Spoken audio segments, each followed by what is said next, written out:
A certain amount of madness. The Life and Legacy of Thomas Sankara. Horace G. Campbell.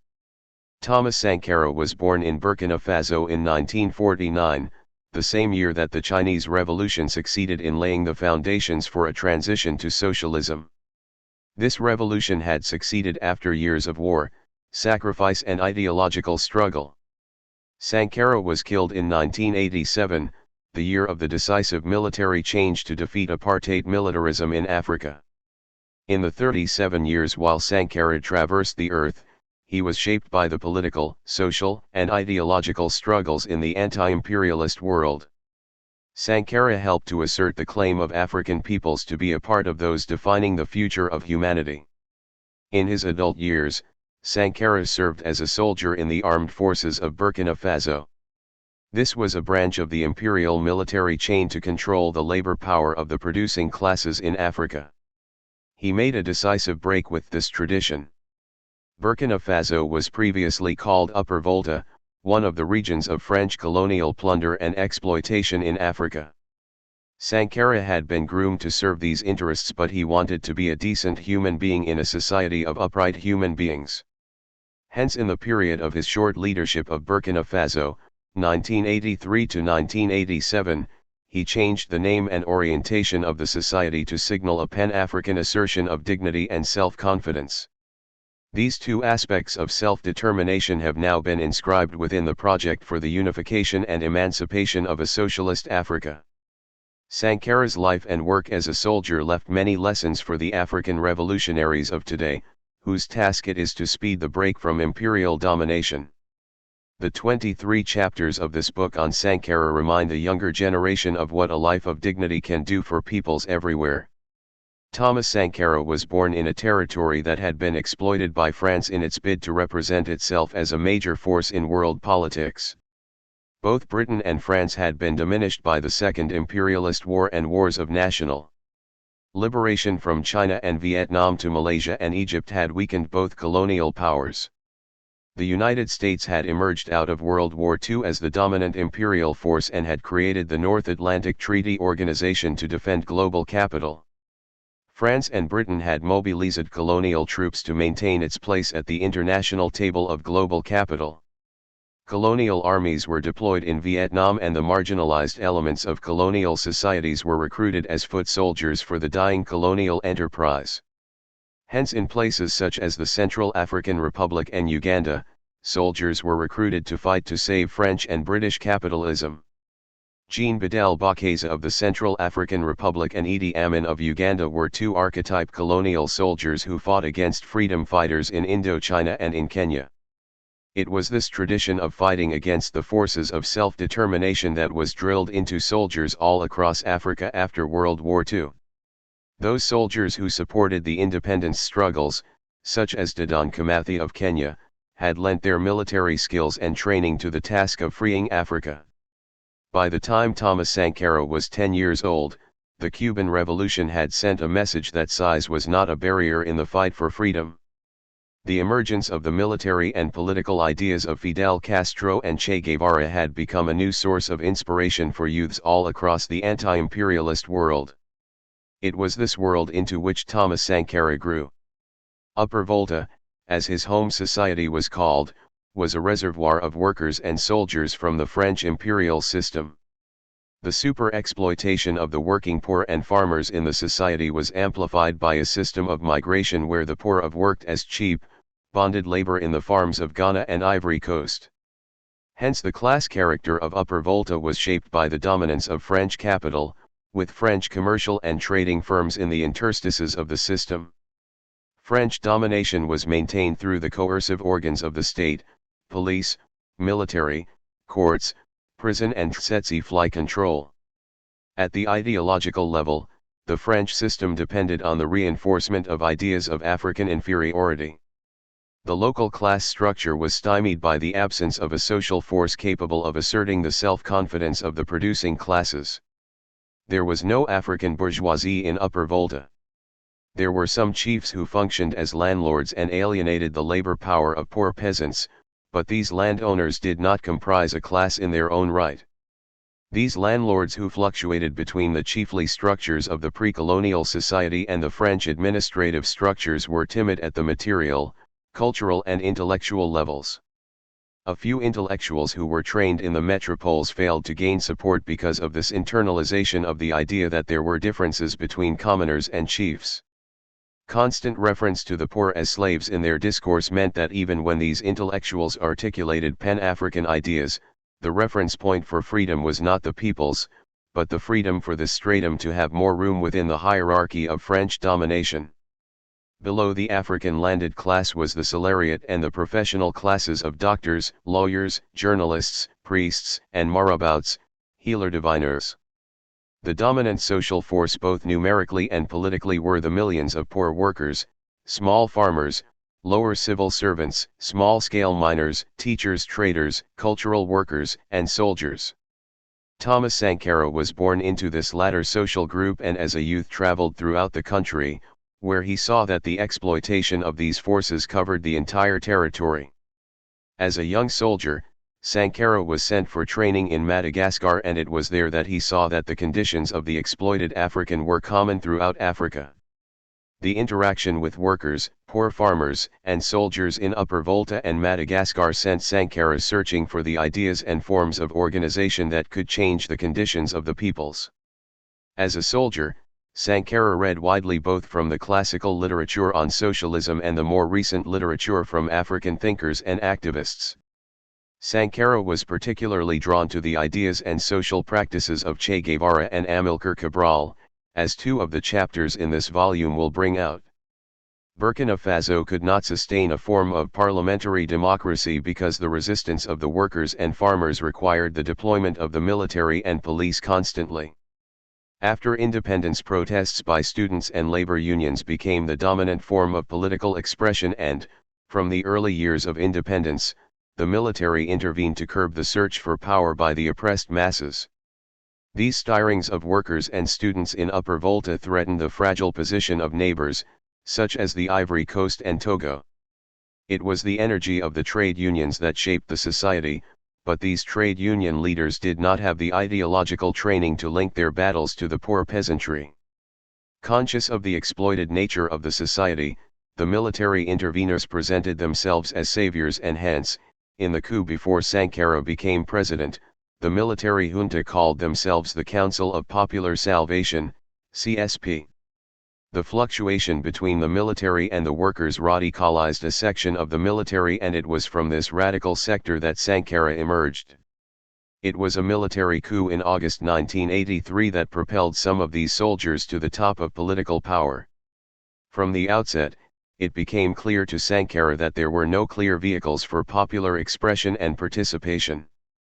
To remedy this absence of political forum for the most oppressed, there were initiatives such as the Committees for the Defense of the Revolution, CDRs. These committees depended on the energies of Sankara and did not become institutionalist enough to prevent his murder and the reversals of the gains of the poor.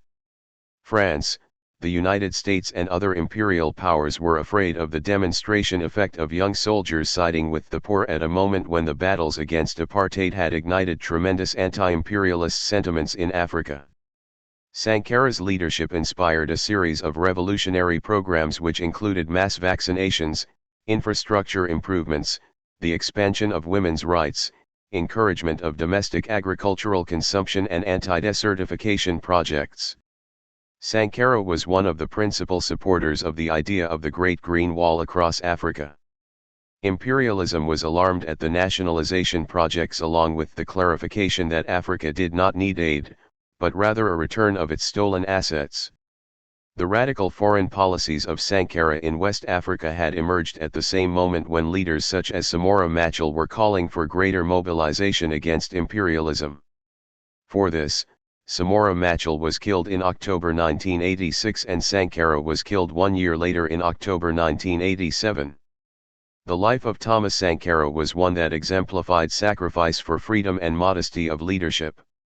However, these personal qualities could not substitute for the more rigorous form of political organization that were required to shift power decisively into the hands of workers, peasants, and soldiers. The collective weight of anti-people elements in France, Liberia, Ivory Coast, and Togo was unleashed to kill Sankara and those who rebelled after he was killed. Those forces continue to conspire to ensure that the life of Thomas Sankara does not emerge as the symbol it should be. This book is one modest effort to keep alive the memory and spirit of Thomas Sankara. As rank-and-file soldiers from Egypt to Ethiopia and from Uganda and Sudan stir under new conditions of super-exploitation, this book can be another instrument in clarifying some of the tasks of revolutionary organization in Africa. Imperialism remains aware of the ultimate power of a radicalized soldiery within the movement of a radicalized population. In the 30 years since the killing of Sankara, the end of apartheid, the growth of the reparations movement and the massive organization globally against neoliberal capitalism have breathed new life into the ideals of Sankara. The global capitalist crisis of 2007 to 2008 unleashed new pressures on the poor and, in response, all over Africa there are new uprisings, including the awakenings in 2011 in North Africa, which sent new tremors around the world. In Burkina Faso, the energetic youths finally removed the killers of Sankara and drove them from the society, but the institutional basis for exploitation remains. This book can serve as one other weapon to investigate how the new awakenings can lead to a decisive break with imperial domination and unleash the push for socialist transformation. 1. Sankara's revolutionary vision for an economically independent Burkina Faso included increased efforts to produce and consume Burkinabe products. The locally produced weaved cloth was reclaimed with the new name, the Faso Danfani. Sankara is remembered as saying, "To wear the Faso Danfani is an economic, cultural, and political challenge to imperialism." Such developments were symbolic under his government and were designed to build national pride, celebrate Burkinabe achievements and harness the country's economic potential. Sankara promoted this national pride at every level. Here he is wearing a Faso Danfani, while welcoming festival guests at a reception during the Pan-African Film and Television Festival of Ouagadougou, FESPACO, in 1987. The Faso Danfani is still an iconic fashion product, not only in Burkina Faso but also with fashionistas around and beyond the African continent. Previously unpublished photo and caption courtesy of June Givany, 1987. 2. During my first 2 visits to the FESPACO Film Festival in 1985 and 1987, festival guests and other dignitaries were invited to participate in solidarity with the social reconstruction campaigns that were being introduced during Sankara's fledgling presidency. In 1985, it was La Bataille du Rail, the Battle of the Rails, that laid rail track on the railway construction linking Burkina's major cities of Ouagadougou and Bobo-Dioulasso. In 1987, it was an environmental campaign of countrywide tree planting. I took this photograph of Sankara on the occasion of the tree planting event that took place during the FESPACO Film Festival. He had been bending down digging a hole and planting a tree, and just as he stood up, he looked in our direction. Previously unpublished photo and caption courtesy of June Givany, 1987. This book was a collective dream and a collective effort. So many need to be named in gratitude. Thank you to each of the authors for their thoughtful contributions to this project, each provided new insights into Sankara's life and legacy. Thank you to my teachers, comrades, and friends, who offered much needed guidance, encouragement, and criticism: Horace Campbell, Nicola Goke, Aziz Solomon Fall, Nicholas Jackson, Adam Elliott Cooper, Ashok Kumar, Odomoro Mubanjiza, and the dozens of activists, intellectuals and students who reached out to me over the years, expressing passion and interest in Sankara's story. Thank you to Sharon and Christy Burnett, who applauded the work from the beginning and demanded the first copies, to Alexandra Reza, whose insights helped give form to early work on this project and whose scholarship on Sankara was instructive throughout, to my editor, David Schulman, whose markedly patient insistence saw the work to fruition. Thank you to Dorogi Ndiwa, who introduced me to Thomas Sankara and fated every milestone of the project with me and our daughters, Militia and Sankara. In late October 2014, Protests broke out across Burkina Faso in response to a proposed constitutional amendment to extend presidential term limits. Hundreds of thousands of protesters took to the streets, asserting again that trop, c'est trop. Enough is enough, and demanding that Blaise Compaoré step down after 27 years as the country's president. When tear gas, live ammunition, and the declaration of martial law failed to suppress the protesters, Blaise announced his resignation.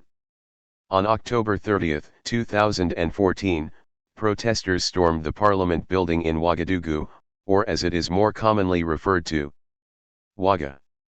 Popular social media websites, including Facebook and YouTube, were flooded with video clips and photos of some Burkinabe youth connecting this political victory to the heritage and legacy of their former president and revolutionary, Thomas Isidore Noel Sankara, 1949 to 1987. It was a powerful moment for contemporary Pan-Africanism and youth-led political activism, RAISA 2016. Thomas Sankara was one of the most confident and vocal anti-imperialists of the late 20th century. His life and political praxis continue to be significant in shaping and inspiring anti-imperial and Pan-African youth activism and resistance across the African continent and beyond. A certain amount of madness draws together contemporary scholarship on Sankara's life and political praxis with work on the contemporary resistance movements in Burkina Faso and elsewhere that draw inspiration from Sankara's politics.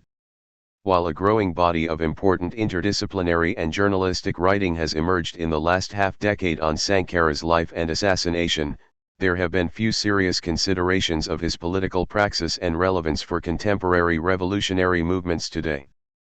Part of the intention of this volume is to pay more serious attention to Sankara's legacy, multifaceted, ambiguous, and disputed, and afterlives together with reconsiderations of his innovative political praxis. The combining of these previously divergent projects allows for a more complete understanding of Sankara's ongoing relevance at the same time that our examinations avoid hagiography or hero worship. Considering Sankara's own proclamations against panegyric or excessively praising depictions, this was a man who refused to have photographs of himself displayed in public, denounced the popular songs praising himself and famously declared that there are 7 million Sankaras, shows us that he would oppose overly celebratory depictions of himself. He would urge us to have a broader focus when we look at the politics of social justice in Burkina Faso, the land of the upright people. He would demand that we prioritize integrity and people's material and cultural well-being and that we do so in a language legible to many.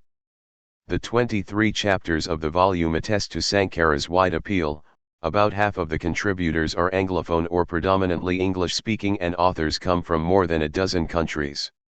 Contributors are journalists, activists, students, development practitioners, academics, and artists. Those authors who are academics are deeply interdisciplinary, representing nearly every discipline in the social sciences and humanities, including political science, political economy, human geography, development studies, sociology, anthropology, communications, comparative literature, history, art history, African studies, and philosophy. This unique grouping of contributors makes for a diverse, unapologetically non-uniform, and sometimes eclectic conversation on Sankara's politics, philosophies and legacies. A number of historical and biographical chapters consider Sankara's rise to power in the late Cold War context, including his leadership style, encounters with labor unions and assassination. Several of the chapters in the volume are critical of aspects of Sankara's political leadership and other chapters emphasize a holistic landscape of activism and resistance in modern-day Burkina Faso, referred to here as Burkina or Le Faso. Sizable demonstrations occurred in 1999, 2003, 2006, 2007, 2008 and 2011 as diverse groups from across civil society came together, including youth activists protesting against the unjustly arrested, detained, assassinated, or disappeared. See chapters 17 and 23. This volume, also Harsh 1999, Shuli 2012a, 2012b, 2014. In Chapter 3, British political economist and novelist, considers the sizable tasks of the revolution and the ways in which these posed considerable, and ultimately deadly, challenges for Sankara's government, to at once cultivate change and empowerment at the grassroots while also initiating large-scale and top-down development projects. Drawing from the research of French activist and writer Lila Chouli in Burkina Faso, Zilag argues that the National Council of the Revolution, CNR's authoritarian approach had alienated sections of the Burkinabe population, leaving Sankara and his allies isolated. In Chapter 4, British Labour scholar, documents the tensions between Sankara's government and labour unions. 3. In Burkina, arguing that Sankara underestimated the influence of such unions. Chapters from American historian, and French activist and biographer of Thomas Sankara, detail some of this isolation and alienation, chapters 2 and 6, respectively. Peterson explains, it was the Cold War, a zero-sum game, and there were repercussions to every alliance.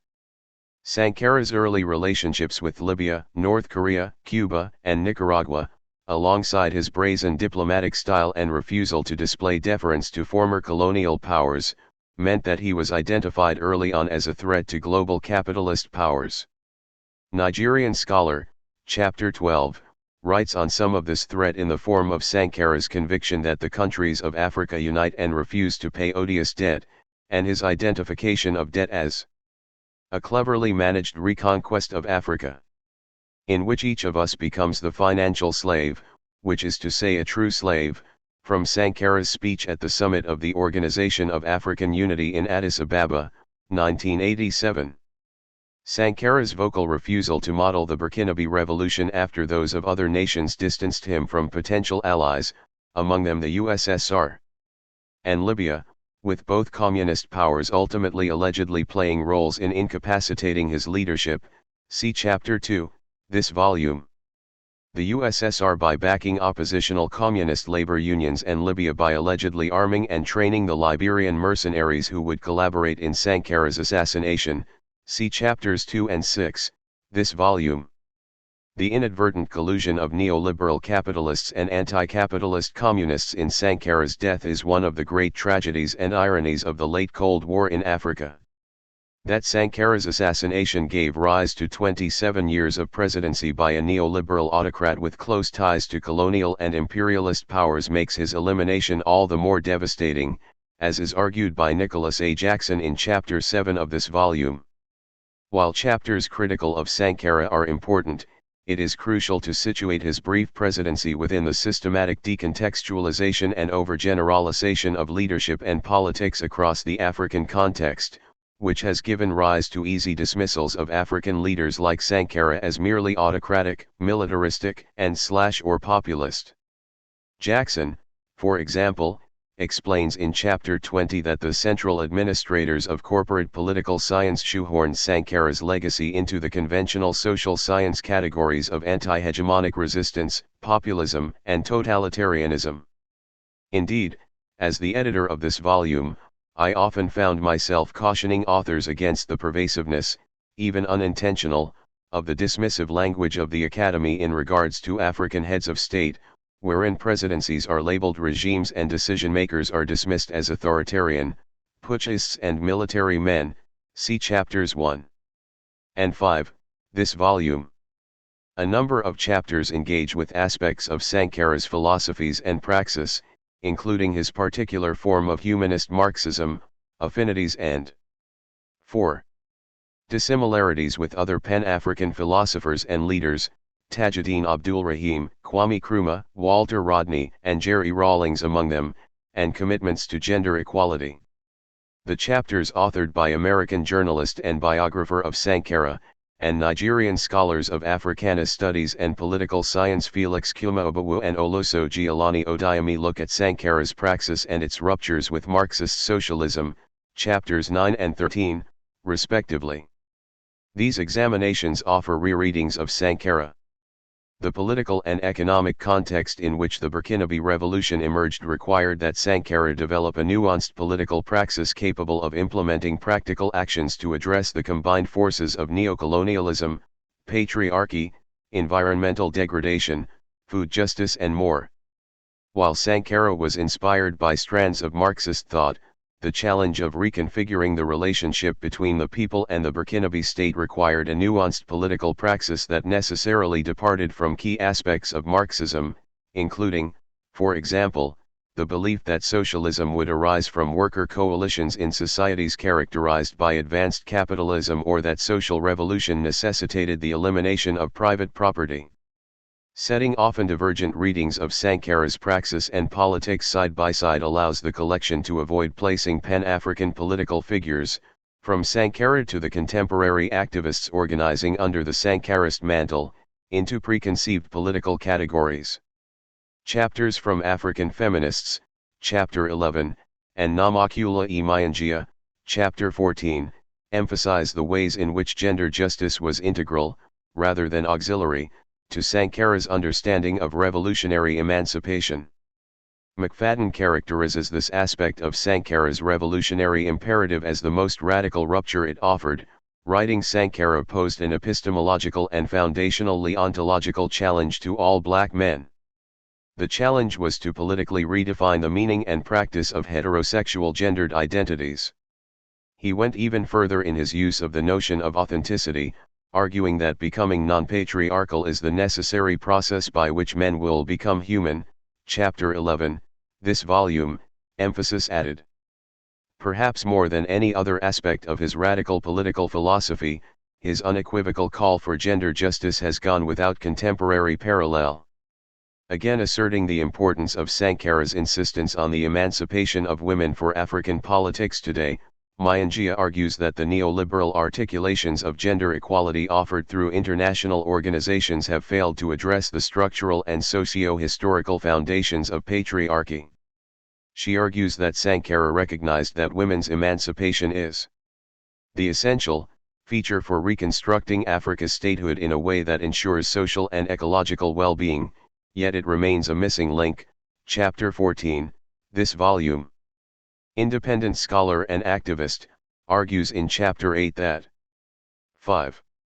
Sankara's political philosophy was an early and powerful form of decolonial thought, asserting black radical thought and praxis as an important point of heritage in what has been described as a predominantly Latin American counter-epistemology.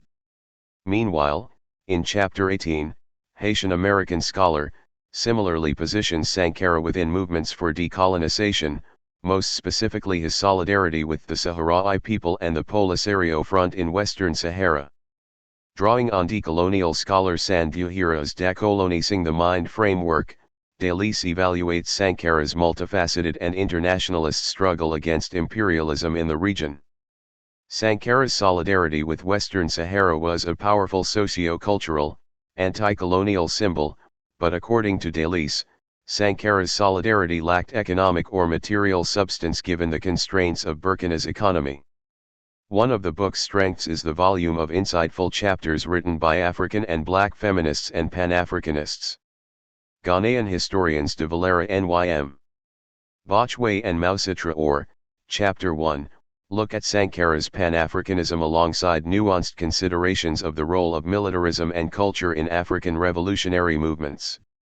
Jamaican British feminist political geographer, Chapter 10, considers the politics of premature death and assassination of African leaders like Sankara and Abdul Rahim in the context of pervasive neoliberalism. Sankara's recognizable intellect, humor, and charm have attracted a generation of African youth, the so-called conscious generation that arose out of the lost generation of the 1980s, that generation that suffered price hikes, austerity and joblessness under neoliberal policies. Prominent among these social movements has been, or Citizens Broom, a Burkinabe organization that emerged powerfully against Blaise Compaoré in October 2014. Burkinabe sociologist, explains in Chapter 15 that, drawing from a Sankarist orientation, the group animates youth through a bottom-up Africanist discourse including the values of integrity, honesty, social justice, and accountability in public governance. In Part 4 of the book, Dutch development practitioner and scholar, Chapter 23, French art historian, Chapter 21, and Ghanaian-American scholar, activist and development practitioner Celestina Agyekong. Chapter 22, look at the internationalization of Sankarism through the political lives of activists and, in the case of Agyekong, Peace Corps volunteers who draw upon the Sankara mantle in diverse socio-political landscapes. The focus here is on the ways in which contemporary activists, artists, and intellectuals find inspiration, or not, in Sankara's work and praxis. This approach ensures that the volume moves away from a limited focus on the individual, which Sankarist politics would reject, towards a critical framework that brings the new Sankaras, or the children of Sankara, into view, the youth who are organizing today, often despite great obstacles. 6. Agyekong's chapter is also an occasion to revisit Sankara's critiques of international development as fostering dependency and perpetuating misunderstandings. In an interview with Jean-Philippe Rapp in 1985, Sankara described aid volunteers from Europe. They are very sincere, but their ignorance about Africa leads them to make mistakes, blunders, that are sometimes insignificant, but that become decisive as time goes on. So after several years they go home completely disgusted with Africa. Yet it's not for lack of noble purpose. It's just that they came here with a patronizing attitude. Sankara 1985a, 191. Sankara would suspend the Peace Corps, PC, program in 1987. He was not alone in his suspicions of the PC, with Kwame Nkrumah expressing initial reservations with neocolonial practices within American foreign policy prior to the launching of the PC in Ghana in 1961, in 1999. Point 1. By foregrounding contemporary Pan-African collectives and philosophies, the book disrupts the scholarly treatment of Pan-Africanism as a historical movement, not only for demonstrating its importance for Sankara during the 1980s, during a period of relative hibernation for Pan-Africanism too, but also for social movements today. Jamaican-American Pan-Africanist, Horace G. Campbell, 2017, 64-65, describes the contemporary global Pan-African movement as having grown in the past 25 years, and in the process it has registered new milestones. One of the most important of these interventions has been the reassertion that Black Lives Matter and charting new directions for the repair of the planet Earth. This revolution is unfolding at an exponential pace. Sankara has been an important figure for this new struggle, particularly on the African continent, as South African author and political commentator Levi Kabwato and South African researcher Sarah Kayambu demonstrate in their chapter here. Kabwato and Kayambu argue that the hashtag Rhodes Must Fall and hashtag Fees Must Fall movements for the decolonization of universities and the Economic Freedom Fighters, EFF, draw inspiration from an awareness of international movements and renowned Pan-African figures, including Thomas Sankara, Chapter 19, this volume. German political scientist, furthers this task in Chapter 17. By examining oral histories of contemporary worker and labor movement protesters who distinguish their mission from Sankara's politics and offer alternative interpretations for social movement organizing in modern-day Burkina. Situating these chapters alongside other, more celebratory readings of Sankara's legacy for social movement actors and activists is an important part of this book's refusal to overinflate Sankara's role and significance in Burkina's complex landscape of resistance and emancipatory projects. While certainly important and central for many Burkinabe and African youth, Sankara's 7. legacy is neither static nor flat. His legacy is as ambiguous and contested as the revolutionary project. Alongside this is the ethnographic work of scholar of African development and politics T.D. Harper Shipman, Chapter 16, whose dialogues with Burkinabe development stakeholders working predominantly in the health sector in 2015 revealed, for example, the ongoing importance of Sankara's vision of development ownership, even in a sector that has been thoroughly neoliberalized since his assassination. Other chapters consider the visual, literary, and artistic homages to Sankara following his assassination. Sankara himself was a musician and guitarist. His enthusiastic support for the arts is a rare aspect of his presidency not erased by Kambar. In chapter 21, gives thoughtful consideration to the visual iconography of Sankara, while also critically evaluating the risks and dangers of hagiography among artists and activists. What happens, Cohen demands that we ask, when a revolutionary leader is reduced to a face on a t-shirt? Is there power in the symbol that reflects the substance of Sankara's life and philosophies? These chapters, including the final contribution from American independent researcher Nicholas A. Jackson, look at the disappearing of Sankara from radical scholarship and consider Sankara's place in contemporary efforts to decolonize knowledge. A certain amount of madness moves from the cult of the individual towards a holistic approach to Sankara's praxis by centering upon collective and participatory actions for self-emancipation that draw inspiration and guidance from Sankara's political praxis and thought. Even with the wide-ranging focus of the chapters in this book, much remains to be written and said about Thomas Sankara, whose politics and praxis were rich with 1,000 nuances. Sankara 1985b, 238. The chapters here open up more questions to be addressed and more studies to be done, including the rich potentiality of further work on Sankara's philosophy of race and racism, see Chapter 11, this volume, and more excavation of the archives on the political context and agents of Sankara's assassination, including up-to-date work on the ongoing prosecution of those responsible for his death, see Chapter 6, this volume, as well as, afterward. Just as this book goes to press, French President Emmanuel Macron vowed to students at the University of Ouagadougou that he would make public the French archives on Sankara's assassination. While we welcome this development, Bruno Jaffer reminds us that while this would be an important breakthrough, it would be insufficient.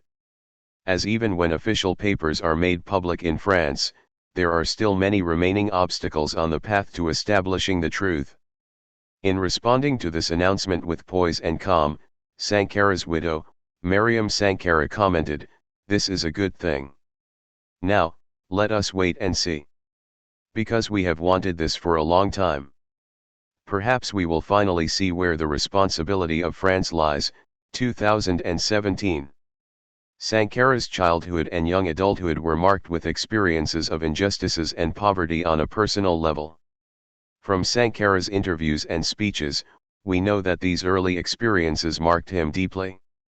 Indeed, Sankara had a keen ability to connect key moments in his childhood with his later political orientation. Born in December 1949, in the town of Yako in the north of Burkina Faso, Sankara attended primary school in Jawa. His family lived in the normaliste rural poverty of people in the villages and towns of the Sahel. Bonhomme Rain 2016, 17. An attentive mother worked diligently to instill in her children a strong moral and ethical code, with modesty and humility high on her list. She urged of her children that each one of them should be proud of themselves and should make efforts to be the best at what they do so that they are among the best of their chosen trade. Pandai 2016. Jean-Pierre Pandai attributes some of Sankara's attention to women's rights to his strong and early relationship with and respect for his mother and older sister, Marie Denise. Marie Denise contracted meningitis as a young child and never fully recovered. To Sankara's great annoyance, his father beat and ridiculed Marie Denise, attributing her disability to stubbornness. In response, by the age 11, Sankara would refuse to engage with his father for periods of time. Pandai 2016. In Chapter 11 of this volume, Wonders, what was it about his resistance consciousness, his experiences of anti-colonialism and his desire for freedom that created the shift in his perceptions of women's freedoms as crucial to a different African future? It is possible that the foundations of Sankara's attention to gender justice originated in these early encounters. He later went to school at Liceo Etsan Koulibaly in Bobodio Olasso, the second largest city in Burkina Faso. He recalled arriving alone in the new city and being informed that, on the first day, classes were postponed and that the boarding house was also closed until the following morning. He walked the streets with his suitcase on his head. "I was too small to carry it any other way," he remembered, until he came to a bourgeoisie home and a kind man took him in for the night. Sankara never forgot the man's name, Pierre Barry, and was able to meet with him as an adult and thank him again for his kindness. Sankara's penchant for thanking and recognizing kindness was one of his lasting attributes. See Jaffer 2007, Pandai 2016. Thomas and his close childhood friend Fidel enjoyed watching films. Among those noted as Sankara's preferred were the comedy skits of British actor Charlie Chaplin and the 1960 Italian/French co-production Morgan, the Pirate, in French, Capitaine Morgan. The latter is a fictionalist and romanticist account of the life of Henry Morgan, a Welsh profiteer and lieutenant governor of colonist Jamaica. Jean-Emmanuel Pandai explains that the film so impacted 9. Sankara during the Christmas vacation of his 14th year that he became known by his friends, premonitiously, as Captain. When Sankara presented himself with an interest in perusing medicine, at the time, he wanted to be a surgeon. For junior high school, brevet d'études du premier cycle, he was overlooked in favor of children with influential family connections, although many of them had lower class standing than Sankara. This was an early lesson in the significance of family connections and wealth rather than intellect or merit, Pandai 2016. During this period of frustration, Sankara heard a radio announcement for a scholarship at a military high school, Pertany Militaire du Cadiogo, PMK, at the military base Camboins near Wagga Point 4 founded by the French Army in 1951. The school was recruiting students. Sankara was accepted, although he was unable to convince Fidel to apply. Sankara, who always enjoyed rigorous intellectual and physical activities, entered a new environment, one that would have a considerable impact on the trajectory of his life. Had his family been able to pay the fees for a superior school, Sankara would most likely have never pursued a military education, might never have traveled to Madagascar, Morocco, and France, might not have participated in politics in a similar fashion. After PMK, Sankara was selected as one of a few handfuls of students to be sent to officer training at l'Académie Militaire d'Ansarabe in Madagascar in 1966. Although his radical politics have often been attributed to his officer training, Sankara's politics were also influenced by the exposure to a culture and place that revealed to him the poverty of Ouagadougou and of Burkina Faso, at the time still the Republic of Upper Volta. Pandai imagines that Sankara might have characterized Ouagadougou as a dusty and unworthy village when compared to the capital city of Madagascar, Antananarivo. In Ansarabe, Sankara is recalled as having prevented conflicts between other trainees while studying military strategy, sustainable agriculture and agroecology, writing and editing as well as the guitar, Jaffer 2007. All the while he continued to reflect on the failures of the first decade of African independence, Pandai 2016. After obtaining his diploma as a superior officer at Ansarabe, Sankara remained in Madagascar for another year. During this year, he studied economy with a Malayan professor, Sidib, and, ever pursuing physical labor and self-sufficiency, planted a field of rice, Pandai 2016.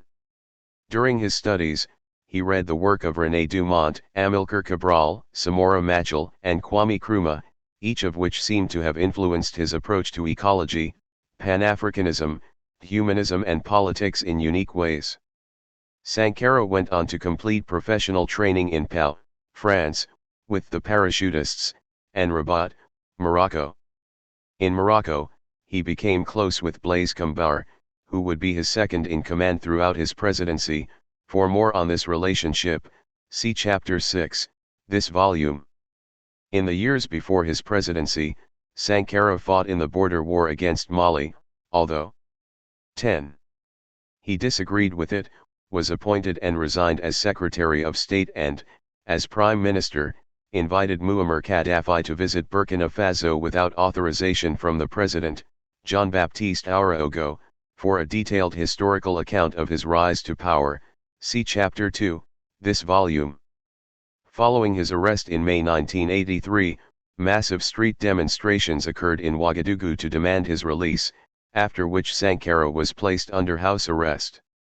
In response, Blaise Compaoré and 250 military personnel organized a coup d'état on August 4, 1983 that delivered Sankara to power. See chapters 2 and 6, this volume.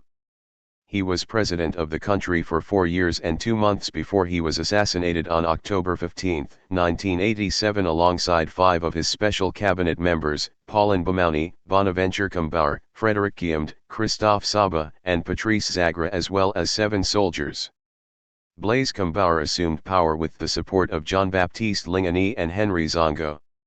ACERTAINAMOUNTOFMADNESS, NONCONFORMITYANDANTI, I'm PERIALPOLITICS. One of the central aims of this book is to look more seriously at aspects of Sankara's political thought and praxis, strands of which are referred to in these chapters as Sankarism, Sankarist, thought or Burkindlam.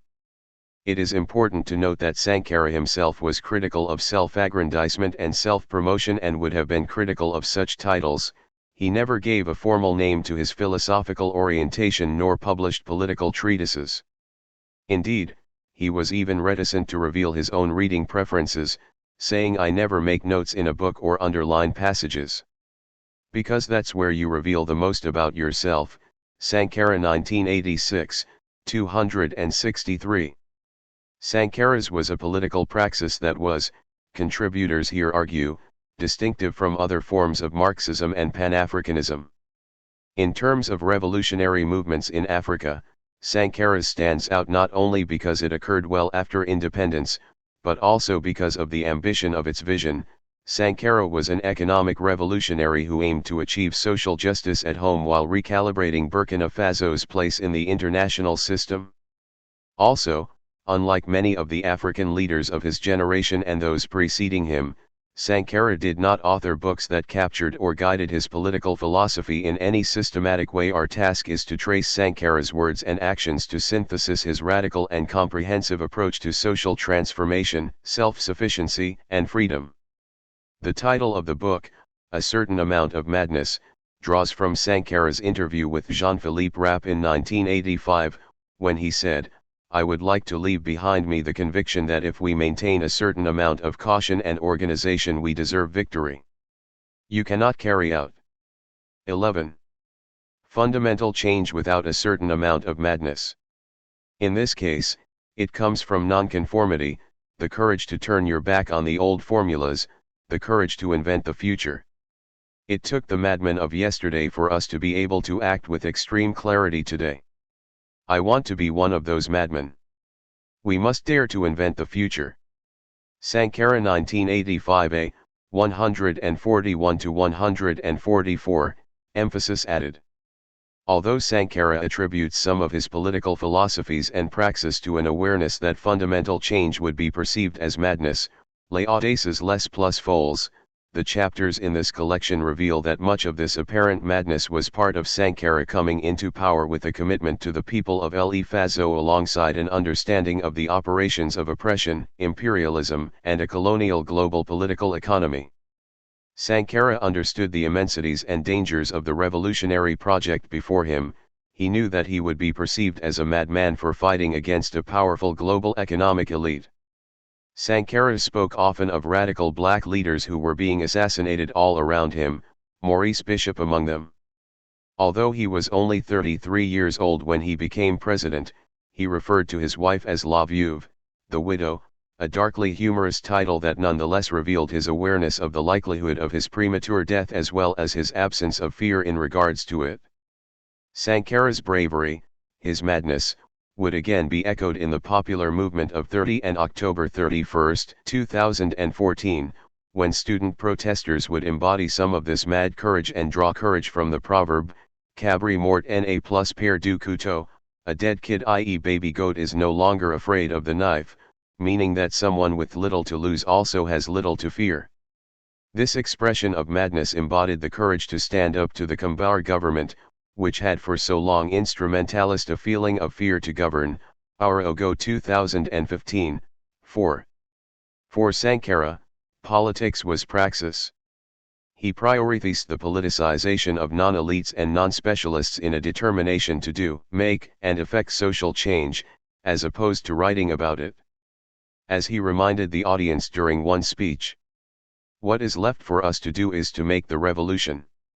Revolution, for Sankara, was more than a passing revolt or a simple brush fire. Rather, the political economy of El Fazo needed to be replaced forever with the revolution, the permanent struggle against all forms of domination. Sankara 1984a. His praxis was deeply populist and oriented to the grassroots. Sankara's political philosophy shows an undaunted attention to praxis over philosophizing, saying that singers, dances, and musicians can equally stand with formal representatives of the Revolutionary Party to explain what the revolution should be. Sankara 1984b, 149. He was a modest but demanding organic intellectual with a preference for easily understandable language. 12. Nonconformity and brazen courage were central to Sankara's innovative praxis. See Chapter 9, this volume. Sankara combined this awareness with strands of humanist Marxism, an unabashed, pro-women Pan-African populist nationalism, nuanced ecological and gender awareness, and a notorious commitment to selfless, humble living that stands as an exceptional illustration of leadership by example. Sankara was ambitious, driven, and often uncompromising. His presidency offers a glimpse into what it looks like when a militant activist becomes the leader of a country. Sankara's speeches and activities were more like those of radical social justice activists than with heads of state. Sankara maintained his captain's salary of $450 during his 4 years and 2 months as president. He wore cloth spun from Burkinabe cotton, the Fazo Dan Fani, and encouraged or demanded that other members of the government to do the same. Even as president, he would share rations with his troops, as his chauffeur, Sidi Balassane, recalled in an interview in 2017.5. Some displays of this sort of radically humble and down-to-earth living were not well received by all government officials. After one particular meeting, Sankara announced to his ministers that they would go and eat lunch together at a nearby restaurant. The group applauded in apparent pleasure, until he named the restaurant, "You'd agree," a restaurant serving mostly low-income clientele near the Yaljadu hospital. After lunch, Sankara announced that each minister would pay their own bills, along with the bills of their chauffeurs. The event was intended to be a lesson in collectivism, unpretentiousness, and generosity, all pillars of Sankara's political praxis. Pandai 2016, but not everyone welcomed nor appreciated these public effacements of social privilege. Some journalists and academics have suggested that at least some of his modest lifestyle was a ruse, while others have characterized him as manipulative in working to appeal to a popular base. What none of these examinations provide, however, is any indication of what ulterior motive would have prompted Sankara to orchestrate such a persona. This is particularly so considering that he actively worked against his own self-enrichment both in and out of the public eye. Arguments that Sankara's humble lifestyle was adopted merely for public audiences do not hold up to more thorough considerations of his politics, all aspects of which reflect a radical way of living. His wife, Miriam Sankara, recalls for example that Sankara would sleep on the terrace during warm nights because he did not want to run the air conditioning when others were sleeping without it. Miriam Sankara in the preface to Pandai 2016. At the time of his death, Sankara owned little and was quite possibly one of the poorest heads of state in the world. Among his possessions at the time of his death, 4 bicycles, a car, 3 guitars and a refrigerator. Take, on the other hand, Blaise, who has an estimated net worth of $275 million. Sankara understood his role as that of critical space maker. He sought to create the socio-economic and political conditions for well-being, integrity and 13. Empowerment, with the understanding that these were not material goods to be given or passed around. Against neocolonialism and imperial domination, Sankara demonstrated an insistence on the agency of oppressed peoples. He maintained a conviction in the potential of mass politicization through a consciousness of race, Pan-African unity, and indigenous knowledges for the creation of a new Burkinabe society. His revolutionary orientation was founded upon an insistence that all Burkinabe be free and empowered, but that genuine self-empowerment was something to be cultivated through hard work and seized through struggle rather than allotted by the government or given through international aid.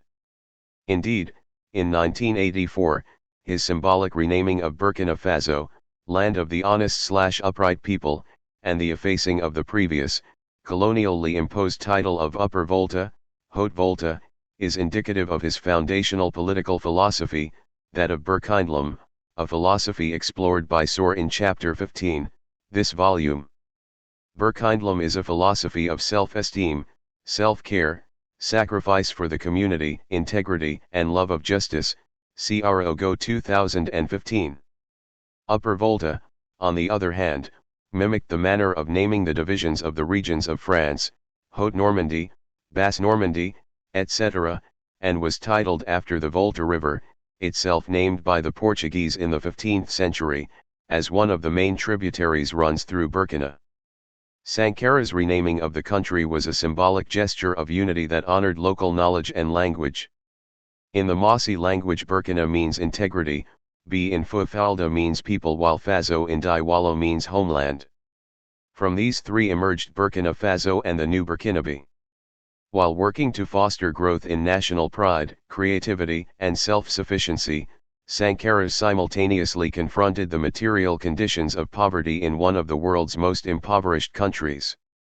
In order to embark upon a series of ambitious countrywide health, sanitation and environmental initiatives, he required funds.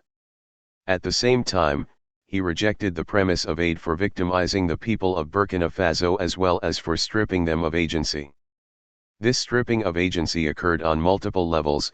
It was both intellectual, through the insinuation that local solutions were unlikely, and, thus, a form of mental colonization, as well as tangible, through the suppression of an environment in which people's own creativity could lead to innovative responses to local dilemmas.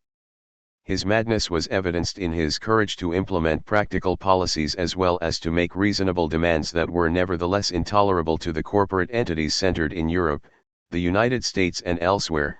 Jackson in Chapter 7, this volume. Sankara's economic and political madness was an ethical and humanistic orientation founded in a rejection of capitalist and imperialist domination and exploitation alongside an insistence on collective responses and sacrifices. This madness included his refusal to witness people 14. Suffer and die when there were solutions to the material and political economic structures that caused such suffering. Speaking powerfully before the United Nations General Assembly in 1984, he said, "I speak, too, on behalf of the child. The child of a poor man who is hungry and who furtively eyes the accumulation of abundance in a store for the rich. The store protected by a thick plate glass window.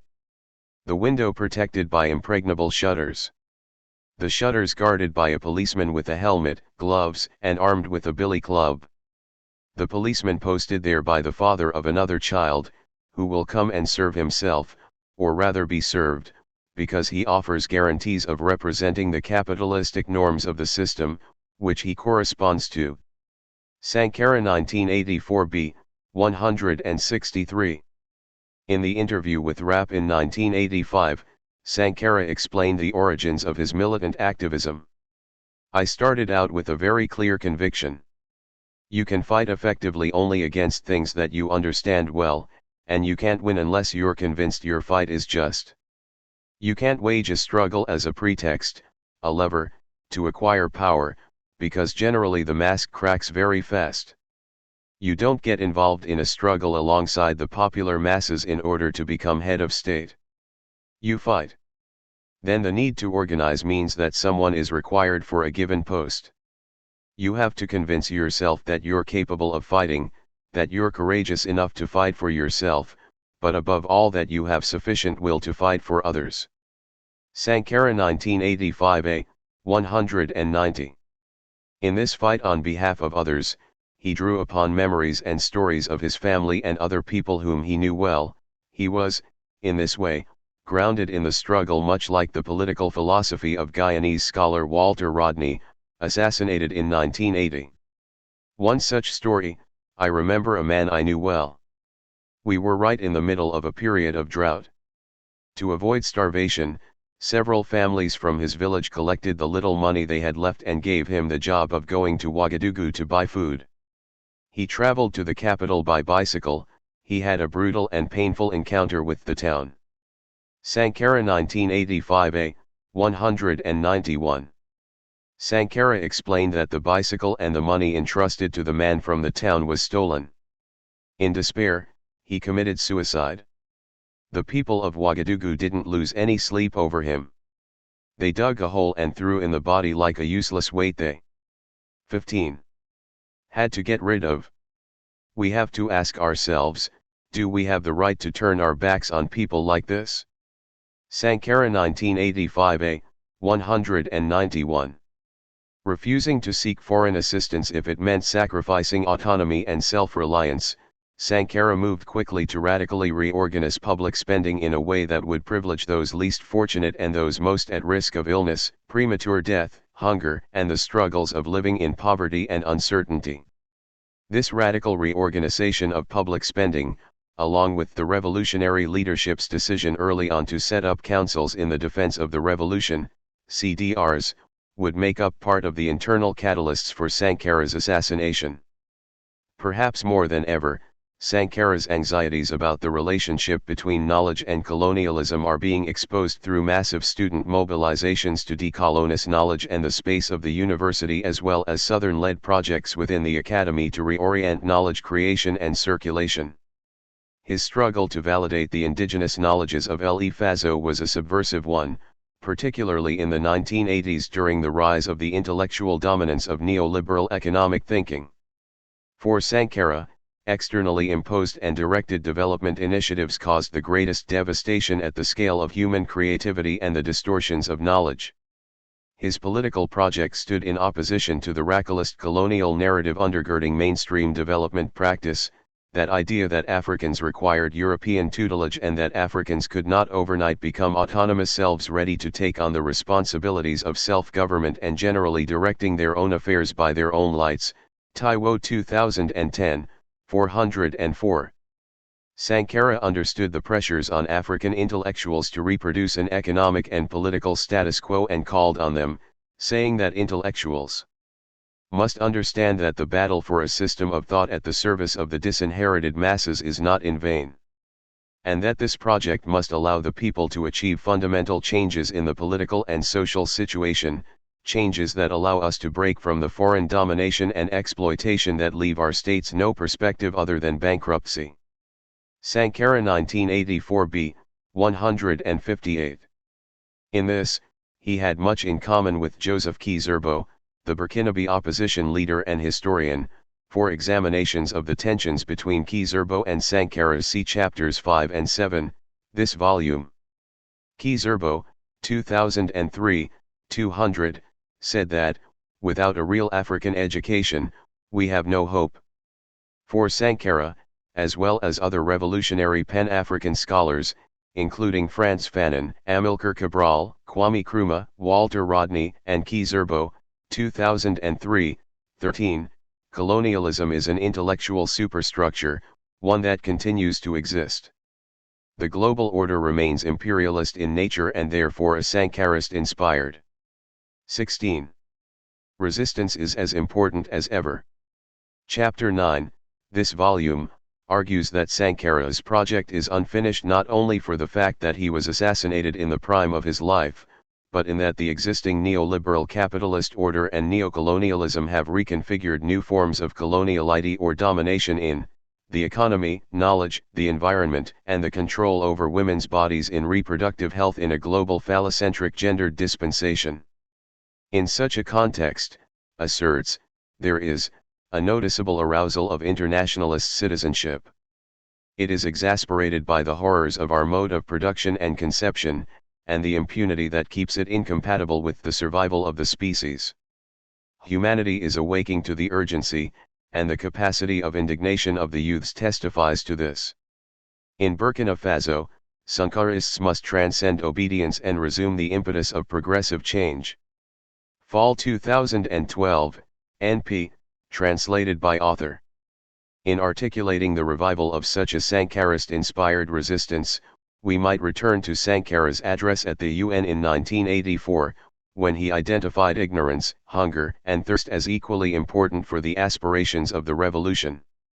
His orientation was uniquely grassroots, although he was an unmistakably firm and demanding leader. His role, as he articulated it, was to set in place the economic, political, and social structures that would allow all Burkinabes to embrace their own dignity, knowledge and well-being. Our economic aspiration is to create a situation where every Burkinabe can at least use his brain and hands to invent and create enough to ensure him 2 meals a day and drinking water, Sankara 1984a. While Sankara was resolved in establishing the foundations of the revolution, he worked hard to encourage the people to assume fundamental responsibility and agency. I personally maintain unshakable confidence, that, under our pounding blows of the howling anguish of our peoples, our group will maintain its cohesion, strengthen its collective bargaining power, find allies among all nations, and begin, together with those who can still hear us, to organize a genuinely new international system of economic relations. Sankara 1984b, 219. In this project of dignity and liberation, he recognized his limitations and challenges. Again, this reflected his humble approach to politics and life. On the topic of women's liberation, he said, "We are ready to welcome suggestions from anywhere in the world that enable us to achieve the total fulfillment of Burkinabe women. Freedom can only be won through struggle, and we call on all our sisters of all races to go on the offensive to conquer their rights."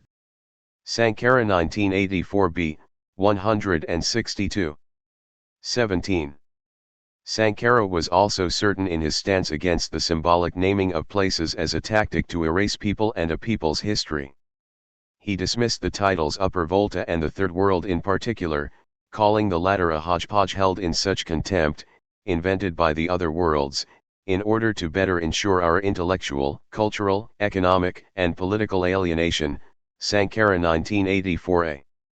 Against the symbolic and representational violence of neocolonialism, Sankara decried, "Our existence must be devoted to the struggle to rehabilitate the name of the African."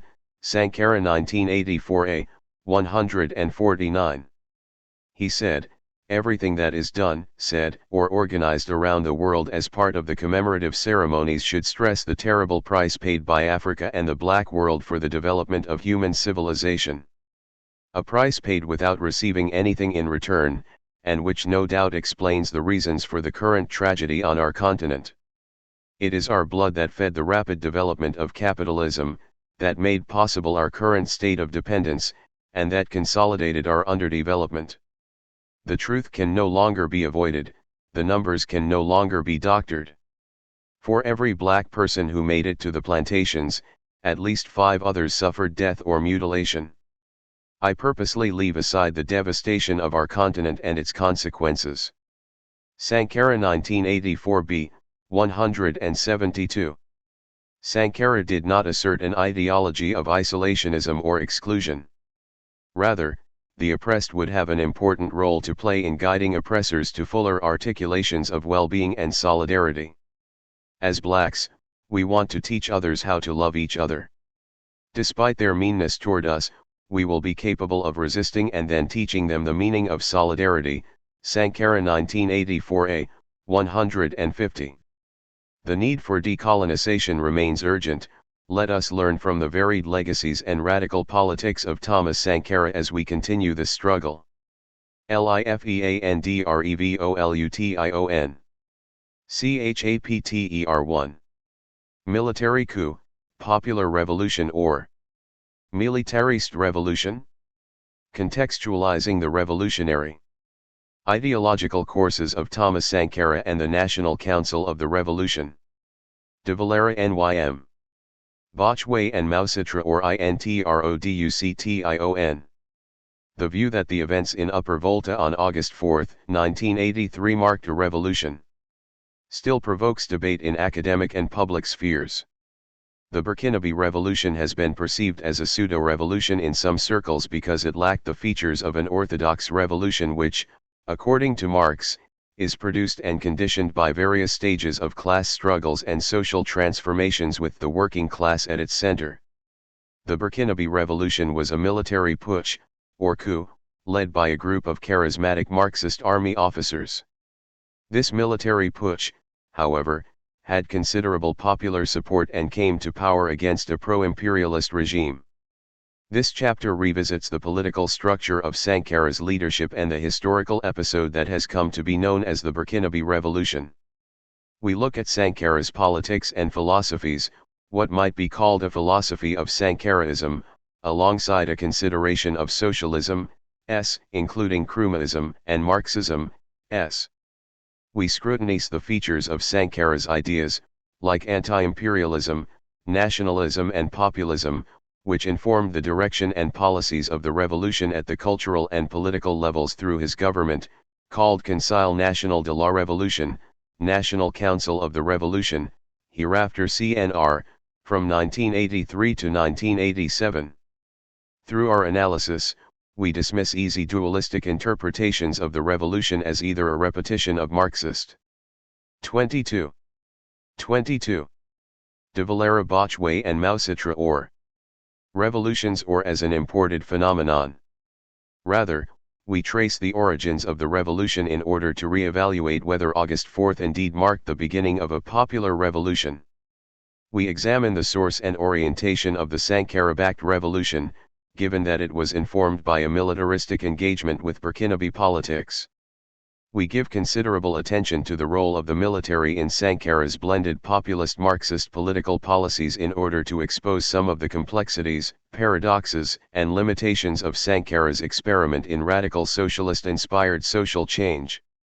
Features of Sankara's ideas remain relevant for contemporary politics as they form part of a strategic base of two groups of contemporary actors, both the Sankarists who organize through registered political parties in Burkina Faso as well as the Sankarians who organize through collective and individual actions, demanding for a restructuring of Burkina Faso society and politics that draw on aspects of Sankaraism.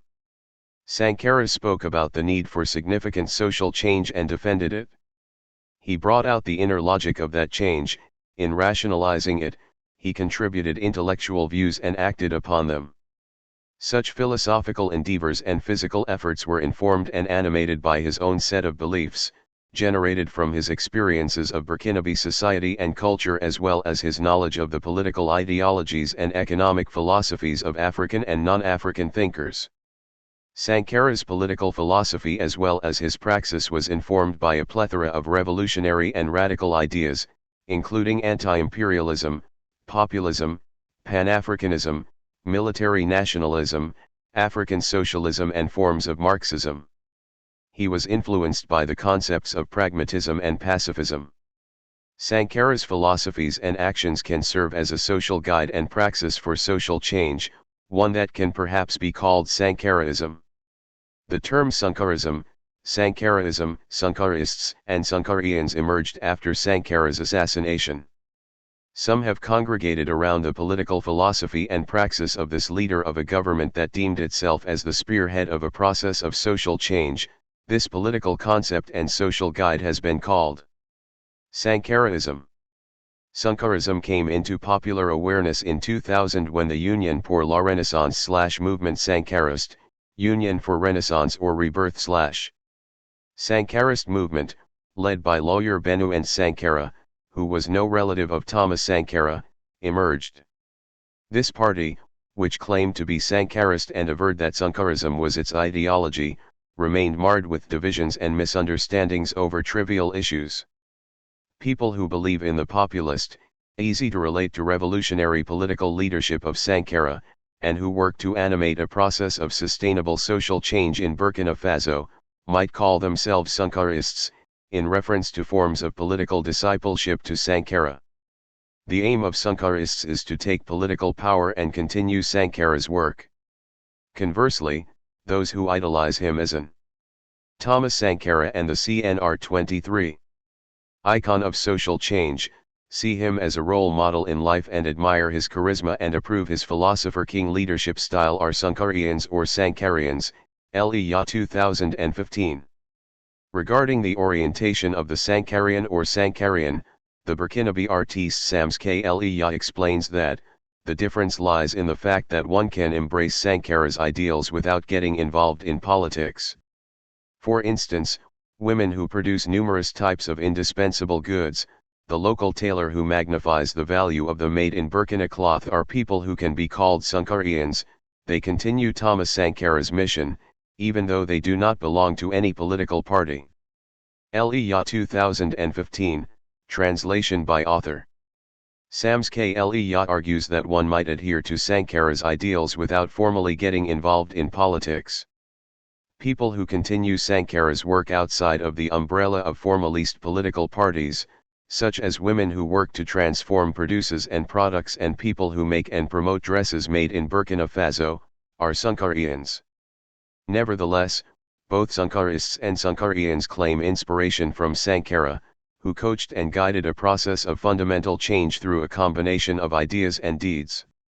Unlike Kwame Nkrumah, who fashioned concepts like Nkrumahism and consciencism, Muammar al-Gaddafi, who created the Third Universal Theory, which his Green Book articulated, Vladimir Lenin, who was the fountainhead of Leninism, or Julius Nyerere, who expounded Ujamaa as a social guide, Sankara did not consciously create an ideology or fashion a concept, or social guide, when he was alive.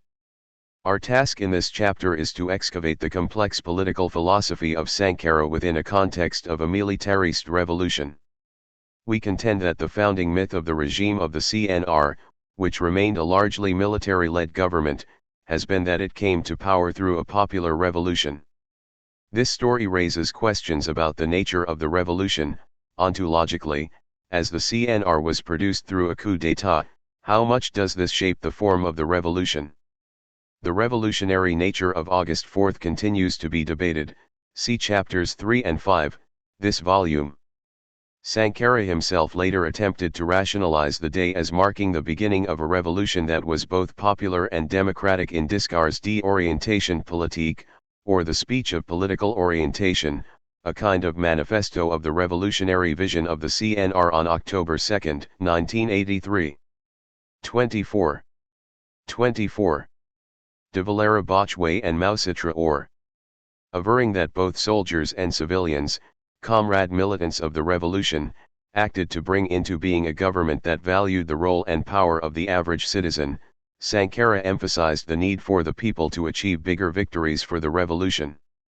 The revolution, he stated, had to progress with confidence to more resounding victories because it had logically evolved from the voltaic people's struggle against long-standing enemies, imperialism and its national allies, and backward forces.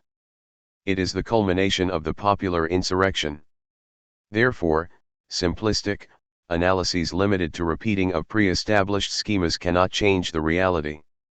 The political orientation speech in Sankara 1988, 30-54. He argued that the revolution came as a solution to social contradictions that could not longer be stifled by compromise, Ibid. 32, in a society with feudal traditions that fostered or encouraged certain forms of oppression. It is clear from Sankara's first broadcasted radio address that it was military action that brought the CNR into national politics. He asserted that the army and paramilitary forces had intervened to restore independence and liberty to the country. Sankara, Struggle for a Bright Future, August 4, 1983, 21-23. The fundamental change in the government was effected through a coup d'état. At the same time, radicalized soldiers and civilians deemed the episode of the coup as a heralding event, a beginning that only represented the genesis of a process and longer course. In other words, the coup signaled the emergence of a wider continuum of social changes, a revolution. For example, Valéry Sum, a close friend of Sankara, saw the day as the ultimate result of the popular insurrection, lefazo.net 2015. To him, the national political events in May 1983, including the arrest of two army officers, Sankara and Lingani, drove students and youths to stage popular anti-government protests in Ouagadougou in solidarity with the detained soldiers, prior to August 4.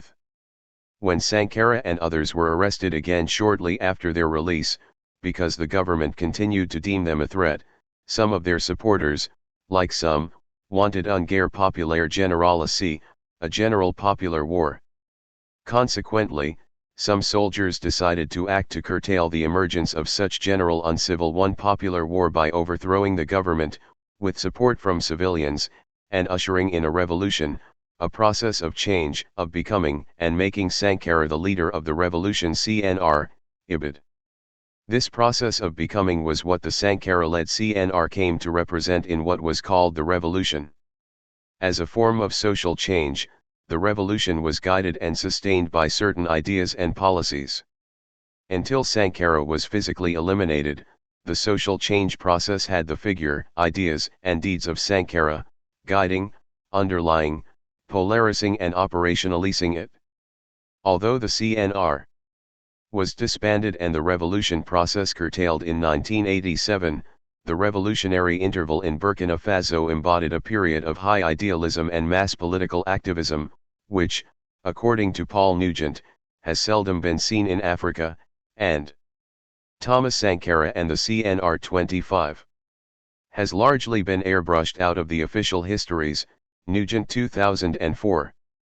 Writing about the significance of the revolutionary interval, René Oduck points out that the CNR and its key instigator, Sankara, initiated a genuine historical fracture from centuries of hierarchical and exclusionary politics and social formations in Burkina Faso. The CNR was different from previous governments. In the view of Oduck, the fracture changed what he referred to as a multipolar political landscape, a landscape which had nurtured a clientelist and neo-patrimonial state system, producing a state of strain from 1960 to 1966 and a debonair state from 1966 to 1980, and initiated the establishment of a state quite novel in the history of Burkina, a strong state, a totalizing state, Oduck 1991-1989, 15. This strong state was structured according to the politics and philosophies of Sankara and the revolution, a political philosophy that was unwavering in its assertion of a political orientation toward the masses of Burkinabe society, even though it had come to power through military action.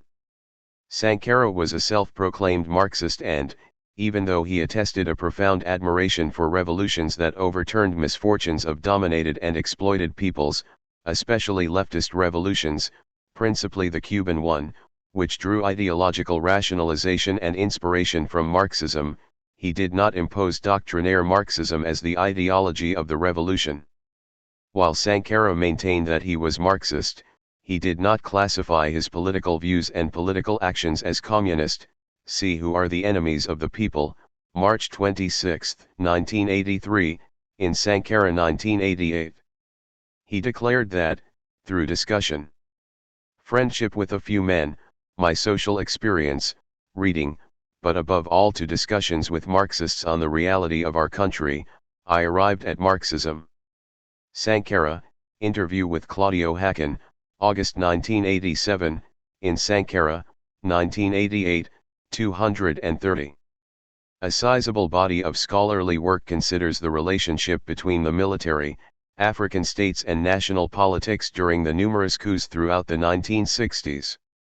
Other works have also looked at the military in politics from the 1970s to the 1990s, the timeline within which Sankara's politics fall. .2 Peter Karsten condenses this body of scholarship as identifying economic distress, rates of capital investment, election frequency, literacy, years of schooling, and other such measures of economic, social, or political development variables as predictive of the violent intervention of the military into domestic politics. Karsten 1998, 223. These studies present varying interpretations of the military in politics. While some hail the military as a political tool within nation building, others deem the military's role in politics to be a wrecker of political systems in Africa. 26. 26. De Valera Botchway and Mausitra or The Personalist, Baptope 1981, 4, Corporatist, Welch 1987, 10, Manifest Destiny, Feiner 1988, 21, Marxist and integrative theoretical models are some of the theoretical frameworks that make sense of military interventions across the continent.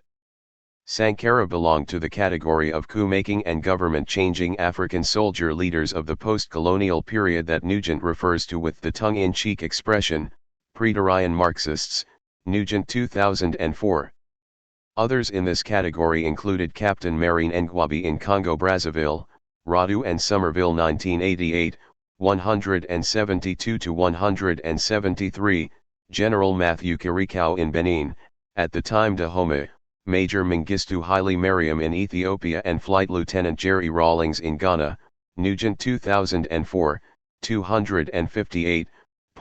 Given the typical apolitical disposition and strictly hierarchical character of the military, the radically egalitarian political agenda of Marxism and its anti-hierarchical orientation does not seem like a natural political philosophy for military actors, and yet, Sankara and other trained officers were able to mobilize, albeit not unproblematically, Marxist-leaning social programs. The logic of this model, used and articulated by both scholar-interpreters and leaders of pushist governments, presents the intervention of the military and their governments, the Pretorian, soldier, Marxist juntas, military governments, as part of the larger issues embodied in the crisis of underdevelopment in Africa. This larger crisis emanates from the peripherization of Africa in the global capitalist system, colonialism, and imperialism. Importantly, military intervention is justified under this model as part of or the face of a popular struggle, a revolution of the impoverished masses against a bourgeoisie capitalist ruling class system. The military, then, is the channel through which to create a popular rule and government that is socialist. In this trajectory of thought, African societies are seen to consist of propertied and non-propertied classes wherein state managers use state powers, including the coercive arms of the police and military, to advance and defend interests of the propertied class and their allies and impoverish the rest because of the dominant capitalist mode of production. Thus, this social dichotomy, based on and fertilized by social injustice and inequality, cultivates class antagonisms that delegitimize civilian regimes and create grounds for instability.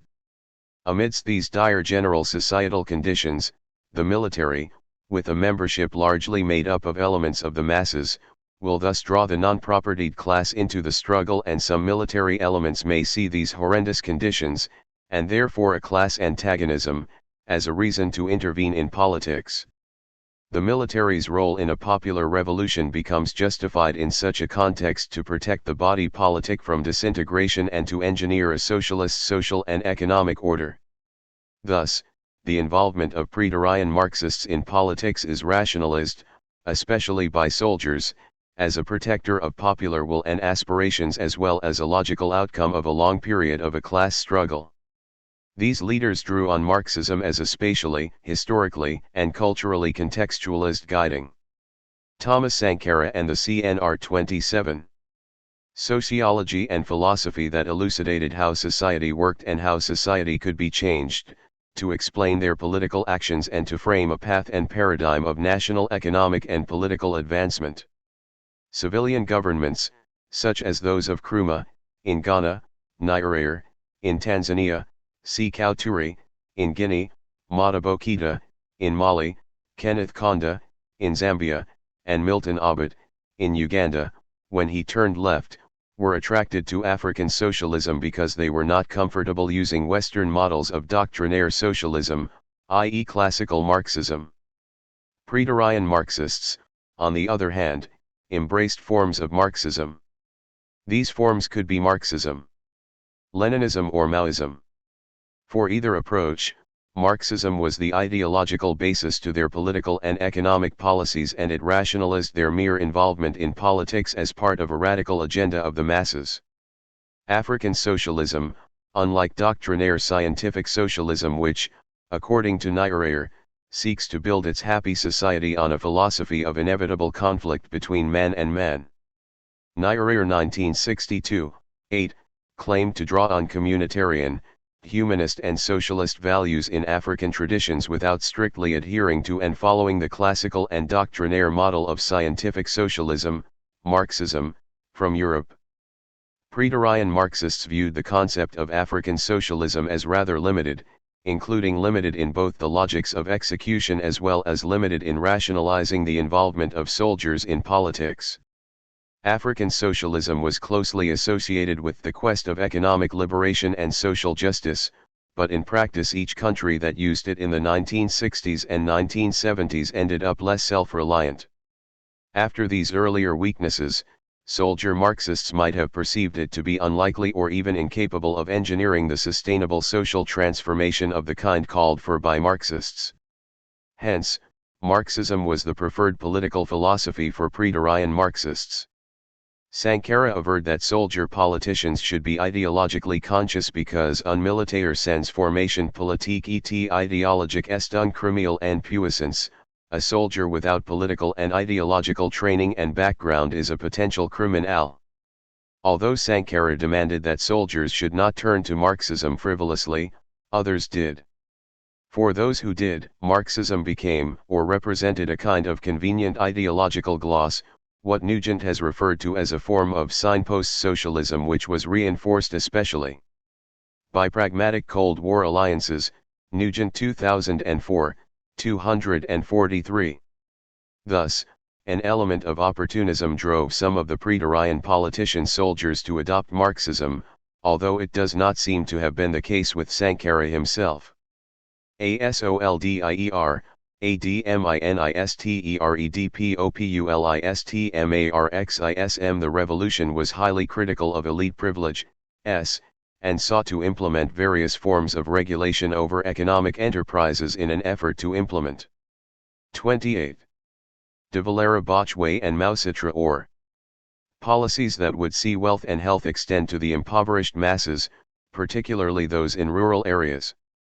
As leader of the CNR, Sankara devised the rationale and proposed appropriate strategies and policies to maintain social control in a society undergoing rapid social change. To significantly challenge and alter the status quo in the conduct of political and economic life, the revolutionary CNR required swift actions against misconduct and a level of coercion to discipline a small petty bourgeoisie. In addition to the challenges posed by local elites, the CNR needed to prevent the continued interference of global forces, those imperialists that Sankara worked so diligently to challenge, in his country. In this context, Sankara was firm in his policies, some have argued that he was perhaps too firm. Within this framework, legal, organizational and administrative life was closely controlled. The autonomous political activities and individualistic opportunities deemed divisive to the common goal of the one popular revolution were prohibited. Within 4 years, Sankara and the revolutionary government steadily implemented considerable political, cultural and economic structures that had resulted in tremendous improvements in social, cultural, and economic well-being. This would end abruptly with his assassination in 1987, see Chapter 7, this volume. While Sankara infused the character of the CNR and the Burkinabe Revolution with socialist commitments, the soldier-administered government became a populist regime, albeit drawing on other regime styles to govern. Sankara instituted an administrative policy that was populist in orientation, although it was not like the administrative hegemonial types or party mobilizing forms of civilian governments that were popular in the 1960s and 1970s in places like Kenya, Zaire, now the Democratic Republic of Congo, Côte d'Ivoire, Togo, Krumas Ghana, Kitas Mali, Turis Guinea, Nyerere Tanzania, and Kondas Zambia. The party mobilizing forms tended to reflect the organizational choices of the founders and had socialist proclivities. Neither was Sankara's regime a personal coercive type like those that became popular in the 1970s in places like Idi Amin's Uganda and Jean Bedel Bokassa's Central African Republic. Sankara's regime preference and administrative orientation was not of the Afro-Marxist party centralist type that became popular from the mid-1970s in places like Benin, Angola, Mozambique, Ethiopia, Congo, and Guinea-Bissau, where the enforcers and creators endeavored to wholly apply Marxist, Leninist principles and construct state institutions under firm party control. The populism of Sankara's government was similar to that of Gaddafi in Libya and Rawlings in Ghana in 1981. Appearing as the face and director of the government and the continuous process of social change, Sankara and the soldiers showed devotion to the cause of the CNR and subordinated the administrative apparatus directly to the scrutiny of the public in Burkina Faso. This would promote a situation of social inclusion outlined in non-light terms. Thomas Sankara and the CNR 29. And forms.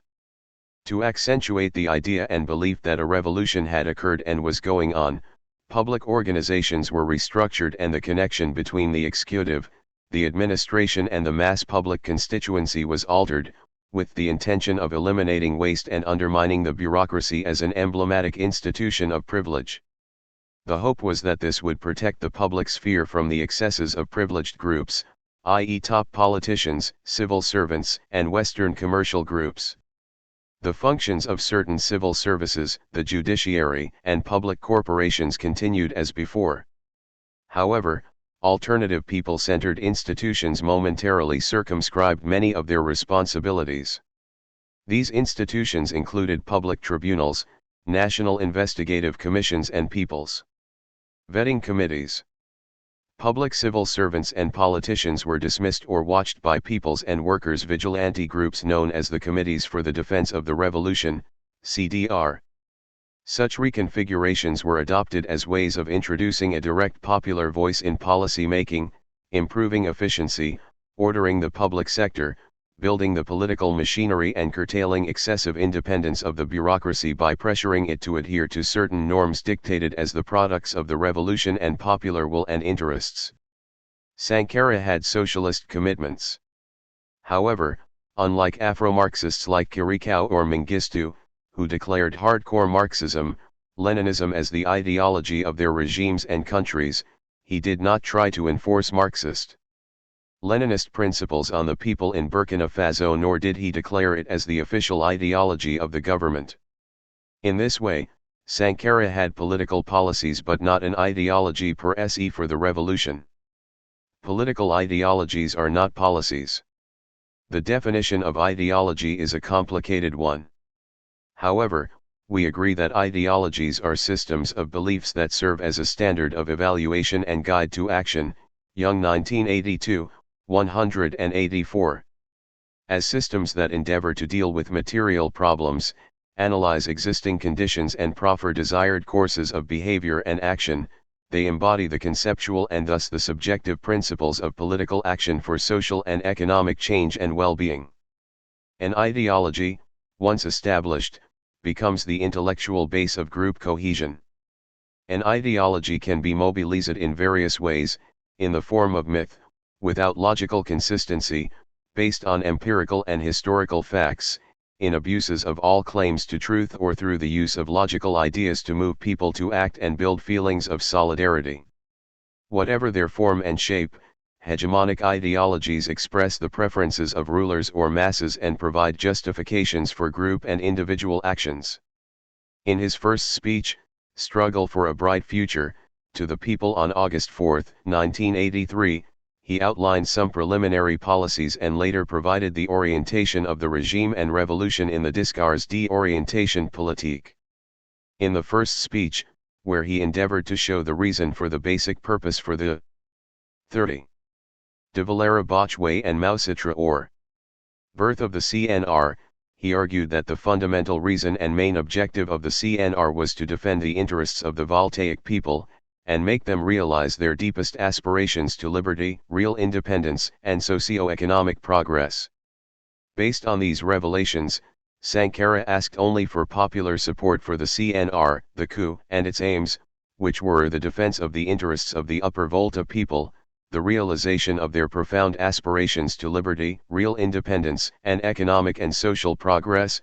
Sankara, Struggle for a Bright Future, August 4, 1983. Hence he pleaded with the people of Upper Volta to rally behind the CNR for the great patriotic battle towards the achievement of a prosperous and bright future for the country. Ibid. he requested this devotion to the cause even if they had to give their lives for the achievement of total freedom in democracy and justice. Sankara and his close advisors, including Valery Sum, deemed the imposition of the soldier-led CNR as the single super-political administrative body to be pragmatically necessary for political cohesion in the interests of national sovereignty and unity. Indeed, this approach mirrored the strategies of most African socialist leaders in their own countries. The populism of the government attracted and sustained popular support for the aspirations of the revolution, including a second, and real, independence for the country to build a new society, one that would use local institutions freed from the shackles and negative effects of unproductive and corrupted traditions and institutions and liberated from the intellectual, cultural, material, and political inheritances of neocolonialism and imperialism. Thus, the populism of the government emanated from the frustrations, anguish, and resistance against those it deemed to be domestic purveyors of neocolonialism, external exploiters and or corrupt elite. MORETHANPRAETORIANMARXISM, THEBLENDEDAPPROACHOFSANKARASPOLITICS. In practice, Sankara mixed nationalist ideas with notions from socialism to fashion a path of social change that was in favor of self-reliance and anti-imperialism. His revolutionary rhetoric was extracted from a nationalistic impulse, African socialism, Pan-Africanism, which Nkrumah was also known for, and leftist revolutions that were humanistic, egalitarian, and utilitarian. Thus, it was not only Nkrumah, a self-professed non-denominational Christian and Marxist socialist, who gathered political ideologies and theories to pursue social development, anti-imperialism, African unity and self-reliance in Ghana, as a squirrel collects and stores nuts, to use Thomas Hodgkin's interpretation of Nkrumah, Martin 2012, 87-88, Austin 1964, 40. Nkrumahism. Thomas Sankara and the CNR 31 was born through an eclectic philosophical constitution. Its founder vacillated between African socialism and Marxism, scientific socialism. Nkrumahism was a plan. David Apter characterizes it as clearly a language of socialism, progress, and development, cited in Breton 1966, 87, emphasis original. Stokely Carmichael described African socialism as scientific socialism applied to countries emerging from colonialism, and specifically African countries where the Marxist capital-labor conflict is only one of a number of fundamental conflicts, Carmichael 1973, 41. Tibor Samuli, of the Kwame Nkrumah Ideological Institute in Winneba, Ghana, deemed it as an ideology of the new Africa, free from imperialism, organized on a continental scale, founded upon the conception of a one and united Africa drawing its strength from modern science and technology, and from the traditional African belief that the free development of each is the condition for the free development of all, cited in Breton 1966, 163. Sankara likewise gathered and drew on different political ideas that were applicable in his country for positive social change and against Western imperialism and capitalism. Sankara preferred a social change with a socialist commitment.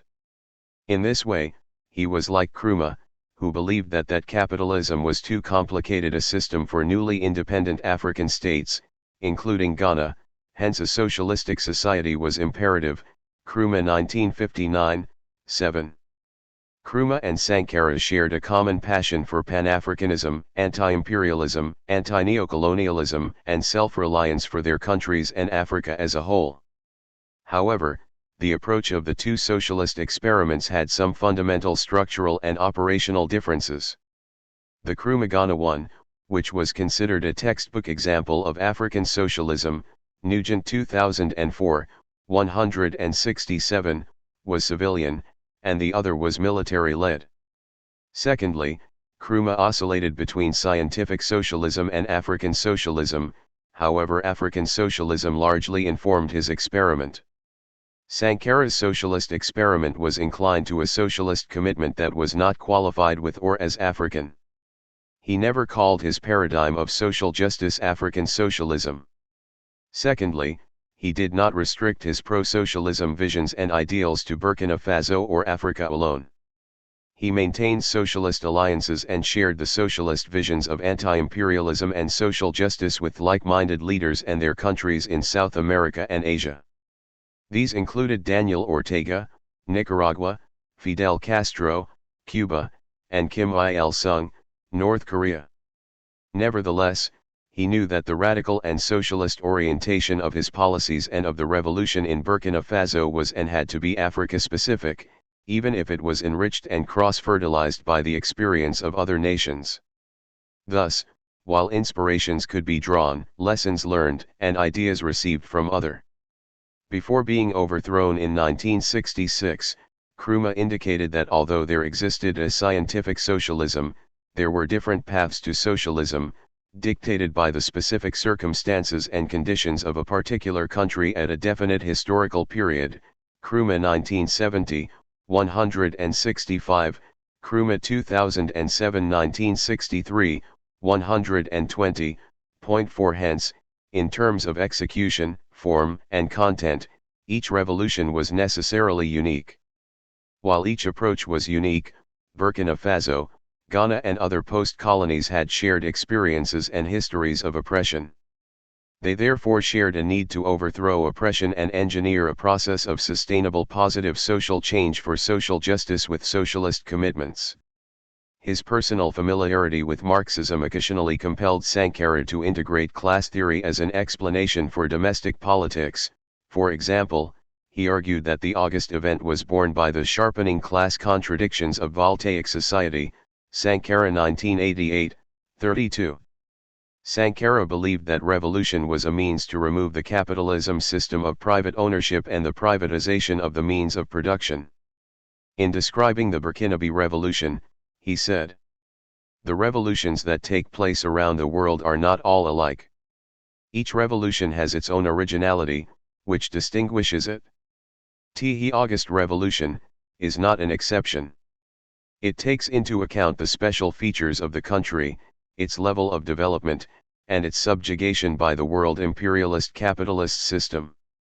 Sankara 1988, 40. Unlike the more dogmatic scientific socialists and Afro-Marxists, Sankara was not committed to apply certain so-called universal truths and transfer them as an entire well-formulated and all-embracing political philosophy to the African continent or Burkina Faso. His pragmatic policies were informed by an eclectic experiment through a pluralism obtained from the applicable ideas and truths of nationalism, socialisms, anti-neocolonialism and Pan-Africanism. 5. In this way, Sankara was at once a contradictory and dialectical personality of an overt Pretorian Marxist from Africa, an African socialist, pragmatist, military nationalist, populist, and pacifist. Even as someone who claimed to be Marxist, and in some circumstances advocated the use of violence for freedom and right to life, often brandishing his holstered pistol in symbolic gesture of non-compliance, see Chapter 2, this volume, he was deeply selfless. He revealed himself as a pacifist in the last moments of his life by dying as one. Contrary to his militant side and his better-known image as Africa's Che Guevara, he did not take up arms to defend himself. See Chapter 6, this volume. He did not take up arms to defend the revolution from those who, appearing as counter-revolutionaries and neoliberal actors, killed him and dismantled the revolution. Thomas Sankara and the CNR 33. CONCLUSION. This chapter has examined the special character of the Burkinabe Revolution through the prism of Sankara's political philosophies, Sankaraism, and how they encounter, and often contradict, what was a military-led government. In so doing, we have shown that what makes this revolution extraordinary was Sankara's ability to combine his analysis of various political philosophies and ideologies to reflect and suit local Burkinabe needs and circumstances. Through concrete policies. This novel approach to African politics can be called Sankaraism. Sankara's use of political orientation rather than ideology made this revolution distinct on the continent. Sankara's ability to rationalize social change through a homegrown understanding of the concept of the struggle between the capitalist haves, and their lackeys, and have-nots was different from other popular and traditional conceptions of Marxist revolution. This rationalization included his ability to navigate a complex landscape of local forces, often forces that clashed internally, without using a Eurocentric Marxist lens. This revolution was a product and event of anti-imperialism, as a class struggle but as a colonial, racialized class struggle in a global political economy. This perspective made it different from events and processes elsewhere which had been called Marxist revolutions. The Burkinabe Revolution was also not a replication or transplantation of any other Marxist revolution, see Chapter 9, this volume. Rather, it was an event and process of social change anchored in the political dynamics of Burkina Faso and deeply rooted in the country's own share of the problems of underdevelopment as part of post-colonial Africa and changes therein. Even though Sankara's leadership shared some features with other revolutionary anti-colonial and Marxist and socialist leaders in Africa and outside Africa, many of whom named their ideologies and/or published philosophical plans of political action, Sankara did not publish written work. Much like his 1987 homage to Che Guevara indicated, he probably knew that his work and ideas would remain if he left the political scene or died. Sensing that he would not live a long life as a leader, he used to call his wife Mariam Serm Sankara the widow. His short lifespan was fully packed with profound socio-political transformations and lasting consequences. His brave criticisms of capitalist imperial and neocolonial injustices as well as his critique of corruption in his country and across the globe remain relevant lessons for today. His tailor-made ideas and policies set his country towards national recovery and self-sufficiency. His revolutionary optimism made him a hero for the many who identify with the pains, struggles and hopes of the globally oppressed. 34. De Valera Botchway and Mausitra or Chapter 2. The Perils of Non-Alignment. Thomas Sankara and the Cold War.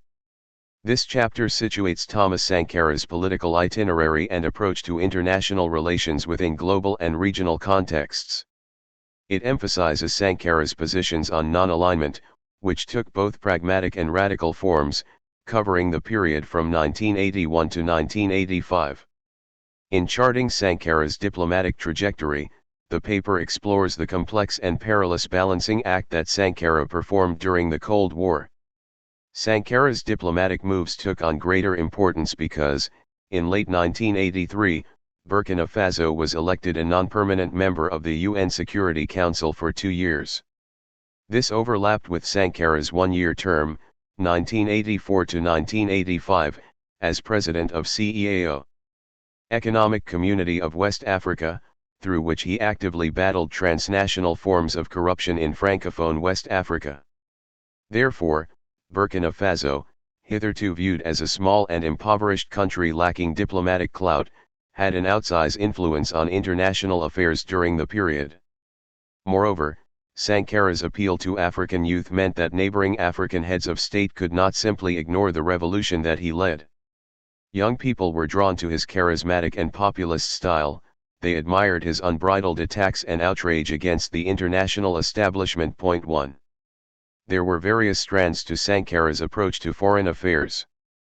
Officially, he considered the revolution in Burkina Faso as part of the world movement for peace and democracy, against imperialism and all forms of hegemonism. He called for mutual non-aggression, non-interference in domestic affairs, fairness in trade and for respecting each other's independence, territorial integrity, and national sovereignty. A committed Pan-Africanist, he supported national liberation movements around the world and was devoted to the anti-apartheid struggle. Sankara also advocated for debt non-repayment and disarmament and was far ahead of his times on environmental issues. Sankara 2007, 108-109. 37. In terms of diplomacy, Sankara called for a true democratization of international relations, to be based on the equality of rights and obligations. In international fora, he wanted his country to be treated on equal footing. He refused to genuflect to his African political elders. Sankara idealistically held the view that every country was free to choose relations with any other without outside interference or pressure. But he dangerously cultivated relations with countries that were viewed with suspicion by Western governments, such as Libya, North Korea, Cuba, and Nicaragua. Indeed, it was the Cold War, a zero-sum game, and there were repercussions to every alliance. Within Francophone West Africa, Sankara was equally brazen in his approach to foreign affairs. He routinely challenged Ivoirian President Félix Houphouët-Boigny, the doyen of French neocolonial power in West Africa. Despite his youth, Sankara wasn't willing to wait his turn and demanded respect from his fellow African heads of state. Thus, Sankara became a polarizing figure, particularly as he threatened the established political order in Africa. He became a hero for African youth, but for many African heads of state, the Sankarist revolution called into question their modes of governance. There were often discrepancies between Sankara's rhetoric in public speeches and his more pragmatic approach to diplomacy in private settings. This has led to a misappraisal of Sankara as a political leader, as he is mostly known through his speeches. Indeed, Sankara's passionate and provocative speeches led many to believe that his fiery rhetoric found echoes in his interpersonal dealings or in diplomacy. But Sankara had clearly distinct private and public personas, as documented by his friends, colleagues, journalists, and diplomats. This chapter will not delve into this public-private split, but it should be noted that these disparities between his words and actions characterized his approach to foreign affairs while presenting a diplomatic challenge for his contemporaries. As an example, the U.S. ambassador to Upper Volta, Julius Walker, wrote in a cable, "In one-on-one situations Sankara has tremendous charm and persuasion. But he responds to crowd stimulus like a gospel revivalist and says things he probably wouldn't have considered in quieter moments too." Ideologically, Sankara was an intellectual and political pragmatist. He eschewed dogma. In far-reaching interviews with Africacy, the quintessential third-worldist magazine of the era, Sankara observed that it mattered little whether or not a country was communist, socialist, or capitalist, so long as it considered Africa as its hunting grounds, their closed field, their market, where they unload whatever garbage in order to exploit our subsoil, our territory. Regardless of a foreign power's political orientation, Socialist France, Communist Soviet Union and China, or capitalist United States, all were potential exploiters of Africa. Sankara saw how regimes had used socialist ideology to the detriment of their people. He noted the limits to such political labels. One doesn't choose socialism as if it's a product in a supermarket. It's 38. Not because someone proclaims socialism that socialism exists. If tomorrow it is socialism that brings happiness, then it's socialism. But if it's another thing, it will be another thing. 3. This ideological flexibility was reflected in Sankara's notion of true non-alignment during the Cold War. He cultivated his image as a revolutionary and progressive, and he had a strong sense of kinship with other revolutionary movements, but he always remained open to maintaining and improving relations with Western capitalist countries. THECOLDWARCONTEXTOFTHEREVOLUTION Sankara's rise to power took place within a context of global recession. Coming after the economic downturn of the 1970s, the 1981–1982 recession led to a precipitous decline in prices for raw materials produced in African countries. It contributed to worsening terms of trade and indebtedness, in tandem with widespread mismanagement and corruption. It also propelled many African countries into IMF-imposed structural adjustment programs, which further exacerbated the vicious cycle of indebtedness. Concomitantly, China's reorientation toward a market economy had the result of undermining faith in socialism in the Third World. Across Africa, there was growing disillusionment with socialism and Marxist-inspired revolutionary movements, most of which had degenerated into leftist military juntas. Many of the Soviet Union's Third World allies were even defecting from Marxism, Leninism and initiating market-oriented reforms. Despite its costly invasion of Afghanistan from 1979.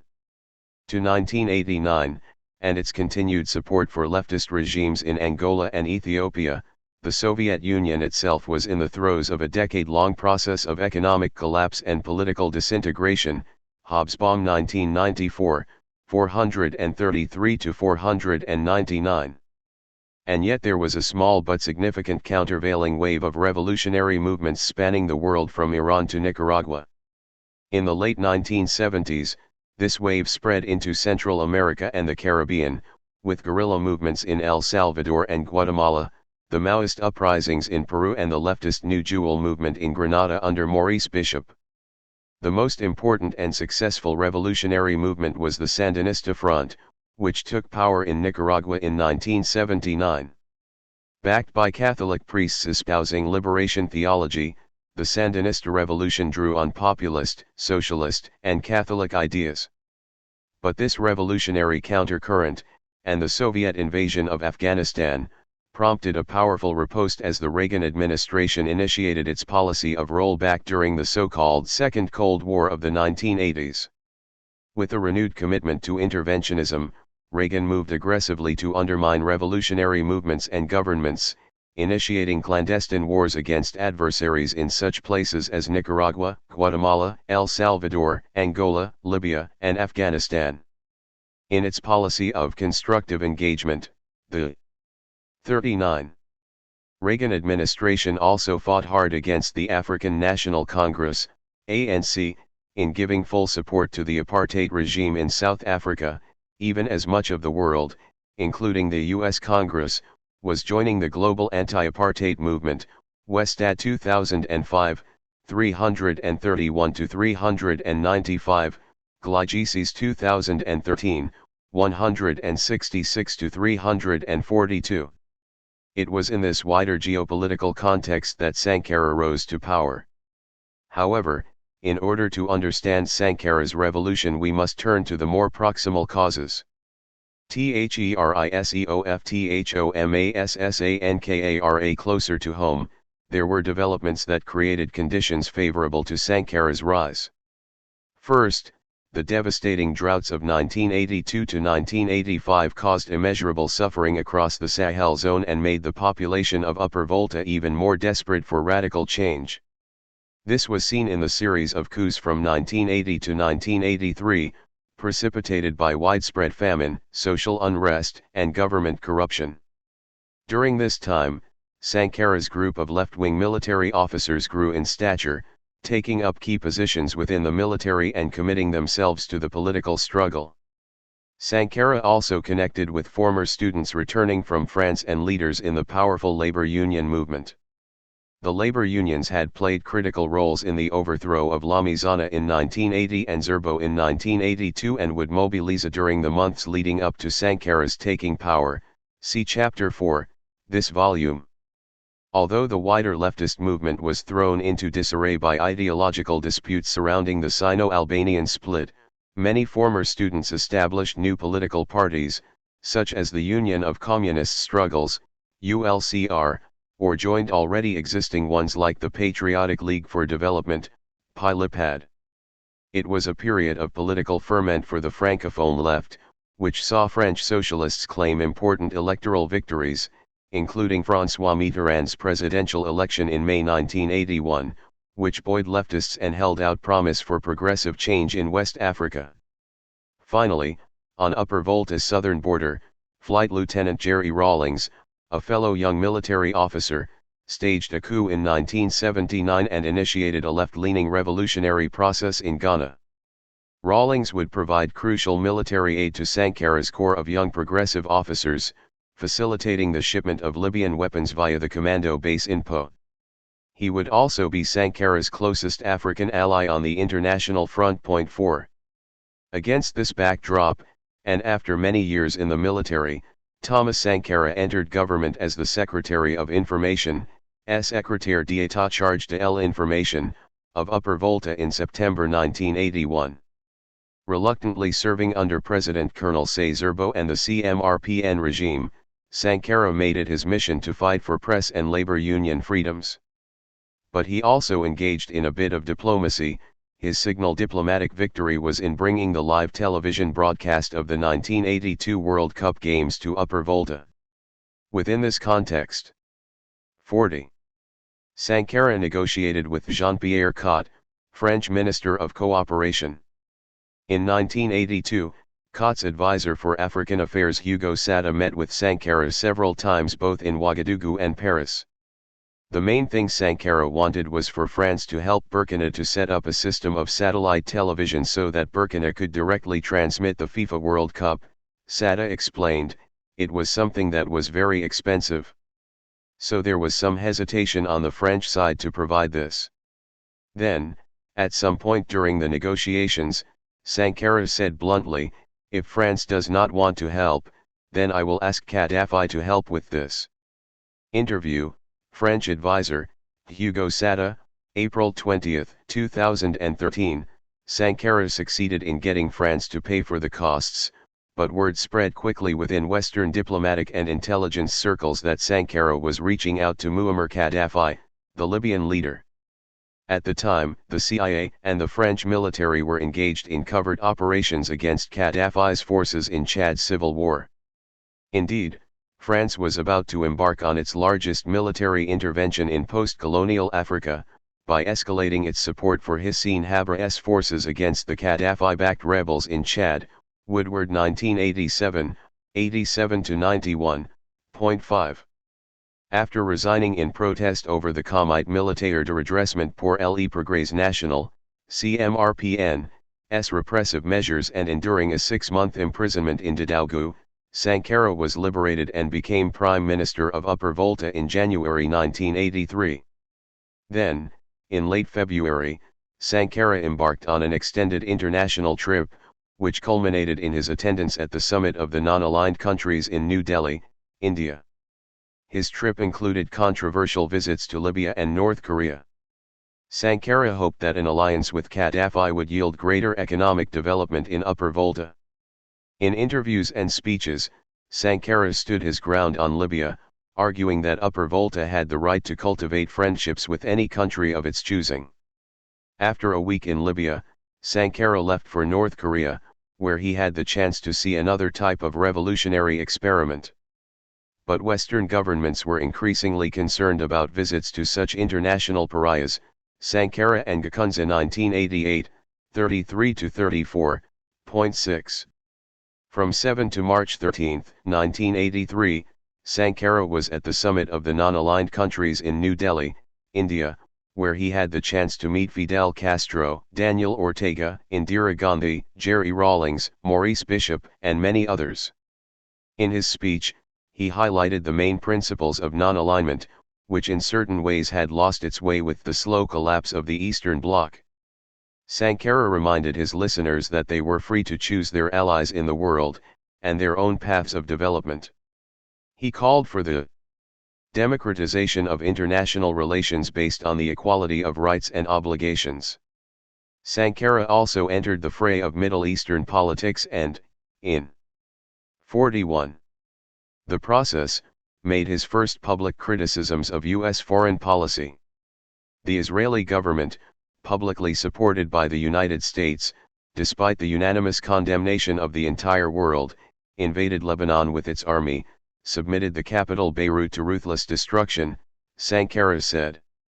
Despite the ceasefire called for by the international community, the Israeli government has allowed the indescribable massacres of Sabra and Shatila, and whose leaders in Israel should be prosecuted for crimes against humanity. He also condemned U.S. imperialism in Nicaragua and El Salvador and expressed solidarity with the people of South Africa, Mozambique, and Angola. 7.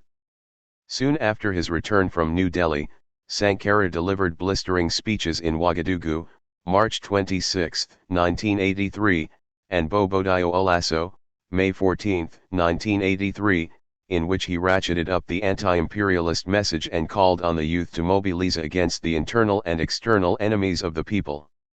During this time, Sankara met with ANC representatives to discuss the anti-apartheid struggle just as the Soviets, Americans, and Cubans all deepened their involvement in the battle for South Africa and Angola. but it was the Libyan specter that caused most concern. A CIA report warned that an Upper Volta government led by radicals allied with Sankara would offer Gaddafi increased opportunities for meddling in Niger, Côte d'Ivoire, and Togo. Stemming from these concerns, a U.S. diplomatic cable reported that there were certain attempts underway to remove Prime Minister Sankara. Sankara was eventually arrested on May 17, 1983. Indeed, stabilizing Upper Volta, and keeping Libyan influence at bay, was a top French priority in Africa. When U.S. diplomats met with Mitterrand's Director of African Affairs Jean Ausile at Quai d'Orsay, Ausile placed emphasis on the importance France places on Gaddafi's 6 setbacks in Upper Volta and CAR Central African Republic. The French official went further, stating that Libyan expulsion from Upper Volta was even more important than recent and current events in Chad. 8. Sankarasrevolutionandcoldwarpolitics. Despite the best efforts of the French government to keep Sankara out of power, Sankara and his fellow progressive military officers mounted a coup d'état on August 4, 1983, and thus launched the Democratic and Popular Revolution. A year into the revolution, Sankara would change the name of the country to Burkina Faso. On the diplomatic front, shortly after taking power, Sankara met with the U.S. Ambassador Julius Walker privately. According to the minutes from the August 8 meeting, Sankara wanted to clear up any suspicions of Libyan influence. He was pragmatic and emphasized that he would be taking his distance from Gaddafi, and went so far as telling the U.S. ambassador that Gaddafi will be shocked by some of Sankara's statements and that he was not 42. Controlled by Libya and will be doing and saying things which Gaddafi will not like. 9. But, during this time, Western news reporting placed singular focus on Libya. Le Monde highlighted Sankara's ties to Gaddafi. The New York Times referred to Sankara as a pro-Libyan paratroop captain. He was characterized as a committed Marxist, Leninist, who had made several trips to Libya. These factors, according to the Times, were expected to fuel fears in Western-oriented African capitals. Among the neighboring African countries to express alarm was the Ivory Coast. In fact, Houphouët-Boigny had recently been invited to the White House in June 1983, and according to Herman J. Cohen, Reagan's special assistant and senior advisor on African affairs within the National Security Council, Houphouët-Boigny had become an indispensable ally in the region, mainly owing to his role in the Angolan Civil War, backing the pro-West Jonas Savimbi and UNITA against the Cuba and Russia-backed MPLA, Cohen 2015, 17-30. 10. Notwithstanding the concerns over Libya, the National Council of the Revolution, CNR, drew most of its influence from the Cuban Revolution. We had nothing to do with the Libyan model, CNR member Valery Sum explained. At the beginning, Gaddafi helped us by sending arms through Ghana, but he soon realized Sankara was not going to be his disciple. Gaddafi thought he could impose his Green Book on us, but we flatly refused.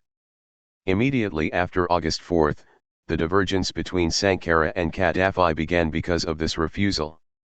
Actually, our revolution drew mostly on the Cuban Revolution. There was absolutely no trace of Gaddafi's influence in our revolution, and Gaddafi would even have a hand in the assassination of Sankara. Interview, Valery Sum, March 13, 2013 and August 22, 2015. As the revolution deepened, Sankara routinely offered blunt criticism of Gaddafi's involvement in Chad. In early 1984, Sankara even hosted one of Habré ministers in Ouagadougou and took considerable heat from the Libyans. Sankara was trying to play the role of mediator between the belligerent parties, but Gaddafi refused to accept Upper Volta's neutrality. In response to Sankara's disapproval of Libyan intervention in Chad and Sankara's resistance to Libyan pressure to follow their revolutionary example, Gaddafi began withdrawing support for Sankara while cultivating relationships with other military members of the CNR, such as Blaise Compaoré. A secret U.S. embassy cable ominously reported in 1984 that Compaoré was already working with Gaddafi, and that Kambour was certain to stage a coup in the near future. With the possibility of Libyan support, Jaffer 2012, 179.11. Relations with France were fraught with tension. On October 4, 1983, Sankara was at the 10th Annual Franco-African Summit in Vittel, France. Those who 43. Attended the conference remembered Sankara's controversial presence. Lipad. Leader Philippe Araogo recalled the Vittel conference. "I was there in Vittel with Thomas at the meetings. And Sankara made quite a stir by showing up with his pistol, which he put on the table in front of him. He was so young, and he had just done this coup. And the journalists were curious and drawn to him. He was very controversial and pushing the boundaries, challenging the neocolonial order." Interview, Philippe Araogo, August 31, 2015. Sankara knew that he was stirring up the tranquil pond of Franco-African relations. But he was also painfully aware that his country was dependent on France. Paris was by far Burkina Faso's largest aid donor, providing some $55 million USD in economic aid, which constituted 40% of its annual budget. Burkina's debt to France was roughly $155 million. By this time, the country had fallen into arrears. The public debt consumed 1/4 of state revenue. Even as Sankara pushed ahead with ambitious new projects, the country was facing major fiscal challenges and the CNR was feeling pressure to reach an agreement with the IMF. Thus, despite his public declarations aimed at challenging France, Sankara understood that he couldn't break with the neocolonial power completely. Sankara 2007, 132-133.12. Shortly after his return from France, Sankara learned of the killing of Maurice Bishop, the revolutionary Prime Minister of Grenada, on October 19. Within a week, on October 25, the U.S. military invaded the island on a rescue mission to protect American students. But as it would later become clear, the Reagan administration had grown concerned about the island's ties to Cuba and the Soviet Union. Reagan saw a golden opportunity to combat communism in the region. According to Cold War historian Odd Westad, the invasion of Grenada was a breakthrough for a more offensive strategy against revolutionary regimes. It contributed to the development of a counter-revolutionary strategy that was global in reach. Sankara took a public stand against the U.S. invasion of Grenada and expressed support for the Sandinistas in Nicaragua. Soon U.S. Ambassador Walker warned Sankara that the U.S. government would be forced to re-examine its cooperation agreements and aid programs with the country. But over the next 2 years, Upper Volta, as a non-permanent member of the UN Security Council, would be voting with Nicaragua, Cuba, Ghana, and others against the United States. Westad 2005, 345.13. Sankara reasoned, Burkina Faso was elected with the votes of more than 104 countries. We had to represent their interests, in particular those of the non-aligned countries. Their interests, as well as those of other peoples in revolt, should be defended every day, constantly and courageously. Otherwise the UN would become an echo chamber manipulated by a few powerful drummers. Sankara 2007, 150, 195. 44.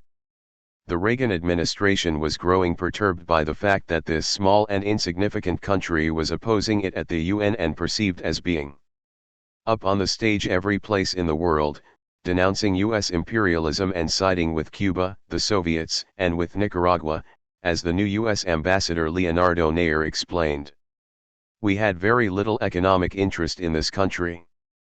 We just wanted to try to wean them away from certain radical ideas, and to moderate the regime. The thing was that Sankara's rhetoric and his posturing just pissed off the Reagan administration. Jeane Kirkpatrick was extremely hostile towards Sankara and wanted me to go out there and tell him off. And the USAID director said that we were going to zero out the aid projects. The Reagan administration was very hostile towards Sankara from the beginning. Interview, Leonardo Nair, June 23, 2014, 14. Faced with the hostility of France and the United States, Sankara was eager to cultivate relations with socialist countries, hoping to counterbalance Burkina Faso's high level of dependence on Western donors. But, a year after taking power, Sankara had yet to draw much interest in his revolution from the communist world. The Chinese built a stadium, but provided little economic assistance. Although the Soviet Union had a foothold in Mali and Benin, Soviet relations remained distant. Moscow offered no economic or military aid program. Furthermore, the August 1984 expulsion from the CNR government of Marxist, Leninist Pilipad members, who had close links to the USSR, led to a cooling of Soviet interest. The Soviets even publicly stated that the expulsion was unacceptable, to which Sankara responded by expelling the Soviet deputy chief of mission in Ouagadougou. Sankara then refused a paltry Soviet offer of food aid because of conditions that Sankara found insulting. When asked about the refusal of Soviet food aid, he later explained, "We have our dignity to protect. We could have mortgaged off our country. We are the ones who decided that all forms of outside control should be rejected." Members of the CNR's political bureau thought it was the lack of interest in the Soviet model that kept the Eastern Bloc from supporting the revolution. But Sankara's ties to North Korea and Libya also served to alienate potential supporters. Sankara 2007, 201-232.15. In late September 1984, Sankara embarked on a historic 10-day trip to the United States, Cuba, and Nicaragua. According to Carrefour Africain, the visit to Cuba was in response to Fidel Castro's personal invitation. Sankara was given a reception attended by most of Cuba's top-ranking officials. Castro awarded Sankara with the Order of José Martí honor.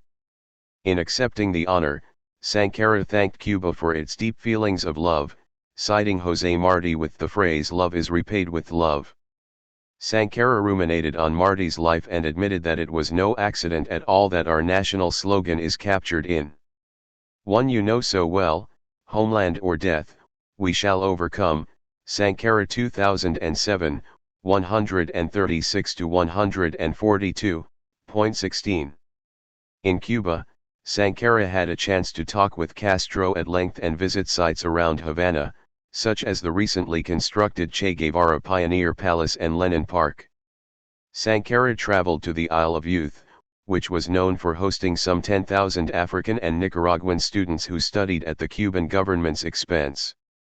This kind of cooperation was not unique.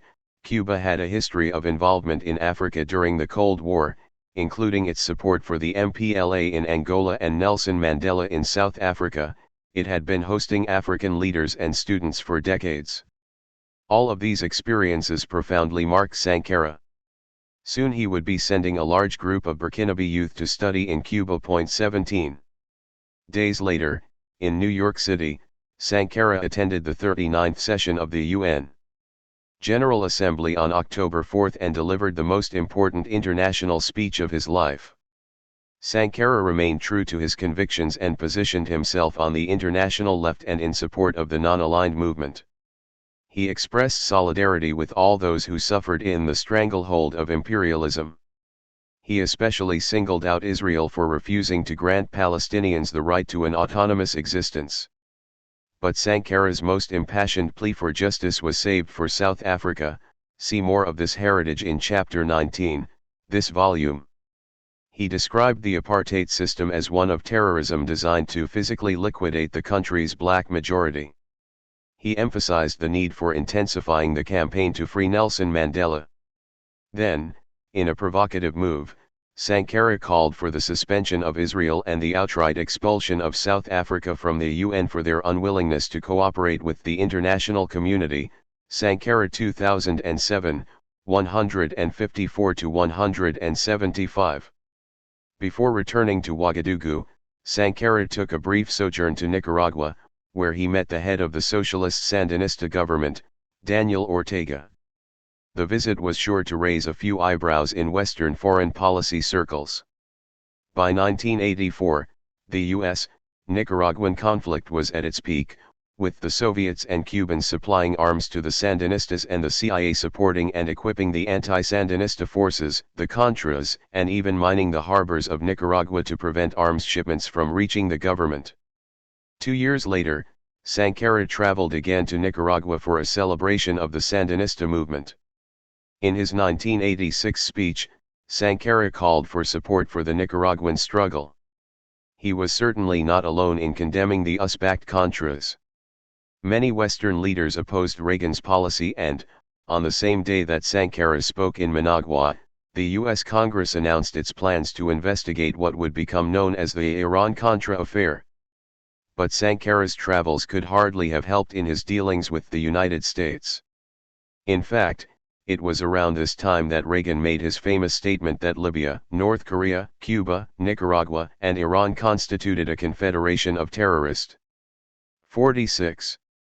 States, a new international version of Murder Incorporated, Sankara 2007, 297-302, Westad 2005, 339-348, Legacies 2013, 314.18. CHALLENGINGFRANCAFRIQUE. In late October 1984, Sankara was disrupting the regional political order. He flew into Bamako, Mali for the 10th annual CEAO, Economic Community of West Africa, summit. He was greeted by enthusiastic crowds of youth chanting his name along the roadside. All across West Africa, Sankara was raising the hopes of young people, and now he was being sworn in as the new CEAO president. Sankara promptly used the position to extend his anti-corruption crusade to neighboring Francophone African countries.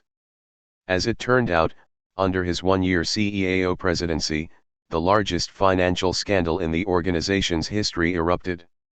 Known as the Diawara affair, it involved the Ivorian Minister of Planning, Mohamed Diawara, who was charged with embezzling 6.5 billion CFA of CEAO funds that had been earmarked for famine relief. In his speech to CEAO leaders, Sankara stated unequivocally that it was time to clean house. To the dismay of fellow African heads of state, Diawara and his accomplices were arrested and put on trial before a popular revolutionary tribunal in Ouagadougou. They were convicted and imprisoned. The Malian political class was enraged.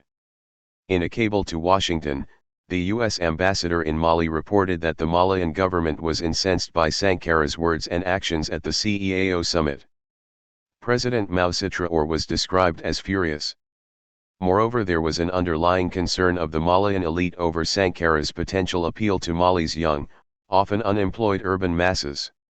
The revolutionary threat that Sankara posed would eventually lead Traoré to provoke a senseless border war in late 1985.19. By early 1985, Paris was also reportedly fed up with Sankara's public rhetoric. French Ambassador Jacques-Le Blanc began toying with the strategy of reducing French aid. In a conversation with Ambassador Nair, Le Blanc discussed plans to approach Sankara, point out the value of French aid, and say that France will reduce its assistance. The U.S. had already begun drastically cutting aid to Burkina in response to Sankara's public statements attacking the Reagan administration. During the meeting, Le Blanc offered his assessment of Sankara as an impetuous, childish, and inexperienced leader. He characterized the CNR as a simple military dictatorship and said France was still deeply concerned about Sankara's ties to Libya. 20. Mali and the Ivory Coast accelerated their efforts to counter the revolution. It was around this time that Houphouët-Boigny began cultivating Blaise Compaoré as a useful ally by arranging a marriage with Ivorian Chantal Terrasson de Faugeries. Then, amid the growing tensions with the Ivory Coast. 47. Sankara attended a meeting in Yamoussoukro on September 10, 1985. The issue of the day was Libyan efforts to destabilize the region, and Sankara was put on the hot seat over Gaddafi's actions. Houphouët-Boigny was reportedly trying to burn bridges between Sankara and his neighbors, notably Mali. 21. Returning to Ouagadougou on September 11, Sankara was livid. At a public meeting, amid loud cheering, he protested. "We know that at the present moment, they are trying to foment plots of all kinds against our people. They are trying to trigger an unjust and multiform war against our people. The other peoples who are at our borders, they also are people who need revolution. To be clear, I'm talking about Mali. The revolution of the Burkinabe people is at the disposal of the Malian people if they need it." Sidwaya, September 13, 1985. The speech gave a clear casus belli and reason to stop the revolutionary contagion from spreading. Within 2 months, a pretext had been generated to declare war on Burkina Faso, the unresolved border dispute. But the real motivation was to teach Sankara a lesson, to humble the young revolutionary, and perhaps precipitate a coup. Leading up to the war with Mali, Africacy reported that everything has been undertaken by the Ivoirian president to combat his neighbor, attempts at assassination, financing military and civilian plots, thinly veiled interventions at Élysée, Matignon, Quai d'Orsay and even the Socialist Party headquarters, but also in numerous African and Western capitals in order to strangle the young revolution.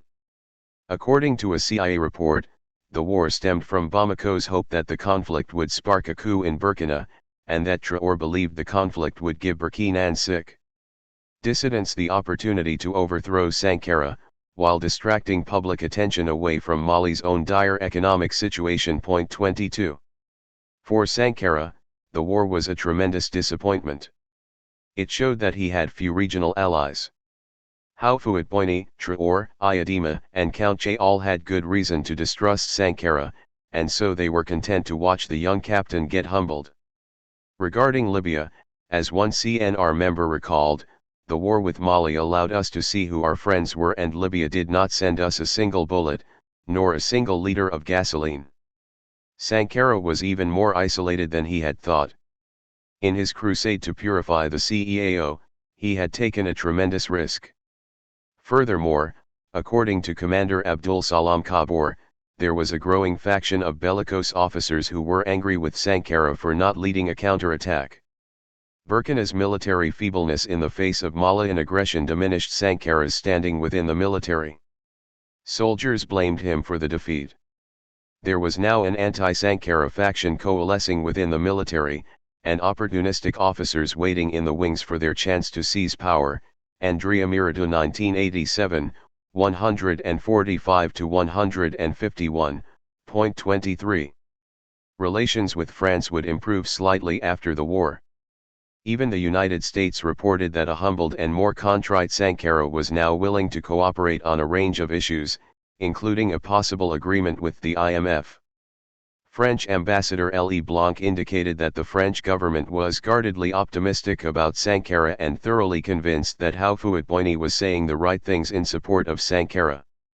However, on April 15, 1986, all the optimism ended when the Reagan administration launched its bombing of Libya. In response, Sankara decided to take a stand against the U.S. military operation by publicly showing his solidarity with the Libyans. Unfortunately for Sankara, his expression of loyalty to Gaddafi was not reciprocated, and it won him few favors with neighboring heads of state. Even an alleged coup attempt in Togo was soon blamed on Sankara. And over the next year, Gaddafi would deepen his ties to Sankara's internal and external enemies as the focus of Libyan destabilization shifted to Liberia. See Chapter 6, this volume. 24. Over the final year of his life, Sankara would place emphasis on debt non-repayment as a core issue. See Chapter 12, this volume. He would deepen his support for the liberation struggle in South Africa, reaffirm his ties to Cuba and the Sandinistas in Nicaragua, and maintain his non-aligned position. But he found himself increasingly isolated in West Africa, as the Ivory Coast, Mali, Togo, Niger, Senegal, and others grew weary of his challenges to the established system. Even Ghana was coming to terms with the IMF and World Bank, eventually entering into the kind of structural adjustment program that Sankara opposed. Finally, there was evidence of diminished French commitment to Burkina Faso, especially after Mitterrand's visit to Ouagadougou in November 1986 and the return of Jacques Foccart within the cohabitation government. Moreover, Sankara's expulsion of the Peace Corps from Burkina Faso in 1987 served to further alienate the U.S. In the face of uncertainty, and the ongoing anti-imperialist rhetoric, France and the United States were not willing to absorb the recurring costs, and diplomatic headaches, required to support Sankara. And with the rise of a new neoliberal order, and the dramatic extension of the Cold War into the global economy, socialist countries were unable, or unwilling, to provide the kind of patronage Sankara needed to stay in power. He would make one trip to the Soviet Union in October 1986, but the visit resulted in no significant Soviet aid. In fact, it was just days before Mikhail Gorbachev's historic meeting with Reagan in Reykjavik. The Cold War was drawing down and there wasn't much interest in supporting Burkina Faso, according to the U.S. Ambassador Leonardo Nair. 25. In his final international address, Sankara focused on the theme of indebtedness. With barely 3 months to live, he warned that African nations 49 had to come together to avoid going off to be killed one at a time. But, by this time, such talk of African unity fell on deaf ears, as most African countries, facing economic collapse, desperately sought out arrangements with the Washington Consensus. Sankara then finished his speech with a bit of gallows humor: "If Burkina Faso alone were to refuse to pay the debt, I wouldn't be at the next conference." Sankara 2007, 373-381. And indeed this would be his last. Chapter 3. Thomas Sankara and the Elusive Revolution. Thomas Sankara sought a national break from Upper Volta's neocolonial and imperialist domination. In 1983, he stated the aims of the revolution categorically: this would be a new society free from social injustice and international imperialism's century-long domination and exploitation, cited in Sankara forthcoming. Yet, securing such a break was a far from simple aim. The combination of popular and grassroots initiatives, with more classic development projects and support for businesses, expressed a real contradiction. The revolution tried to hold on to a complex, and ultimately deadly, ambiguity. This chapter looks at the limited, hugely constrained, circumstances of reforms under Sankara's military government. Reforms had to be secured in the cracks and fissures that were temporarily available. At the start of the age of austerity on the African continent, in the early 1980s, Thomas Sankara emerged as a leading figure to challenge the cynical class of leaders who led the new states from independence. Within a very short period, he became the figurehead of the confrontation of a people to the demands of structural adjustment, multinationals, the International Monetary Fund and World Bank, and their local and international accomplices. The period from 1970 to the mid-1980s held many contradictions for African revolutionaries. There was a combination of new struggles in Africa and a deepening economic crisis that brought to an end the myth of rapid economic development directed by the state. It also marked the end of the long boom that had stretched precariously and unevenly around the world since 1945. By the early 1970s, industrial production had slumped in the advanced economies by 10% in 1 year, while international trade had fallen by 13%. Hobsbawm 1995, 405. The resulting recession had a devastating effect on Africa. Still locked into economic dependency, most African economies relied on the export of one or two primary products. By the mid-1970s, for example, 52.2/3 of exports from Ghana and Chad were coffee and cotton respectively, while the fall in copper prices meant that by 1977 Zambia, which depended on copper for half of its GDP, received no income from its most important resource, Marflate 1998, 104. Regions already marginal to international capitalism were further marginalized, impotent to resist the violence of these slumps. The struggle for independence from Portugal represented, for some, a renaissance of socialism in Africa, Davidson 1978. Since the crisis in the Congo, guerrilla movements had multiplied in Africa, the most effective fighting under the leadership of Amilcar Cabral in the small West African state of Guinea-Bissau. Amilcar Cabral, intellectual and activist, a symbol of the new generation of African socialists, managed to humiliate the Portuguese army. The Portuguese army was also involved in Angola and Mozambique in an increasingly desperate bid to hold on to Portugal's African empire. Although the new leaders of liberation movements were often committed to Marxism-Leninism, they remained critical of the experience of decolonization. The MPLA in Angola and Frelimo in Mozambique both faced external invasions from South Africa and internal destabilization by movements funded by the USA.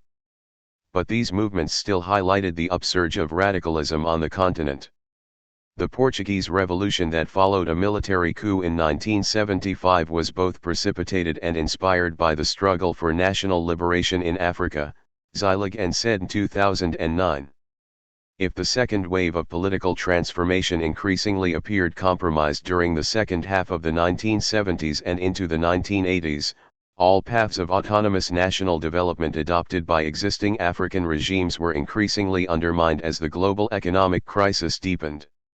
Although the economic crisis of the late 1970s and early 1980s was a global capitalist crisis, much of the pain of adjustment was borne by the developing countries, and particularly by those that relied heavily on oil imports and on borrowing from the West.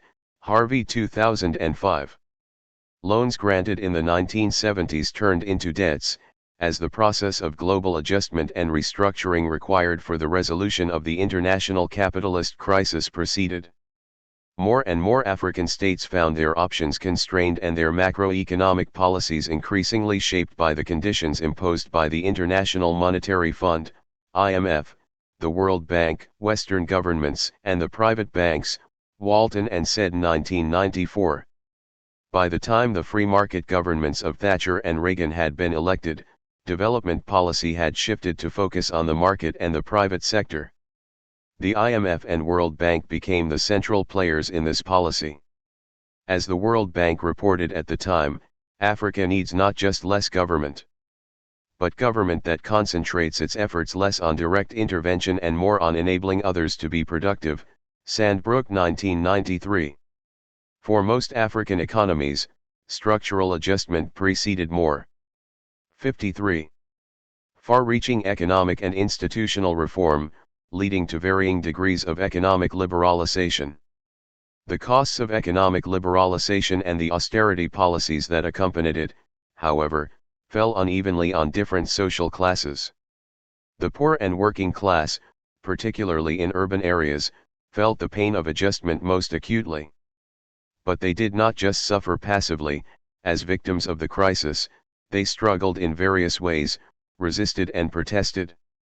The reaction of the working class and poor was not only defensive and geared towards survival, it was also offensive, aimed at resisting, protesting against and changing the policies, and at challenging those interests that so evidently oppressed and exploited them. The targets of popular protest included the international financial agencies, particularly the IMF, the governments that adopted the austerity policies and the representatives of the big corporations, foreign and national, that benefited from liberalization, said Zeilig 2005, 9-27. It was from this radicalizing, continental moment that Sankara had started to develop his own understanding of political possibilities and transformation. From the devastation of the continent, Sankara emerged as a force promising, at any cost, to break from this pattern, to refuse the inevitability of poverty and misery in West Africa and turn his back on both the inevitability of adjustment and the failure of the two waves of independence. The Burkinabe Revolution, as it became known, was a complex process, full of contradictions, setbacks, failure and more limited success. Sankara understood that Africa had to find its own way to development by severing the lines of economic and political slavery with the North. In all of these ways, he was correct and worthy of our celebration and study. In the process of implementing his project for Burkina Faso, he wielded and created institutions and organizations from above, In this, he failed. Sankara's tools for transformation proved too weak. Sankara is a crucial starting point for each of us who seek the same transformation of the continent's skewed political economy in the context of capitalist globalization. Sankara was more than the speeches and declarations he made at international forums, great as these were. He fought against a world economy that was set up to crush initiatives such as his, even in poor countries like Burkina Faso. The enemies of the regime were national and international, and even such a top-down project, for the Conseil National de la Révolution, CNR, the governing body of the revolution, directed and coordinated transformation from the top of a military command structure, posed too great a threat to many important interests, Martins 1989. 54. Some of these top-down initiatives were successful and incredibly audacious, and there are thousands alive today as a result. In primary healthcare, the regime scored some of its greatest successes. A few examples should suffice. Infant mortality fell from 208 in every 1,000 births, in 1982, to 145 in 1984. Local pharmacies were built in approximately 5,834 of the 7,500 villages, Sankara 1988, 21. Even more impressive was the program of mass vaccination. Between 1983 and 1985, 2 million children were vaccinated against different illnesses. The achievement was appropriately recognized and celebrated by UNICEF, Sankara's recent biographer writes. By most estimates, the greatest triumph was the Vaccination Commando, a child immunization campaign. Previous vaccination campaigns were carried out strictly through the government's regular and very limited health services, and thus reached only a tiny fraction of children, even in Ouagadougou. Reflecting Sankara's typical impatience with slow, bureaucratic procedures, the cabinet decided in September 1984 to launch a commando-style campaign to vaccinate most Burkinabe children against the key childhood killers, measles, meningitis, and yellow fever, and to do so over a period of only 2 weeks, just 2 months later. Foreign donor agencies advised against such a fast and extensive campaign and suggested a more cautious, measured approach. By the end of the 2 weeks, some 2 million children had received a vaccination, about 3 times the number in previous campaigns. Rural coverage was almost as high as in the cities. According to a joint evaluation by UNICEF and the Ministry of Health, sensitization of the population to health issues was the most spectacular aspect of the operation. In addition, health worker morale increased significantly, as did greater overall public demand for better health services. Most immediately, the vaccination commando meant that in 1985 the usual epidemics of measles and meningitis, which often claimed the lives of between 18,000 and 50,000 children, did not occur. Harsh 2014, 77-78. In addition, tens of thousands were given, for the first time, access to education and literacy, including many poor peasant farmers and women. School fees were reduced, and thousands of classrooms and school premises were built. All of these were achievements, even if they were uneven, that were hard to sustain and suffered also from the regime's own decision to sack striking teachers in 1984, which had a devastating impact on the lives of thousands, Shuli 2012, 6-8. Despite these achievements, the government was still locked into a deeply unequal relationship with the world economy. The recession that rocked the continent stung and chafed Burkina Faso's radical government severely.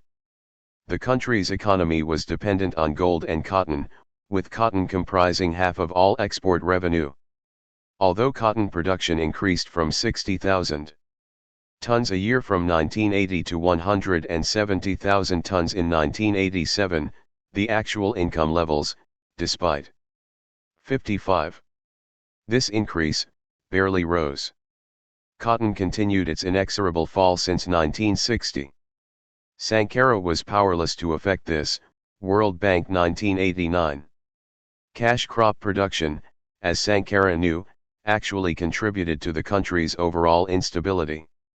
Attempts, valiant though they were, to diversify the economy into production and manufactured goods were important but remained largely symbolic.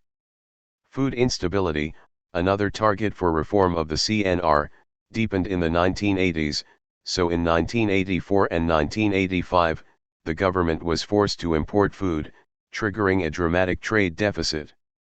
The sacred cow of contemporary African finance ministers, foreign investment, remained pathetic under the CNR, so the deficit was filled by long-term borrowing which doubled the country's debt burden by 1987.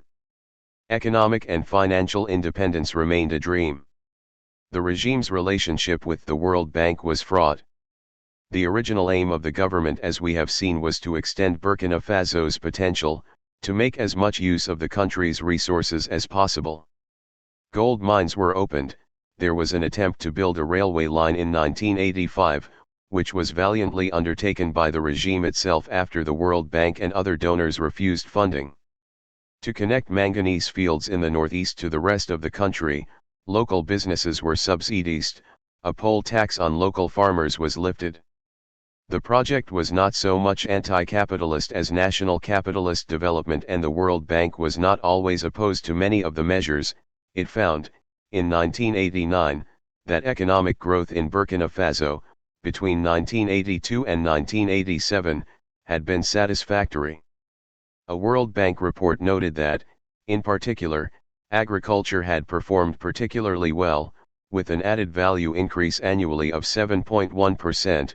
The reasons for this were linked to a number of reforms the government had pushed through, including improved land utilization in the south and southwest and impressive use of technology in cotton production. World Bank 1989. At a time when structural adjustment, as a condition for accepting IMF or World Bank financing, was being implemented across the continent, Burkina Faso managed to escape much of this adjustment. The reason for this was that Sankara was able to impose his own form of restructuring. There was considerable control over budgetary expenditure with a reduction in public sector employment and attempts to generate private capital investments in manufacturing, in line with imposed reform packages elsewhere on the continent at the time. Sandbrook 1993. The genuine and committed efforts at agricultural reform included austerity measures designed to lighten the state deficit, while the income levels of state employees, teachers, and civil servants suffered and levies were raised on workers to fund development projects. Nevertheless, these efforts, an attempt to make up for underdevelopment as a result of the country's incorporation into the global economy, less than 100 years before, were understandable. What other tools were available to achieve such development and to alleviate the country's terrible poverty? 56. Sankara was nothing if not an enigma. He argued for a radical plan of national self-development, condemning in powerful terms the behavior of ex-colonial powers, financial institutions, and global capitalism. Yet he also made a kind of compromise with these bodies while attempting to build up and diversify the economy. This terrible and dangerous dance, between competing and hostile interests, meant that national capitalist interests overrode all others. The regime was left at the end of 1987 without any powerful domestic allies. Sankara was almost without comrades, and some of this was due to how he conducted politics. Left-wing supporters and opponents were condemned and imprisoned, and the unions were often silenced. The trade unionist Halidou Araogo was unequivocal in his verdict, and it was harsh. We do not understand how the foreign revolutionaries can have a positive verdict on Sankara, without having heard the opinion of the unions. Martins 1989, 28. Yet, and this is an important, indeed vital, addendum, the appearance and behavior of the government was impressive. Ministers were no longer overlords and gods, living in the dizzying heights of luxury, extravagance and conspicuous consumption. They received modest wages, while basic health and education was delivered to the poor. In an atmosphere of national austerity, implemented from above but that included the highest office holders in the executive, there was a genuine commitment in practice to the endeavor. Denunciations were routinely made of imperialism. The role of the big bourgeoisie was regularly denounced. Still the verdict is mixed. Though Sankara's project was a valiant attempt at radical reform, he was unable to buck the market. He forced through what could be seen as economic restructuring and even launched a systematic attack on trade unions. Some studies have concluded that the position of enterprises was actually strengthened after 1983, wages in the public sector fell and food prices increased. Sankara's project was a self-conscious effort at capitalist modernization and development. Its characterization as a revolution is confusing and unhelpful, Labazie 1988, 243. The appeal for ideological clarity is not to issue orders and directives from a mountain top, from where we can survey and shout instructions to the frenzy and chaos of human society. At the end of 1960, the Algerian revolutionary, Frantz Fanon, traveled through newly independent West Africa.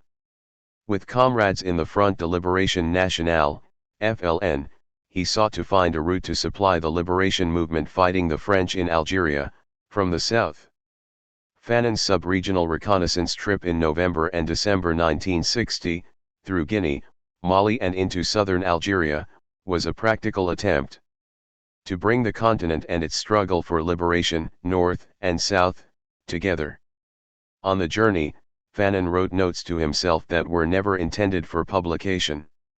Among his notes was the apprehension that the continent, with its colonial divisions, must be done away with.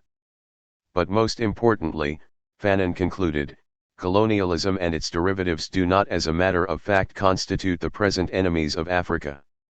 In a short time this continent will be liberated.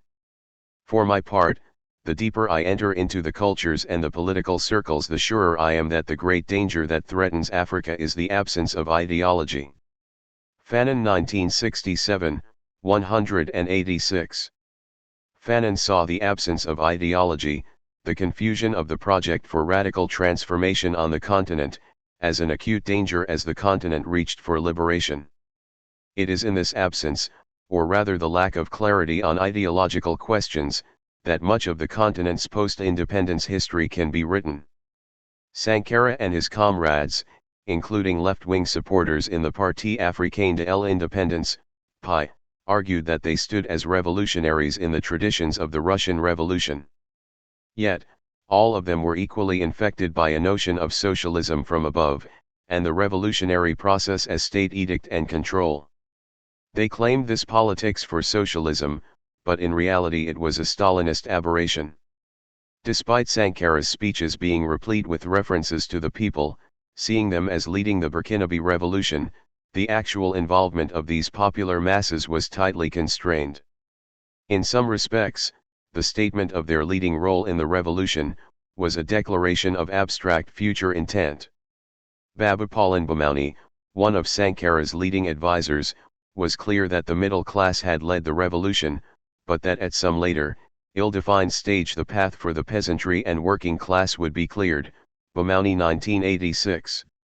Again, these elements of substitution of the military regime for the working class, the heroic guerrilla for the peasantry, the idealized proletariat for the revolutionary agent, have a rich and troubled history in independent Africa. In Guinea-Bissau, the revolutionary leader, Cabral, explained the historical role played by the middle class, in the place of a weak or non-existent working class. The stratum which most rapidly becomes aware of the need to free itself from foreign domination. This historical responsibility is assumed by the sector of the petty bourgeoisie which, in the colonial context, can be called revolutionary. In place of a real proletariat, an ideal one would be comprised of a class of students and intellectuals who would help create unity between the oppressed classes and combat ethnic divisions. Cabral 1969, 88-89. 58.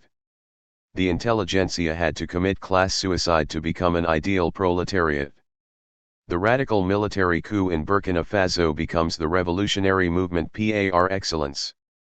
In 1960s Congo, the greatest peasant fighter of the second half of the 20th century, Che Guevara, fought in the name of the working class. A class that was not actually invisible in African political economy, but was absent in the projects that were undertaken in its name. Sankara, in different ways, became part of this tradition of radical substitutionism. Clip 2001, 117 to 132. Again and again, it was the military, then the political bureau, and then finally the trusted, leading cadre who were charged with leading political transformation in the name of the disempowered and elusive people. The notion of popular movements, and their governments and programs involving the self-engagement and emancipation of the poor was lost. The substitute for this power, military rule, enlightened dictatorships and incorruptible presidents may be easier to mobilize and imagine, but they remain harder to sustain.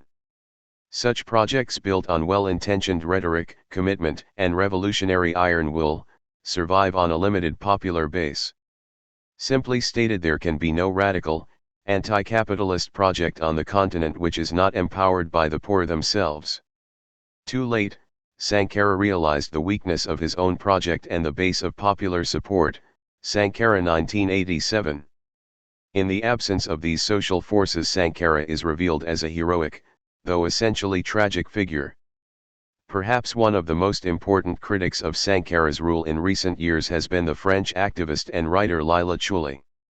As we have seen, Sankara's social reforms were from the top down, not the self-emancipation of the working and popular masses. Indeed, his reforms worked against such popular empowerment. The result of this approach, Chuli tells us, was to bring the regime into conflict with sections of the working class and its organizations. In January 1985, a trade union front was set up against the decline in democratic and trade union freedoms. Though this front remained active throughout the so-called revolutionary period, trade unions and independent organizations would be considerably undermined as a result of repression of union activity.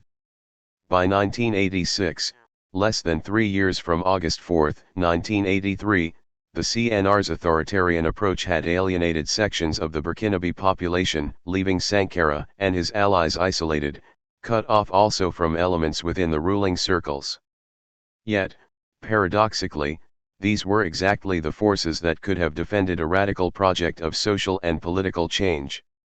As Chuli has argued, as a result, the government banned trade unions and the free press as these were seen as obstacles to the CNR's reforms. Additionally, as an admirer of Fidel Castro's Cuban Revolution, Sankara set up Cuban-style Comites de Defense de la Revolution, Committees for the Defense of the Revolution, CDRs. In principle, all Burkinabes were members of the 59 CDRs, and critics and opponents were branded enemies of the people. The actions of the trade unions were considered subversive and could be punished with military sanctions. The ruling CNR found itself unable to conduct a meaningful dialogue with other groups and the elusive people about its objectives and how to achieve them. There were simply no authentic channels for this dialogue once critics, trade unions, and others had been labeled enemies of the people. Chuli explains.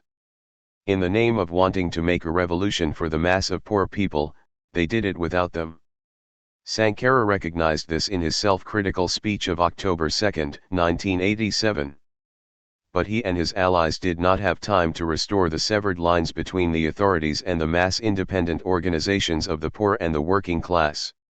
Chuli 2012, 6-7. Nothing could illustrate the crisis of Sankara's project better than what happened under his executioner. Blaise Compaoré, who became the new head of the state, proclaimed that the aim of his government was a rectification of the revolution. To achieve such a goal, a popular front was created, diverse enough to include political tendencies, trade unions, and popular movements. As a consequence of this democratic opening, limited though it was in many ways, the trade unions were able to rebuild. In 1988, the Confédération Générale du Travail du Burkina, General Workers' Confederation of Burkina, CGTB, was formed from the Trade Union Front of 1985. The CGTB claims to follow revolutionary trade unionism and, in 1989, the Mouvement Burkinabe de Droits de l'Homme et de Peuples, Burkinabe Movement for Human and People's Rights, MBDHP, was established. Since 1989, an alliance between the CGTB, the MBDHP, and the Union Générale d'étudiants Burkinabé, General Union of Burkinabe Students, UGEB, was generally on the front line of popular struggles throughout the 1990s and 2000s. CONCLUSION. We have to be extremely cautious in our criticism of Sankara, remaining wary of easy proclamations of revolutionary purism. There is no revolutionary movement that is pure. In fact, a condition of a committed and serious revolutionary is the lack of purity. Sankara's project was extraordinarily daring and serious, the sort to orientate the entire state machinery, puny as it was, with its hostile class interests, against the global market. He attempted to wrestle as much autonomy from the world market as possible in an effort to build up Burkina Faso's economic independence. 60. Sankara's project was state-led development orientated to the poor, as part of a perceived transition to socialism, though a socialism that remained almost completely absent in his official speeches and declarations. Carried out by a military hierarchy and an even smaller political cadre around Sankara, on behalf of the poor, the project was inherently elitist. This is not a criticism, rather a description. The story of Sankara is one of absences, of other social forces, of radical left organizations, of a social base that could have sustained his project. The presence of an ideological and organizational center for the radical left in Burkina Faso and the region, could have ensured the permanence of a project of delinking from the world market as part of a radicalizing movement across West Africa and the continent. This could have developed as a practical and realistic alternative. There was no such tradition. In the dramatic lacuna of the region's left, Sankara's project was a brave attempt to create a strong and independent national economy, but it was also severally constrained by conservative forces in the region and the global economy marching in another direction. By 1987, the isolation of the ruling military group around Sankara was almost total. Sankara, true to form, refused the option of breaking the regime's isolation and principles by incorporating a wider circle of openly establishment parties. But the crisis and isolation was real. Blaise Compaoré, his comrade and friend, had no such compunction and did not want to see his power overthrown with Sankara. Knowing he would fail to persuade his comrade in argument, Compaoré resorted to the murder of Sankara and his loyalists. The murder of Sankara marked the end of incredibly brave, though mislabeled, Burkinabe Revolution. Chapter 4. Thomas Sankara, Trade Unions, and the Revolution in Burkina Faso, 1983 to 1987. INTRODUCTION. During the popular uprisings that gathered momentum after 2011 and eventually led to the 2014 overthrow of Blaise Compaoré, the image and name of Thomas Sankara was everywhere. The crowds chanted his name, speech after speech invoked his memory, and his face and his slogans were on posters and placards at nearly every rally. Although in power just a few short years at a time, well before most of the protesters had been born, Sankara, the Che Guevara of Africa, nevertheless personified the resistance to Compaoré's 27 years of semi-authoritarian rule. For the Citizens' Broom, the protest organization that captured the headlines in the foreign press and inspired the nation's youth, the image, the symbolism, and the rhetoric of Sankara was fundamental. Turi 2014. He was the symbol of radical political change, of national self-sufficiency and pride, of justice, equality, and hope for the future. Along with the demand that Compaoré dégage, get out, was the demand that he finally be charged for the murder of Sankara, his erstwhile friend and fellow revolutionary, Jean Afrique 2016. For the country's trade unions, which had been the vanguard in every significant political protest since the nation's birth until 2011, and which also played a major role in the ouster of Compaoré, the legacy of Sankara was not so straightforward. For the older trade unionists who gathered together at Ouagadougou in December 2009 to celebrate 10 years of trade union unity in the fight against Compaoré, Sankara was not remembered as a hero. nor was he merely a face on a poster or a symbol of national unity and hope. Rather, Sankara represented the fifth and most dangerous authoritarian regime in Burkina. 63. Faso's short history. The trade union movement took tremendous pride in its long-standing political role and its ability to challenge and destabilize every one of the regimes, especially that of Sankara. Since independence in 1960, the trade unionists declared in 2009, the movement had battled against each regime and the 1001 tricks to militarize, diminish, and subjugate the workers and its organizations. One after another, trade unions had fought against the governments of Maurice Yamiago, 1959–1966, Sangol Lamizana, 1966–1980, Colonel Cesarbo CMRPN, Comité Militaire de Redressement pour les Progrès National, 1980–1982, Jean-Baptiste Araogo CSP, Conseil de Salut du Peuple, 1982–1983, and especially the accession to power of the Conseil National de la Révolution, CNR, of Captain Thomas Sankara on August 4, 1983, coup 2009. For trade unionists, the battles against Sankara were little different than those against Kambara or any other regime, because each had tried to liquidate the trade unions, and, having failed, each sought to weaken them, to militarize them, and to control them by repression, corruption, and division. UAS 2009, 8. On another occasion in 2009, one veteran radical trade unionist recalled that, while the Sankara years were often presented as a progressive period, they were in fact marked by a very hard authoritarianism and a virtual ban on the trade unions that resisted the confiscation of their power by the CDRs, Comités de Défense de la Révolution. Many of the founders of the CGTB, Confédération Générale du Travail du Burkina, which emerged from the wreckage of the Sankara years in 1988 and remains Burkina Faso's most radical and influential trade union confederation, had been imprisoned, tortured, and banned from professional employment during this period.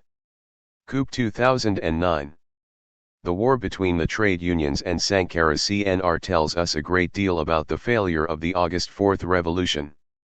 By any measure, Burkina Faso is one of the poorest countries in the world, and its political instability since independence in 1960 has been one among many impediments to economic growth. Its semi-authoritarian military and civilian leadership has pursued a neo-colonial path to economic survival, one based on close relations to, and loans from, France. Yet, Burkina Faso has always been fertile ground for more progressive alternatives, and in the 1980s two powerful radical forces took center stage in a struggle for control of the country's destiny.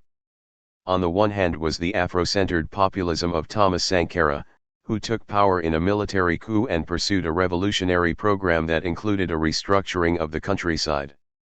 Sankara's pursuit of agricultural self-sufficiency, economic populism, meaningful independence from France, women's rights, environmentalism, and other reforms made him a heroic figure throughout the developing world.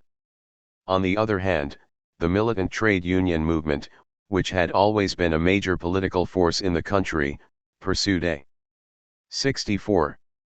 Wage labor-centered vision of democratic modernization, one that privileged the salaried public sector workers rather than the peasants. The struggle between the two forces was both ideological and real, leading to mass sackings and imprisonment of radical trade unionists. The key issue in the struggle was Sankara's creation of revolutionary committees in all workplaces, the CDRs de service, a Leninist strategy to transform autonomous trade unionism into a pliant tool of the ruling party. In the end, trade union opposition to Sankara's revolution was powerful enough to help destabilize the regime and pave the way for Sankara's 1987 assassination and the rectification of the revolution in the years that followed.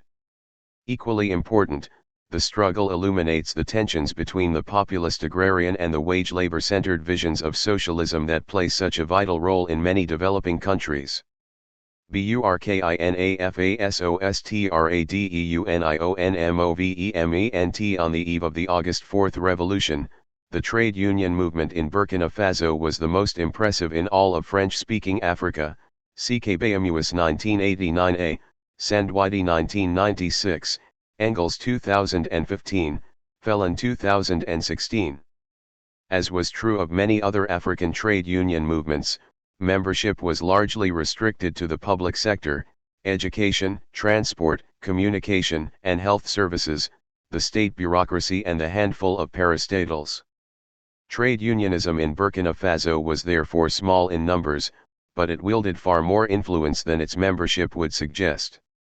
Unlike all other trade union movements in the former French colonies, Le Syndicalisme Burkinabé had successfully defended its autonomy since independence in 1960.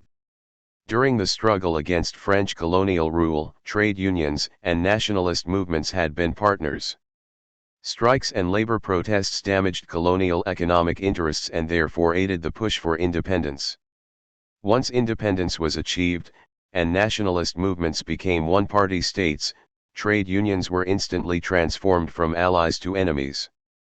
Whether the political leaders pursued radical socialist agendas like Guinea's Sékou Touré or Benin's Mathieu Kirikau, or moderate pro-West agendas such as Côte d'Ivoire's Félix Houphouët-Boigny, all political leaders in Francophone Africa recognized the threat that a vibrant, independent trade union movement posed to their political and economic ambitions, and all took steps to neutralize that threat, Felon 2011. By legislation or by force, each Francophone African state by the mid-1970s had either suppressed the trade union movement or absorbed it into the state apparatus, Martins 1994. Each state, that is, except Burkina Faso. Here, the labor movement remained fiercely combative, autonomous of state control, extremely jealous of its legal right to organize and strike and proud of its victories over the succession of semi-authoritarian leaders who had sought to subdue it. 65. As Sankara himself put it, in Burkina Faso strikes have always been used to make and break governments. Interview with Jean-Philippe Rapp, 1985, 224. Four factors help explain the strength and resilience of the labor movement: the relative weakness of the state in Burkina Faso, the capacity of trade unions to overcome ideological and organizational differences when faced with a crisis, the close alliance between student unions and the labor movement, and trade unionism's ability to identify itself with popular democratic struggles in the urban centers and thereby create mass unrest. For example, when the country's first president, Maurice Yamiago, sought to force all trade unions into a state-controlled confederation and restrict the right to strike, trade unions created a united front, organized coordinated strikes and protests and led a mass march toward the presidential palace that forced Yamiago to resign in 1966, Felon 2016.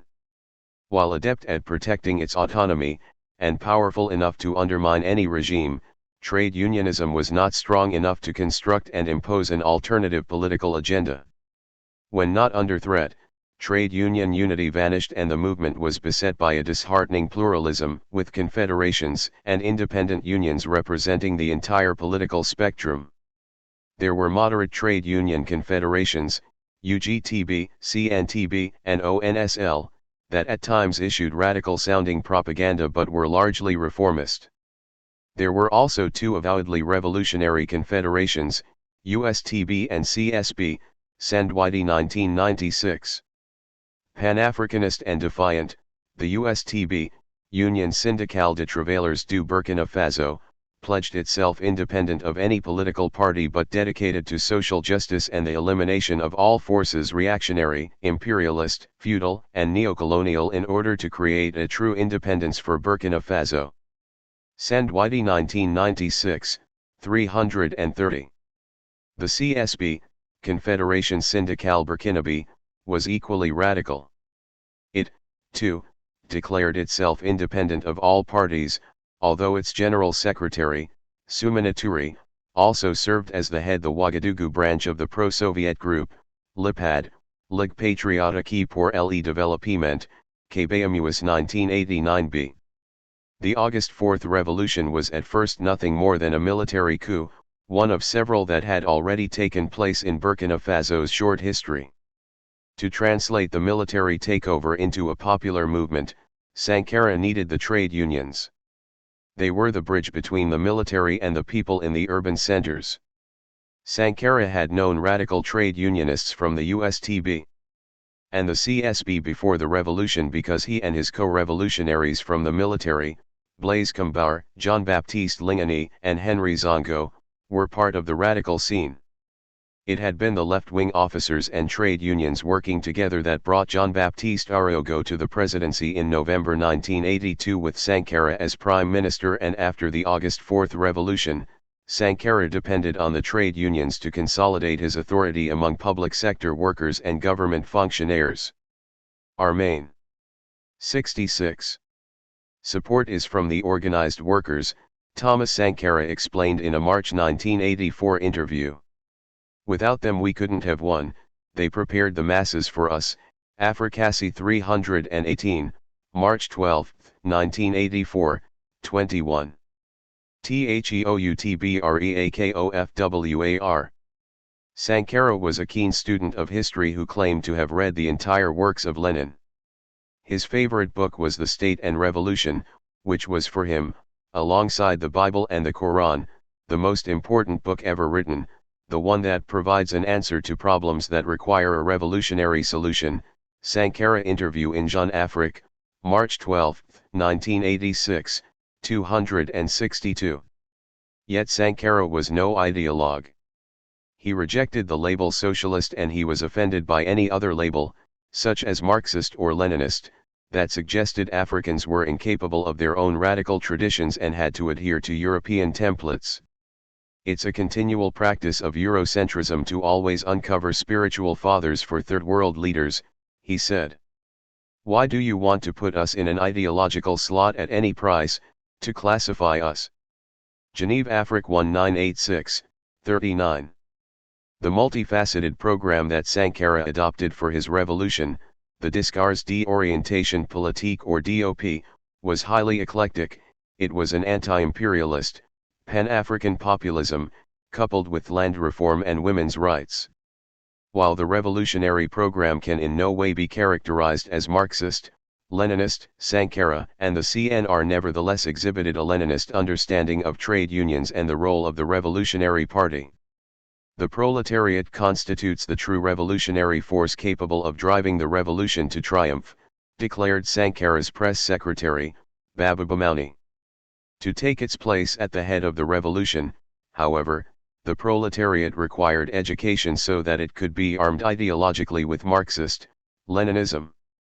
At present, there existed an aristocratic element among the working class, and there were many workers lacking revolutionary consciousness. Equally dangerous were the reactionary trade unions led by petty bourgeois incapable of accepting their political suicide, Bamauni 1986, 122-127.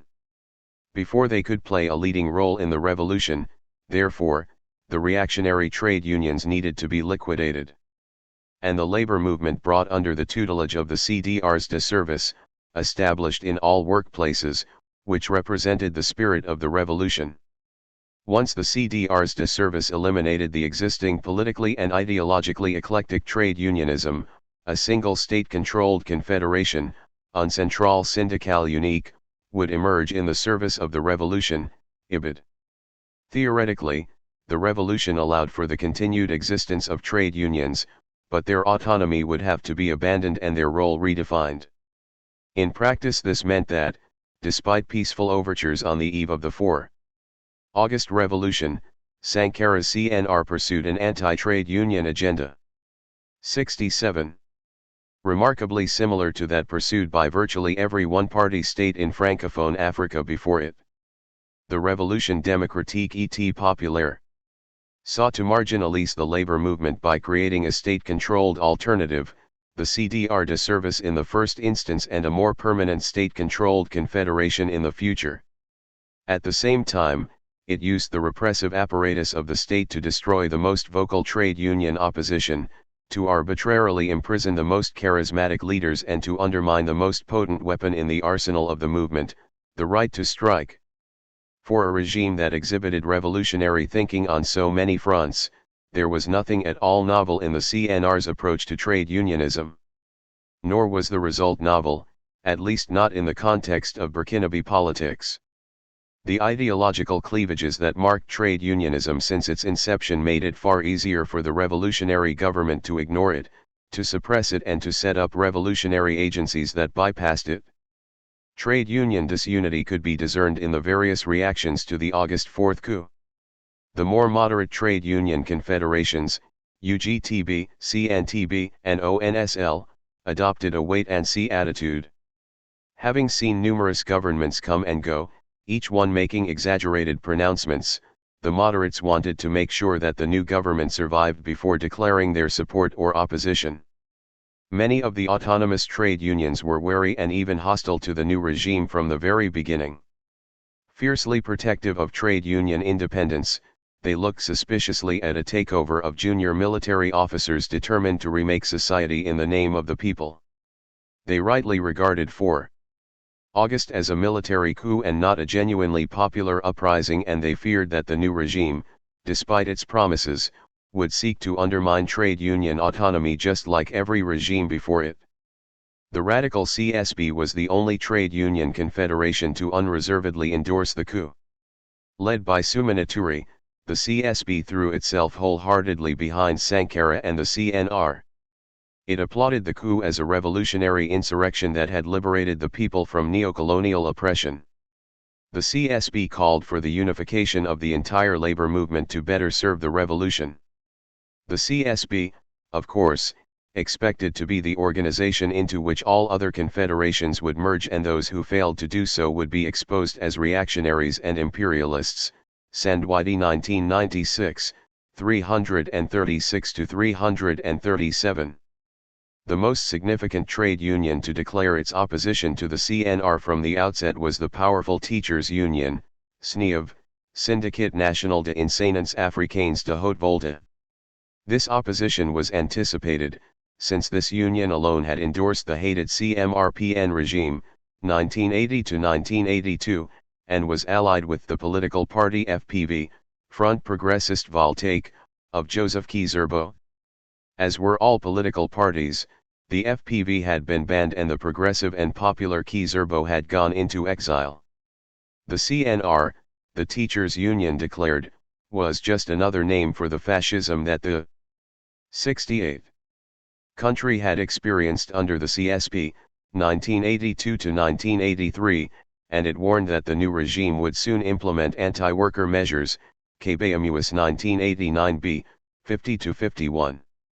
This attack sparked a ferocious war of words between the CNR and SNIAV, with the former blasting the latter as anti-revolutionary, rotten state employees and the last bastion of reaction, KBMUS 1989a, 199. Words turned to repression when, on March 9, 1984, the CNR arrested 3 leaders of SNIAV, accusing them of plotting against the state in collusion with the FPV, Englebert 1986, 153. In response, the union called a strike on 20 March. The members of the union showed impressive organizational discipline and most members heeded the strike call.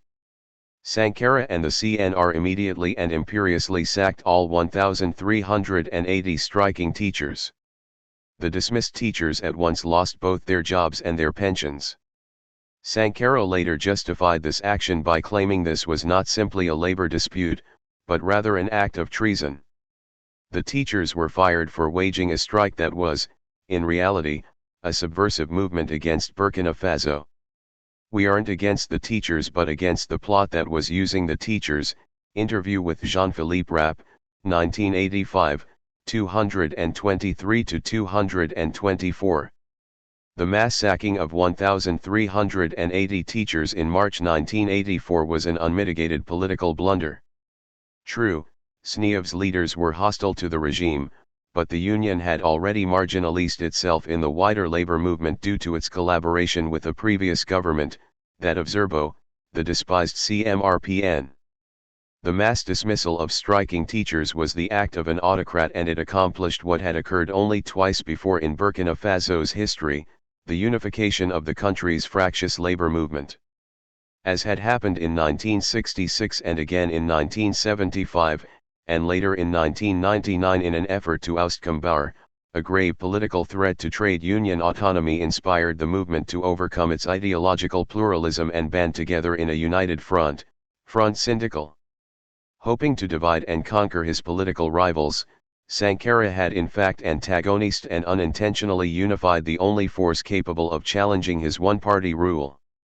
In February 1985, the Front Syndical could point to a litany of systematic infringements of trade union autonomy, the firing of 47 militants, the arrest of 200 trade union leaders, 47 cases of torture, more than 20 cases of armed prevention of trade union assemblies and incessant intervention in the leadership and functioning of trade unions, Sandwidi 1996, 344. The second political blunder of Sankara's regime was the refusal to abandon the CDRs de service. While the geographical CDRs were necessary to carry the revolution beyond the cities to the villages, the effort to establish CDRs in all workplaces needlessly made enemies of erstwhile trade union supporters. Another strong teachers' union, SUVES, Syndicate Unique Voltaque de Enseignants du Secondaire et du Supérieur, publicly declared its opposition to the attempt to substitute the CDRs for the trade unions and refused all efforts to make a vassal of trade unionism. Carrefour Africain, January 13, 1984, 23. 69. The CNR's insistence on CDRs de service also cost the revolution the support of the most influential of the trade union confederations, the CSB. Suminaturi had declared the support of his confederation from the outset of the revolution. He was fully prepared to allow Sankara to use the CSB as the official state-controlled labor movement. Turi thus proposed what all leaders of one-party regimes in Francophone Africa had sought, the absorption of the trade union movement into the apparatus of the state. Sankara's refusal of this offer was a mistake. His single-minded determination to use the CDRs de service to displace trade unionism in the workplace and to undermine the movement's role as interlocutor between the government and the salaried workers can only be explained by a dictatorial drive that precluded any deviation from the revolutionary plan. Rather than an ally, Suminaturi was deemed an enemy of the state. The result was to drive the CSB into the Front Syndical in January 1985, marking a major escalation of the war between the regime and trade unionism, Englebert 1986, 152-155. Having needlessly created an enemy of the trade union movement, Sankara showed no willingness to compromise. His regime tried to weaken the confederations from within through paid informants and infiltrators who sought to destroy unity, capture elections, hold rival congresses and provoke illegal activity. His regime imprisoned the most outspoken trade unionists and tortured many, dismissed others from employment, labeled many enemies of the state and characterized the entire movement as petit bourgeois. In this, Sankara's behavior toward the trade unions was no different than previous heads of state in Burkina Faso and other Francophone African states. The decision to co-opt the May Day celebration was Sankara's one novel anti-union strategy. By hijacking this symbolically and organizationally significant annual event, so vital to trade unionists' sense of identity, and by turning it into an affair of peasants rather than salaried workers, the regime sought to impose its dominance. Sandwidi 1996, 343-345. Yet none of these tactics worked. The spirit of defiance among trade unionists ran deep. Despite all his revolutionary fervor, his charisma, and the nobility of his vision to transform every facet of life in Burkina Faso, Sankara's brutal and clumsy attempts to destroy the country's proud and militant trade union movement was no more idealistic and no more effective than previous efforts had been. To his credit, Sankara remained true to his word and never passed legislation restricting the right to strike. This issue was critical to trade unionism, and Sankara understood how the CMRPN's effort in that direction had undermined that regime. Yet the dismissal of 1,380 teachers made the right to strike largely null and void in practice. Even without resorting to strikes, however, the trade union movement never succumbed to the systematic effort of the CNR. To repress it? Its resolve never wavered even when its resistance was reduced largely to propaganda attacks against the regime. Most notably, even the CNR's 70. Menacing decree of April 1987, which outlawed all trade union propaganda that was incompatible with the institutions and the interests of the nation, failed to stem the tide of opposition. The CSB refused to replace Sumanituri as its leader even after his arrest on May 30, 1987, and his imprisonment as a counter-revolutionary, Kbamus 1989a, 217-222. THECOSTSOFWAR. The unsuccessful war against trade unionism weakened the Sankara regime by denying it the support of the educated, the salaried, the urban and the students. To be sure, there were many true believers in the CDR's disservice who honestly believed that the trade union movement constituted an internal enemy, a reactionary fifth column that needed to be eliminated or absorbed. Many activists in the CDR's disservice were not motivated by any promise of reward to infiltrate and undermine the CSB and other confederations of the Front Syndical. Rather, they were motivated by the revolution itself and by unflinching loyalty to Sankara. There is much to admire in this political commitment, just as there is much to admire in the revolution itself.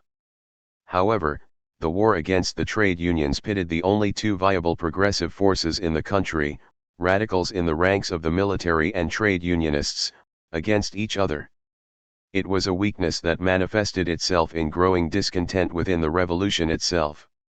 When the opposition began to coalesce around Blaise Compaoré, he became convinced that a coup would succeed and the revolution could be rectified.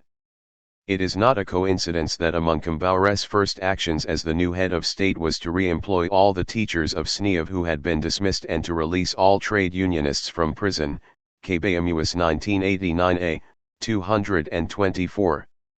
The Sankara years revealed yet again the tenacity and the fierce autonomy of the Burkinabe trade unions, highlighting their unique strength among all other trade union movements in Francophone Africa. Yet, the Sankara years also exposed the movement's limitations. Although powerful enough to survive in a hostile environment, and, when unified, capable of weakening both civilian and military governments that dared to oppose it, trade unionism in Burkina Faso was neither sufficiently unified nor powerful enough to reshape politics by itself. Its power was wielded within the confines of that triumvirate of forces that has always dominated politics in the country, a semi-authoritarian civilian political elite, a politicist military that regards itself as the final arbiter of political power, and a trade unionism strong enough and belligerent enough to topple unpopular regimes, fell in 2016. The Revolution of August 4 successfully eliminated, albeit temporarily, the civilian political elite as well as the traditional chiefs who still held sway outside the cities, but the revolution 71 was not powerful enough to silence the trade unions. With the rectification of the revolution under Compaoré, the civilian political elite was revived and the triumvirate was restored. Given the initial promise of the revolution and its progressive goals, one might ask why the labor movement did not commit itself more wholeheartedly to it at the outset. Radicalism in the military overlapped with radicalism in the trade union movement in Ouagadougou.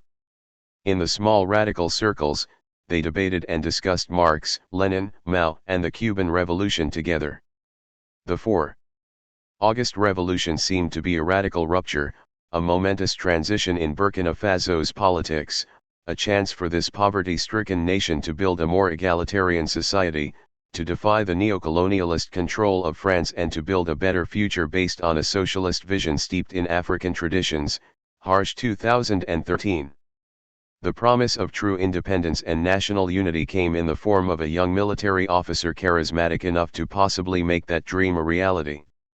For a trade union movement to oppose the revolution, to undermine it through a propaganda war, to challenge many of its initiatives, seemingly places that movement on the wrong side of the struggle for justice. And that is the peculiar legacy for a movement that stood alone, before and after Sankara, as the only progressive institutional force on the national scene. Perhaps the Sankarists were correct. Perhaps the failure of trade unionism to take a more positive role in the revolution illustrates Lenin's critique of trade unionism. They were manifesting a limited trade union consciousness while Sankara and his regime had elevated to revolutionary consciousness. Whereas the former meant a fixation on the conditions of labor and the amelioration of the worst aspects of capitalist society, the latter implied a clear understanding of the global forces at work and the need to displace capitalist production altogether. It is true that trade unions did not generally appreciate the salary and benefit reductions imposed by the CNR, or the cost-saving shrinking of the civil service that meant job loss for some trade unionists and anxiety for students who aspired to work in the civil service. The wage bill of the public sector represented an enormous slice of the national budget, almost 75%, and the revolution proposed to reduce that slice and shift national resources to agricultural development. In the long run, Sankara's drive for agricultural self-sufficiency posed a serious threat to the public sector and the state bureaucracy, which were the backbone of Burkinabe trade unionism. Thus, to a certain extent, trade union defiance of Sankara's agenda reflected a desire to protect its own members, to secure their jobs and their salaries, and to prevent a major redistribution of resources that would have spelt doom for their movement. Viewed from this perspective, the trade union movement appears as another privileged sector of the old society, along with the political elite and the traditional chiefs in the countryside, that had to be swept away for the revolution to proceed. For a Marxist, Leninist analysis of the revolution, see World to Win 1980. 72. Trade union consciousness manifested itself in an even more fundamental way, one that has been an impediment to African trade unionism since its inception: the failure to organize the non-salaried unorganized workers who made up the clear majority of the population. Even today, as African trade unionism is disappearing after decades of neoliberal structural adjustment has decimated the public sector, African trade unions find it exceptionally difficult to organize the self-employed majority in the informal sector. The labor movement in Burkina Faso remained trapped in an essentially European conception of trade unionism, in which the working class was the vanguard of change. Trade unionists imagined themselves, the salaried, formal workforce that comprised no more than 4% of the population, as the working class. Seldom did those in the movement conceptualize the peasants as the vanguard in a Maoist sense, or the self-employed informal sector workers as the true Africa working class. Sankara incorporated the peasants in his vision of the future in a way that trade unionists never did. Sankara may have been extremely clumsy in his efforts to transform the countryside. His public works projects may have been reminiscent of the colonial system of forced labor, and the CDRs in the countryside often provoked resentment rather than enthusiasm for the revolution. Yet, Sankara at least realized that agricultural self-sufficiency was a critical first step and that any revolution needed to address the issue of peasant poverty. The trade unions never came to that realization. They clung to self-serving ideas about who constituted the working class, and they resisted the shifting of the nation's resources to the countryside. The war against the trade unions exposed the dictatorial, one-party mentality of Sankara and the CNR.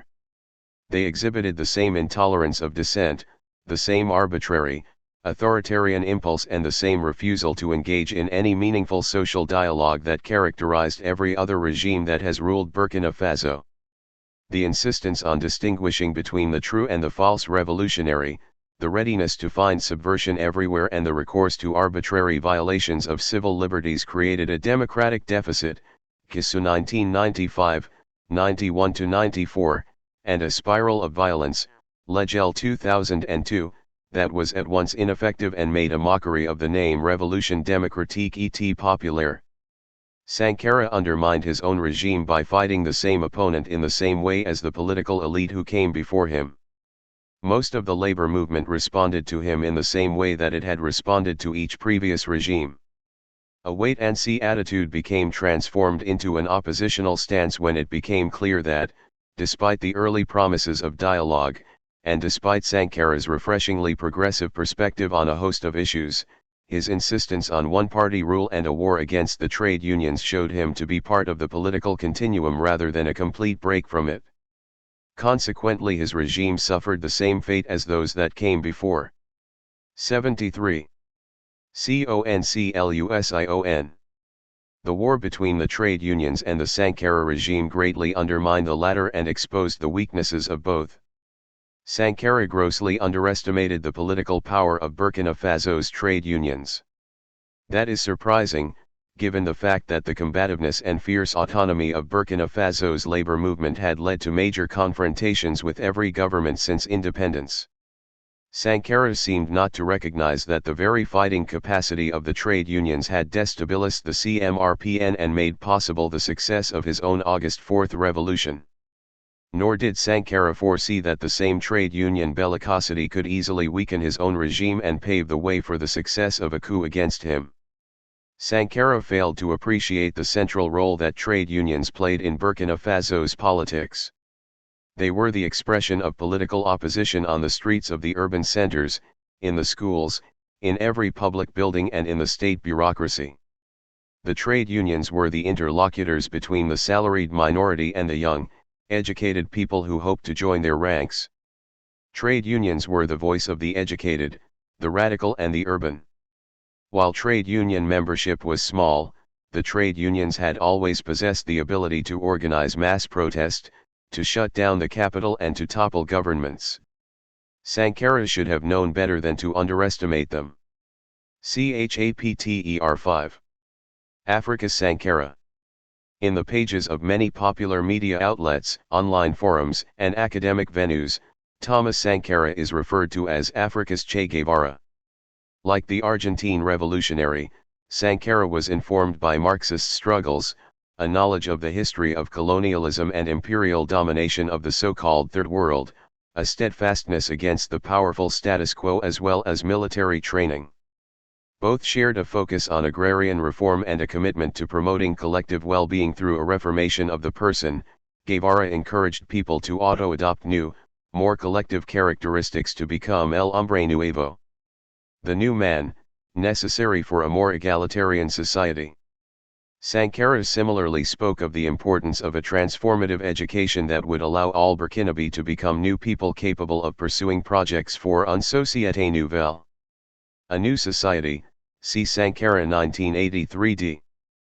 Both shared an affinity for military garb, Guevara for olive green military fatigues and black beret and Sankara for his captain's uniform and red beret. There are many additional similarities between the two that are not captured by the somewhat glib and insufficient tagline. Africa's Che Guevara, and which have not been sufficiently explored. Guevara was radicalized during his time traveling throughout South America as a medical student, when he witnessed the human costs of economic exploitation, hunger, thirst, disease, and death. Sankara wanted to pursue a medical specialization and eventually become a surgeon, but his family did not have the funds necessary to pay his school fees. His experience of being rejected based on his family's poorer economic status was an early source of radicalization for Sankara. Consequently, he won a scholarship to attend a military school. See this volume for more on Sankara's early life. Chapter 11.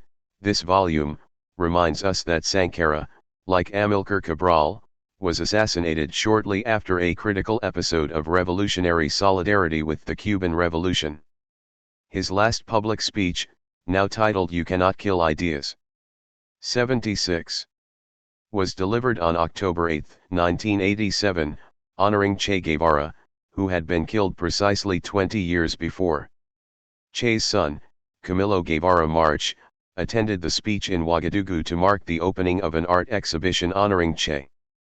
When asked about the significance of the street in Ouagadougou named after Che, Sankara responded with a statement that reflects his strong personal admiration for Che, this man, who gave himself entirely to the revolution, with his eternal youth, is an example. For me the most important victory is the one conquered deep inside yourself. Sankara 1987b, 384. Before Sankara became known as Africa's Che in the global revolutionary consciousness, Sankara preemptively described Che as African. He said, "Che is a citizen of the free world that we're building together. That's why we say that Che Guevara is also African and Burkinabe, 1987 c. 422. While this popular nomenclature, Sankara is Africa's Che, facilitates a contextualization of Sankara politically, it nonetheless situates Sankara as a mimicry of another, external leader and, in so doing, unconsciously casts him as less important. In this global popular revolutionary narrative, Sankara becomes an imitation of another figure. The implication is that to understand Sankara we begin with an understanding of Guevara. This popular labeling of Sankara mirrors the situating of the continent of Africa within a racialist discourse in which African leaders are the caricatures of other, better, more authentic leaders. Although his revolutionary commitment to radical social justice shared elements with Guevara's politics and philosophies, the chapters in this volume show that Sankara is Africa's Sankara. Asserting and demanding that we recognize Sankara as Africa's Sankara is more than a superficial political statement. It is part of the exigent project of decolonizing the idea of Africa. Mutambe 1988, as well as the dominant idea of politics and political leadership in Africa. In the 2.5 years that it took to pull this volume together, I had countless conversations with students, activists, and politically minded Africans and Pan-Africans about Sankara's legacy and contemporary importance. One of the most commonly repeated concepts during these exchanges was that of the so-called leadership crisis in Africa. Indeed, this thesis is often so unproblematist that we might refer to it officially as a mechanism of contemporary politics, the African leadership crisis, and abbreviate it as ALC. Dozens of academic and journalistic articles have been written on the seeming paradoxes of this so-called crisis in leadership. Point 1. This one-dimensional characterization of African leadership oversimplifies Africa as something uniform while pessimistically overinflating the negative in African contexts. This is reflected in the language used to describe African governments. Regime and power are used rather than tenure or government. Other offhanded and often undefined terms include authoritarian, autocratic, praetorian, putschist, militaristic, dictatorial, propagandistic. Consider, on the other 77 hand, the fact that 26 of America's 44 presidents have served in the military too. Or that its government spends more than half of its annual budget on the military, far more than any other country on the planet, and yet the US is not predominantly characterized as a military state but as a representative democracy and a constitutional republic. The scholarship on the ALC has claimed to identify some key features and origins of the crisis as greed and the desire for personal enrichment, moral bankruptcy and corruptibility, pernicious ethnic and religious animosities, Aguilera 2006, 255, an aging political cadre with a lack of interest in the general well-being of their countries, inefficient bureaucracies and more. This literature has often been less assertive regarding the origins of current African state formations and institutions. Namakula E. Mayanjia's chapter in this volume draws on the scholarship of Cheek and Tadiop and Basil Davidson to provide a richer history of the post-colonial burden of the nation-state inherited by African states, which retained colonial relations and mechanisms of power and domination in the post-colonial period. Mayanjia's distinction between leader and ruler is instructive in this context. She writes, "Rulers dominate, govern states as personal businesses and are not accountable to people," suggesting the need for more nuanced distinctions between different heads of state. In such a reading, we see that among Sankara's powerful leadership capacities was his fundamental self-sacrifice and leadership through love, chapter 14, this volume. The popular resentment against the leadership crisis came to the fore in 2010, as noted by Burkinabe anthropologist and sociologist, 2014, Buriama N. Ago, when 17 African countries celebrated 50 years of independence, but the celebration was subdued by popular resentments vis-a-vis an economic and political situation of ongoing colonization.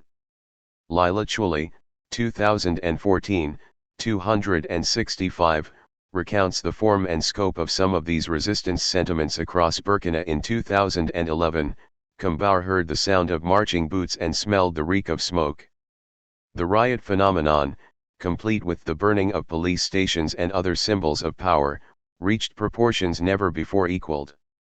So much so that National Independence Day celebrations were cancelled entirely that year. Araogo argues that this oxymoronic marking of 50 official years of independence with the realities of violence, assassination, domination, election manipulation, poverty, and coloniality planted the seeds for the Jasmine Revolution in Tunisia, which would overturn the presidency of Zine El Abidine Ben Ali and inspire the subsequent mobilizations against leaders of across the Middle East and Africa.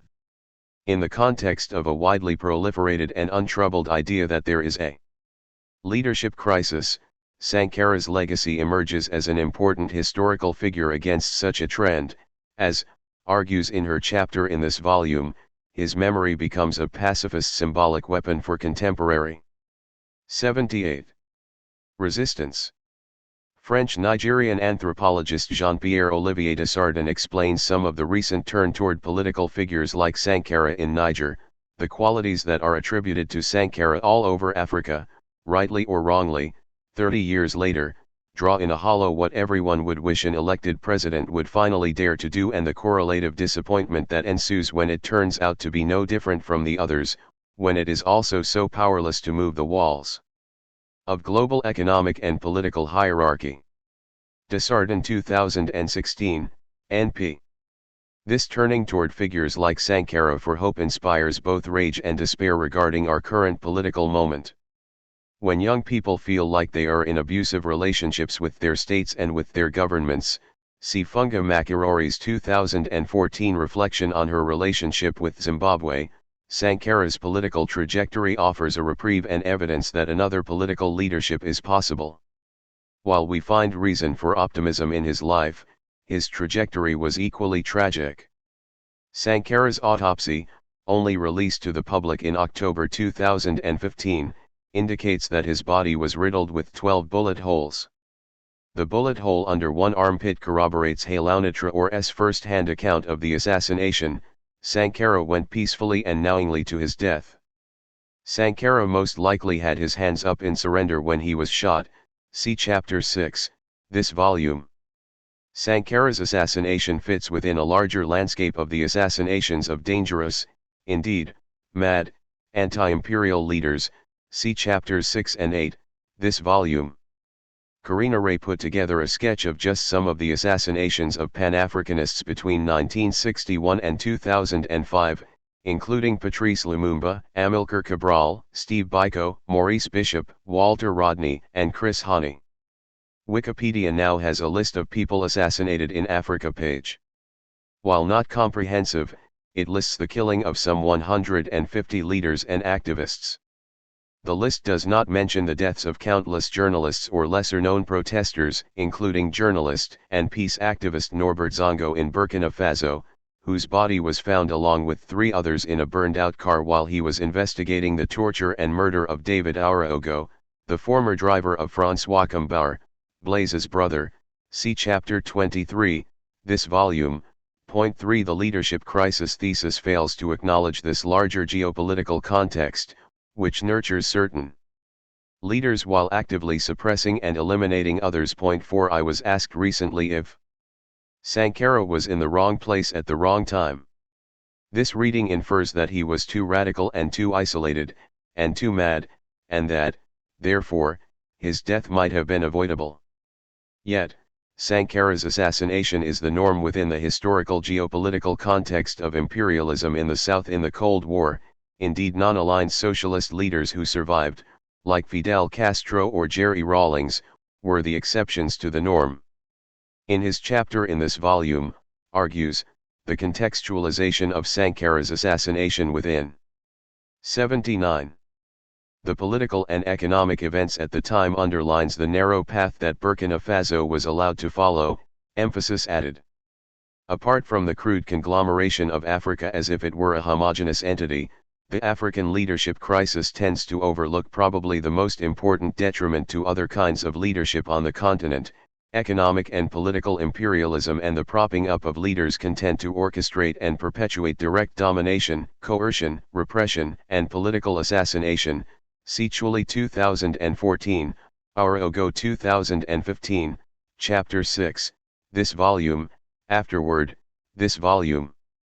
Bonhomme Rain, 2016, 12, describes those nurtured leaders as skeletal elites, inaudible because already domesticated by the masters of the world of yesterday, today, and tomorrow.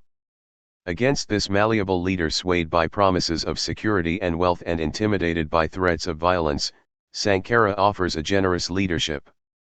In his 1985 interview with Jean-Philippe Rapp, Sankara described his nuanced attention to creating a society with tangible improvements in people's everyday lives.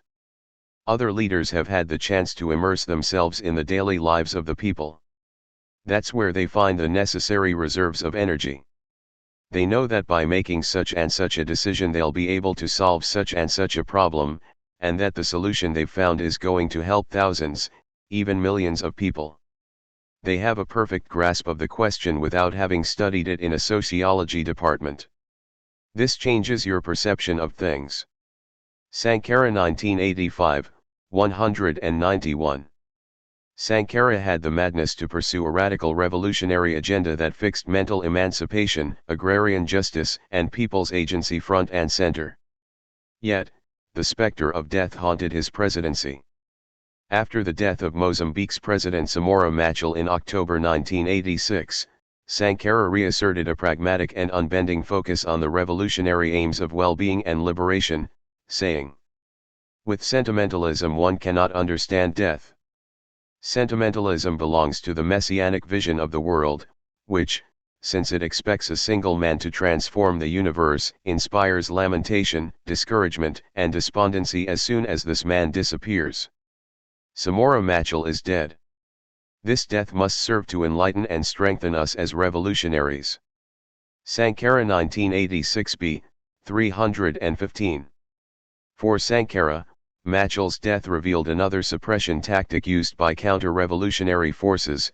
He explained that imperialism organizes and orchestrates the arming and training of mercenaries, the organizational capacity needed for large-scale surveillance and the manufacture and circulation of knowledge, information, equipment, arms, and ammunitions. 80. Olivier Desardin, 2016, argues that Sankara is admired today because he symbolizes a refusal of economic privilege, a rehabilitative politics and the courage to do politics differently. He wonders, what head of state will have the courage to disappoint, at least in some respects, his sick financiers, his militants, his allies, his officials, his donors? What head of state will dare to do politics differently, even if he has to put down many of his classical supporters? What head of state will be able to develop strategies of rupture with a whole set of established habits at the very heart of the state? What head of state will be able to assume reforms against his courtiers? 5. Desardin 2016, NP. When we consider Sankara as a figure of promise for politics today, we cannot fail to speak to Sankara's near-explicit premonition of his own death. Does Sankara's brief presidency illustrate that another politics is possible or, given the context of his assassination, does it confirm the clout of the global capitalist system, neo-imperialism, and counter-revolution? The question shows us that, in celebrating Sankara's life as evidence of a more grounded, radical and pro-people leadership for today, we must also speak to the ongoing threat of imprisonment, disappearing and death for such political leaders. The Ivoirian Pan-Africanist scholar Nicolas Legacies asks, what leader has the willingness to die? Interview with author, June 2017. A week before his own assassination, Sankara declared, "It's true, you cannot kill ideas. Ideas do not die. That's why Che Guevara, an embodiment of revolutionary ideas and self-sacrifice, is not dead. Let's draw closer to Che, not as we would a god, not as we would an idea, an image placed above men, but rather with the feeling that we're moving toward a brother who speaks to us and to whom we can also speak. Every time we think of Che, let's try to be like him, and make this man, the combatant, live again, by rejecting material goods that seek to alienate us, by refusing to take the easy road, by turning instead to education and the rigorous discipline of revolutionary morality. Sankara, inauguration of exhibition honoring Che Guevara in Ouagadougou, 1987 b. 421-422. We might take his words about Che as an invitation to our engagement, 30 years later, with his own life, politics, and memory. His assertions against consumerism and his rejection of hagiography require similarly critical readings of the proliferation of mass-produced T-shirts with his face emblazoned on the cloth. 81. In responding to critiques of Sankara, it is first important to sketch the precarious and inherently challenging context of the revolution. 6 Again and again Sankara characterized the revolutionary project, one that holistically brought together an attention to gender, health, knowledge and education, housing, food, water, sanitation, ecology, agriculture and culture, with an unbending insistence on self-sufficiency, sovereignty and dignity, as ambitious, enormous and prolonged. In response to the problem of food production alone, Sankara asserted, in the 1985 interview with Jean-Philippe Rapp, we confront a combination of physical, social, and political problems that must be resolved simultaneously. Sankara 1985, 209. When he became president, he described the state of the country. We have 7 million inhabitants, with over 6 million peasants, an infant mortality rate estimated at 180 per 1,000, an average life expectancy limited to 40 years, an illiteracy rate of up to 98%, if we describe as literate anyone who can read, write, and speak a language, one doctor for 50,000 inhabitants, 16% of school-aged youth attending school, and finally, a per capita gross domestic product of 53,356 CFA francs, or barely more than $100. The root of the problem was political. The solution clearly needed to be political. Sankara 1984 c. 159-160. Sankara had a holistic understanding of transformative social change and sought to engage with all generations and genders, across all regions of the country, for a more thorough and meaningful mode of governance. He described the opening of an institute for the study of black culture in El Faso as a gigantic task before us, 1984a. These words can be extrapolated to the revolution itself. The enormity of the revolutionary project cannot be overstated. As with all great social, economic and political changes, some resistance, often also in the form of counter-revolution or counterinsurgency, is unavoidable. Turbulence, friction and loss are unavoidable during massive structural transformations. The challenges for realizing this vision of a society were many. Sankara faced a context of considerable social heterodoxy and near-constant pressures from many different groups, from the proliferation of leaflets critical of the Comites to Defense de la Révolution, CDR, financed by Houphouët-Boigny, in Côte d'Ivoire, to the boycotts, economic sabotage and fiscal strategies to undervalue Burkinabe agro-products and strangle the Burkinabe economy by the French, Sankara 1985, 212, to the drafting of articles hostile to Sankara by French diplomats for media and journalistic outlets, see Chapter 6, this volume. While he pushed hard and moved quickly, with an impatient and sometimes unsympathetic efficiency, he knew that these revolutionary projects were 82. Ambitious. He said, on the level of economic management, we're learning to live modestly, to accept and impose austerity on ourselves in order to be able to carry out ambitious projects. Sankara 1984 c. For such an immense project to be realized, there would undoubtedly be sacrifices and collateral damage. He stated bluntly that the administrative apparatus that served the status quo would be shattered before being rebuilt. Sankara 1984 c.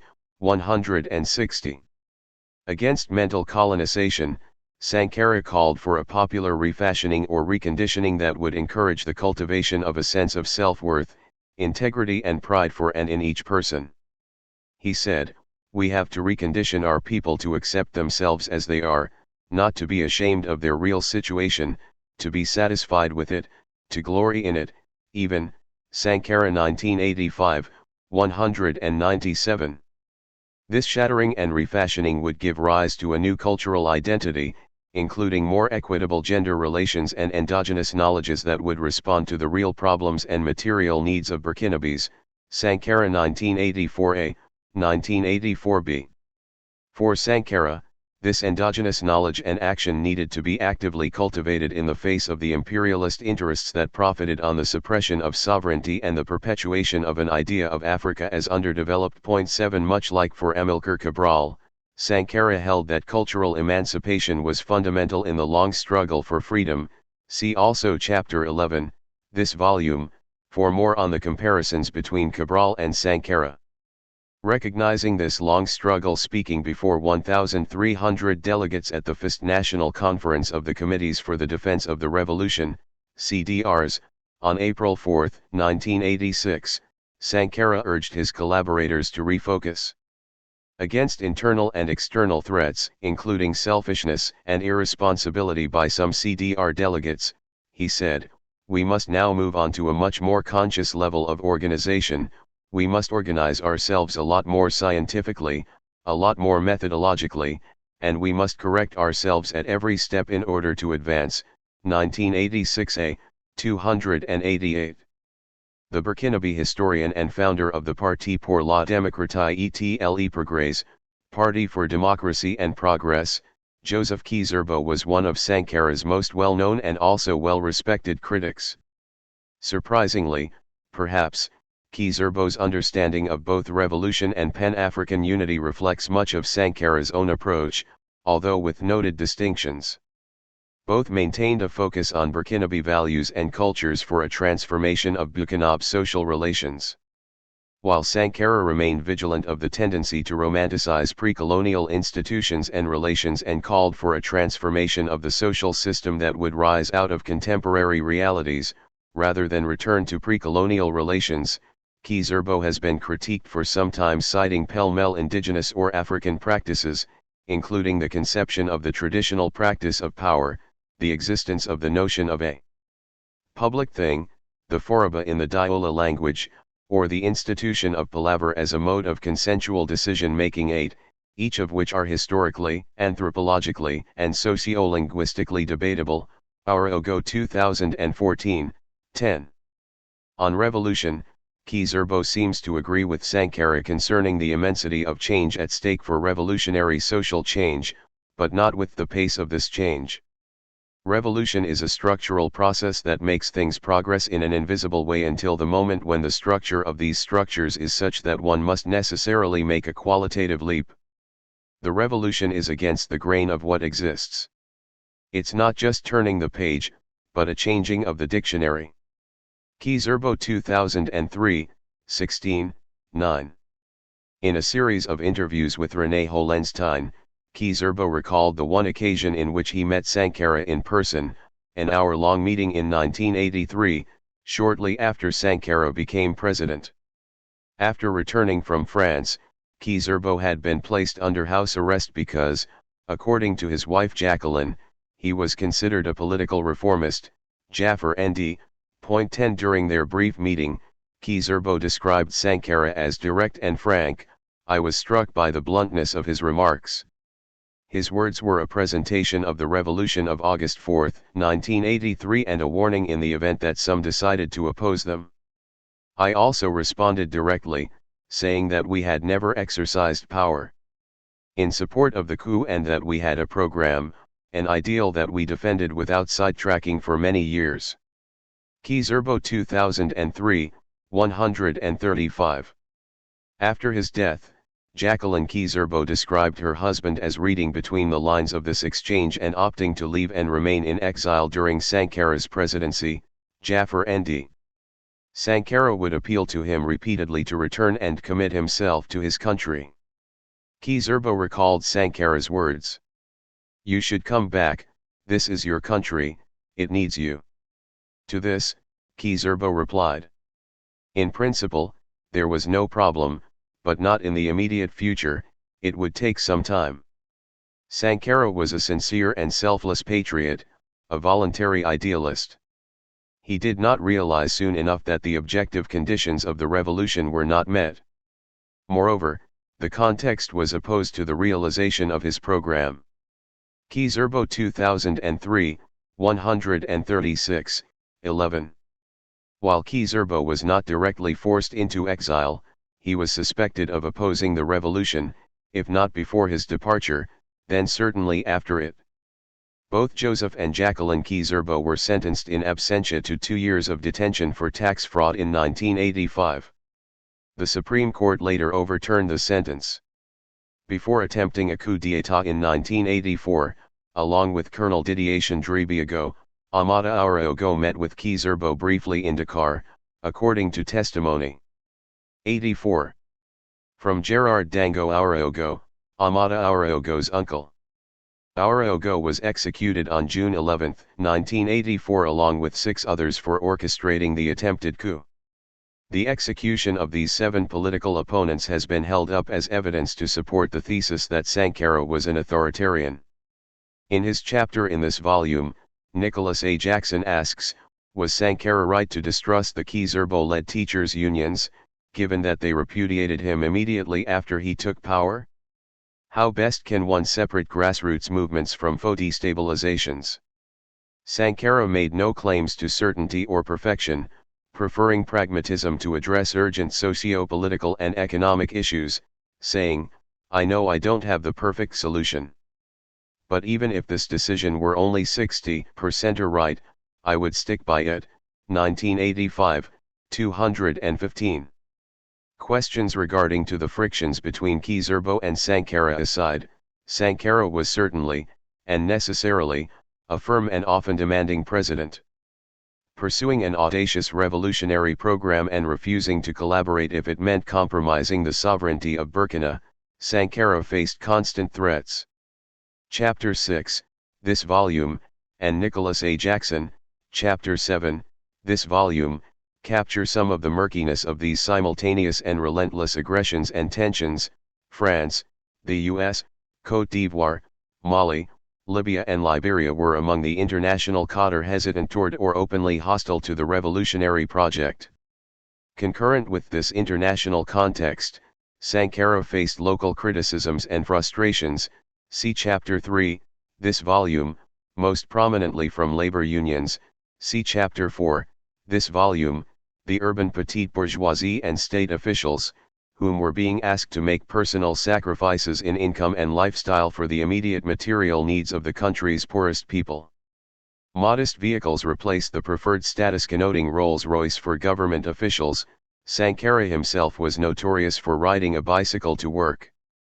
Government salaries were reduced in self-enforced austerity measures. Sankara 1985, 200. These measures were not taken to repay the country's inherited 3 billion CFA francs of debt from structural adjustment, in the neoliberal trend, but to contribute to the projects of becoming food self-sufficient, promoting rural well-being through the building of irrigation canals and cultivating a new Burkinabe citizen, one with the knowledge and confidence to live in modest dignity. The uncompromising nature of the revolution was perhaps no better expressed, nor more acutely critiqued, than through the setting up of the Committees in Defense of the Revolution, CDRs. These councils mirrored some of the distinctive revolutionary logic of the Cuban Revolution of 1959, after which Fidel Castro set up the Comités de Defensa de la Revolución, CDRs, with leaders called CDRistas, to foster grassroots support for the revolution while also watching out for, and reporting on, counter-revolutionary coordinating. Similarly, in Ghana, between 1981 and 1984, Jerry Rawlings set up People's Defense Committees fashioned after Muammar Gaddafi's Basic People's Defense Committees, PDCs. In the Green Book, Gaddafi sketched an understanding of the PDCs as fundamental to his populist philosophy of Jamahiriya, or the state of the masses. Political scientist Jeff Haynes explains the importance of the PDCs in Libya, a context that echoes some of what transpired in Burkina. All political parties, were banned on the grounds that they merely represented different class interest and were, therefore, divisive. They were replaced with a pyramidal structure of political decision-making committees, known at the grassroots level as basic people's congresses, which was an attempt to create a communal as opposed to a party political democracy. Haynes 1990, 58. In this order, political participation is collectivist. In Burkina, the Conseil National de la Révolution, CNR's ultimate ambition was to achieve an original social renaissance, which made it imperative to revolutionize all sectors of the Burkinabe society. 12 To achieve such an ambitious project at such a considerable scale, the CNR needed a structural apparatus to guide different sectors of society at the local level. Unfortunately, as Marcel Murrey Anselme Lalsaga notes, the CNR did not immediately have clear statutes to organize the function and regulations of the CDRs. The absence of written protocols instigated adaptations that caused various problems and intrigues. Lalsaga 2012, 52. Prominent among these structural and practical issues in the functionality of the CDRs were the lack of horizontality and the concentration of power and responsibilities in the hands of a few individuals, the absence of consensus prior to making a decision, a slowness to action, poorly defined prerogatives as well as low female representation, ibid. The later is disconcerting given Sankara's own commitments to women's emancipation, Sankara 1987a. In addition to the weaknesses noted by Lalsaga were the tensions of achieving radical populism while maintaining a system of national unity and coherent national economic and political policies both domestically as well as in the late Cold War context of constant enemies everywhere. See Chapter 2, this volume. In his chapter in this volume, is direct in his criticism of Sankara's ultimate inability to navigate this dangerous and uncertain landscape, writing, "This terrible and dangerous dance, between competing and hostile interests, meant that national capitalist interests overrode all others. The regime was left at the end of 1987 without any powerful domestic allies." While, Chapter 2, this volume, likewise characterized Sankara as a polarizing figure, he also reminds 86. Us that there were often discrepancies between Sankara's rhetoric in public speeches and his more pragmatic approach to diplomacy in private settings. Although the CNR and the CDRs are often attributed to the political leadership of Sankara, and, as such, equated with it 13, the organization was not conceived spontaneously after August 4, 1983 but predated the revolution, albeit clandestinely. Lalsaga 2012, 37. In May 1983, progressive officers and left-leaning organizations came together with the provisional intention of coming to power and ousting then-President Jean-Baptiste Ouedraogo. The president of the political party, Patriotic League for Development, Ligue Patriotique pour le Développement, LIPAD, an association with considerable ties to the labor union movement, Adama Touré, who would later serve as Minister of Information under Sankara, recalled a final meeting on July 25, 1983, only months before taking power. Mainly, the meeting decided on the creation of the governing body of the next power under the name of the Conseil National de la Révolution, National Council of the Revolution, CNR, which was to proclaim revolution as soon as Ouedraogo and the government in power was overthrown and, at the same time, call on the people to create immediately, wherever they could, the Committees in Defense of the Revolution, CDR. Quoted in Lalsaga 2012, 38, 14. Shortly after, carried by the enthusiasm of and for the revolution, the CNR emerged publicly and encouraged the creation of CDRs at the grassroots.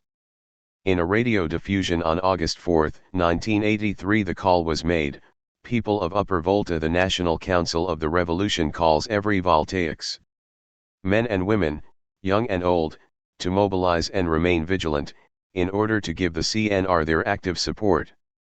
The National Council of the Revolution invites the Voltaic people to form committees of defense of the revolution everywhere, in order to participate in the CNR's great patriotic struggle and to prevent our enemies here and abroad from doing our people harm."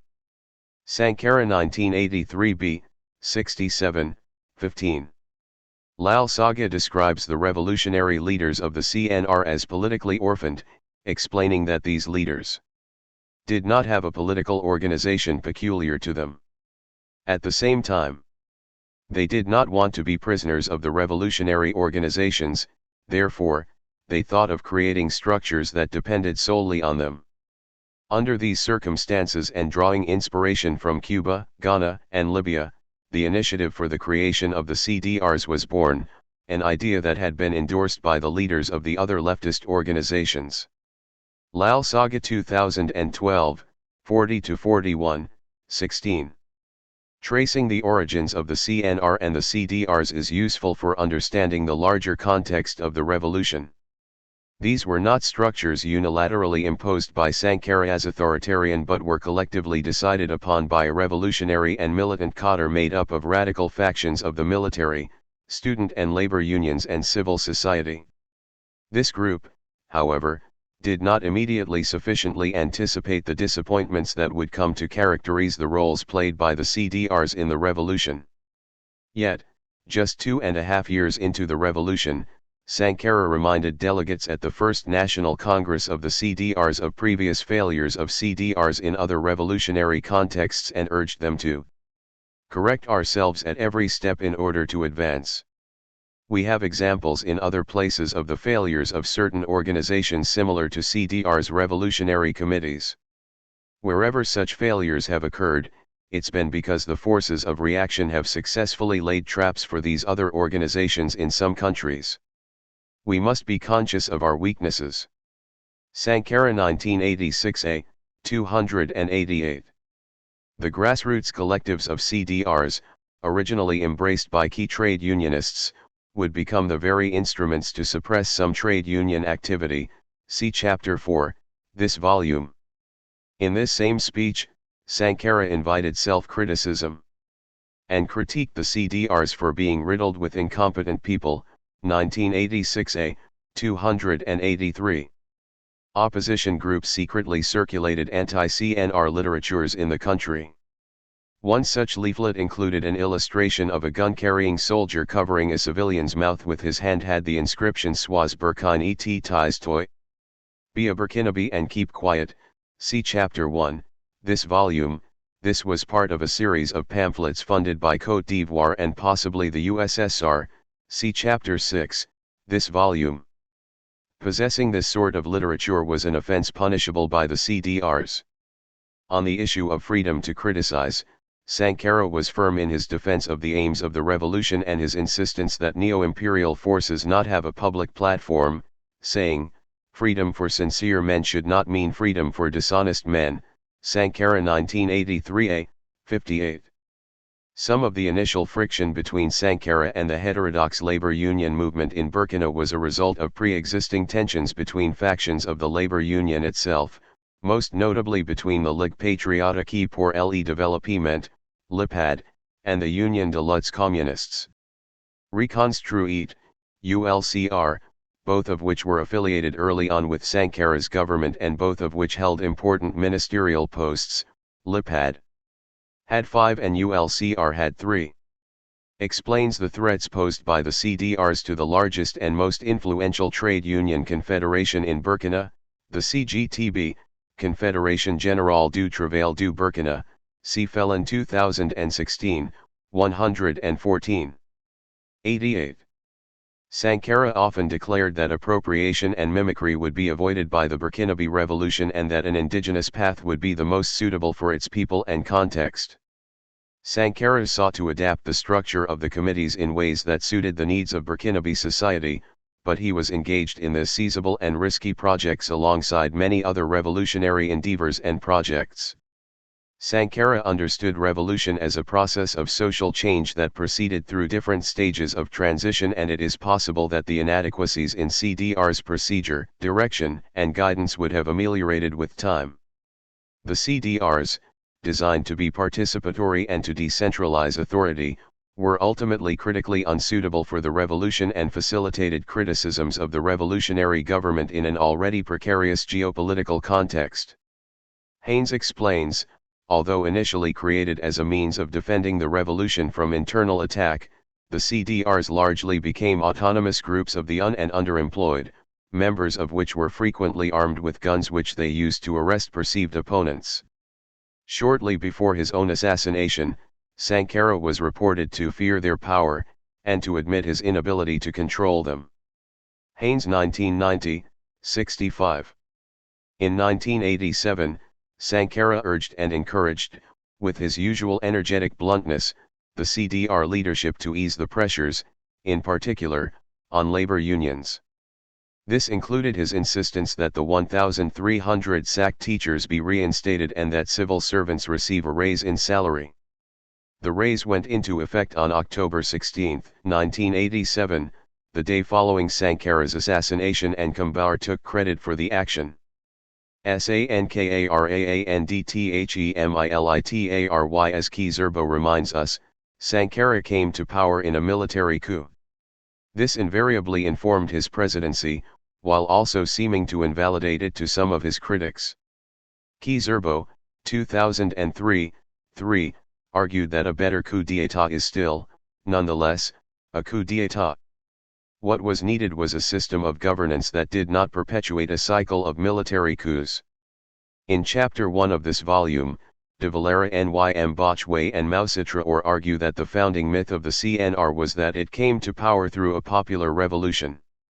While Sankara was openly critical of militarism, speaking often in disdain for a global proliferation of arms and scientific research in support of warfare, he perhaps did not speak sufficiently enough of the implications of his coming to power through a military operation, even though he tried to avoid it and did not actively participate in the events of the coup itself.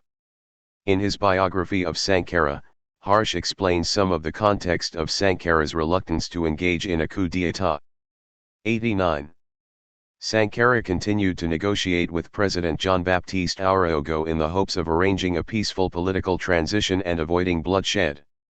At a meeting with Sankara on August 4, Araogo reportedly indicated his willingness to resign as president. However, Murrey was preparing a decisive initiative of his own, to assassinate Sankara, Jean-Baptiste Lingani, and Henry Zongo, push President Araogo aside, and assume power in his own name. That prompted the progressive rebels to strike first. Harsh 2014, 50. Prior to the military operation that ousted Araogo, the youth of Ouagadougou marched in the streets for 3 days to protest Sankara's imprisonment, shouting, "Liberas Sankara! Liberas Sankara! Liberas Lingani! Abbas Jean-Baptiste! Abbas el Imperialisme!" Lal Saga 2012, 35. These mobilizations reveal a strong popular base in support of Sankara prior to his presidency. More than this, the ease with which the progressives seized power from Araogo revealed close collaborations between leftist parties, labor unions, student groups, and the dissident soldiers at the time. Lal Saga 2012. This progressive collective belies claims that Sankara seized power without popular support.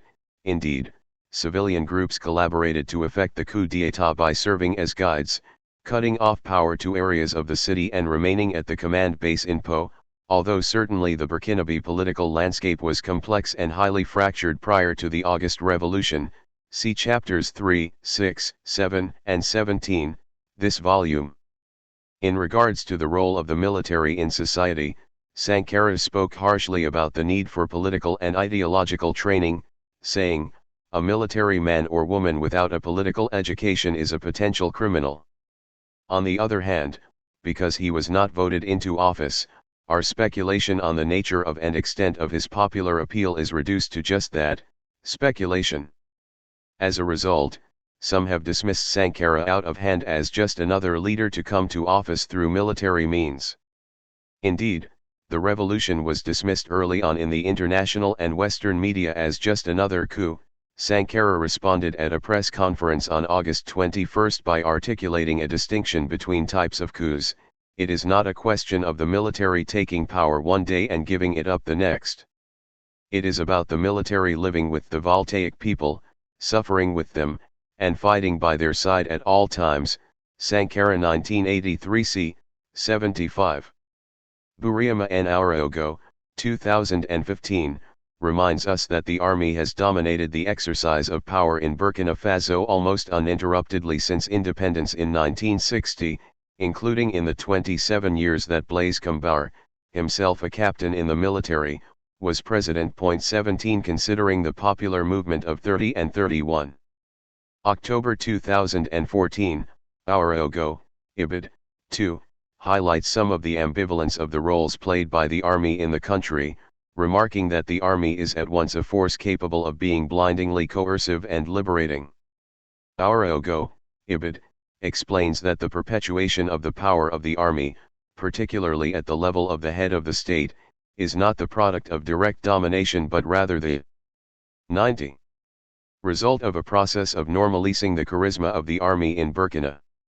Tracing the history of the charisma of the army, Auraogo, Ibid, argues that, before Compaoré, the army often intervened on behalf of the people against civilian elites and that military commanders did not function in an authoritarian way.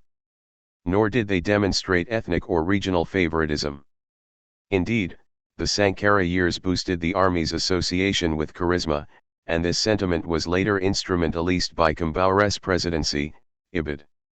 Some of the critiques of Sankara on the basis of his military training and militaristic rise to power might well be balanced with a more serious critique of liberal democracy, too. Senegalese political economist Ndongo Samba Sylla, 2013, echoing, in part, the scholarship of Samir Emin, 2004, in The Liberal Virus, demystifies the celebratory language of free and transparent elections for liberal democracies in Africa as fictitious systems that benefit the economic elite in so much as they create an impression, rather than a reality, of an emancipated collective. Such a system, according to Amin, 2004, amounts to little more than low-intensity democracy, a fixed constitutional formula imposed from the West and designed to ensure continued dispossession and accumulation. Drawing from Sankara's example, Sylla explains, democracy is not a gift that can be received from elsewhere. The very idea that there would be a democratic model valid everywhere and at all times was unacceptable. Sankara's conviction was that democracy is a historical construct, a set of tinkering here and there that makes sense for the community and which, more fundamentally, allows the people, in their multiple determinations, to express themselves freely and to emancipate themselves from different forms of subordination or dependencies. Sylla 2013, NP, 18.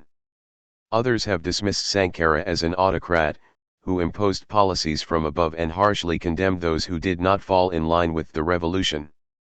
That Sankara banned multipartism has been thoroughly critiqued, sometimes instinctively and unthinkingly so, and has contributed considerably to the castigation of Sankara as a despot and autocrat, particularly in Anglophone scholarship.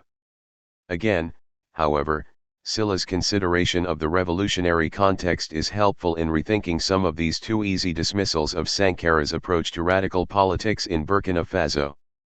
Sylla writes that the revolutionary instinct is different from the instinct of the despot who seeks to maintain himself at all costs. Sankara was opposed to multipartism, not because he wanted to pursue a career as a tyrant, but because he saw it as a major obstacle to the emergence of a genuine democracy. The multiparty system is not revolutionary enough for him, or at least it was not in keeping with the exigencies of the moment. In fact, it seemed to him that it was a lure that reinforced the misery of the populations and the neocolonial dependence of his country. Sylla 2013, NP, emphasis added. Sankara himself explained precisely this view at length in a 1983 interview with Mohamed Mega of Afrique, describing the multiparty system as a quantitative illusion. He argued that greater and greater numbers of registered political parties had no bearing on the concrete practice of politics and held up the Upper Volta of 1978 to demonstrate his point.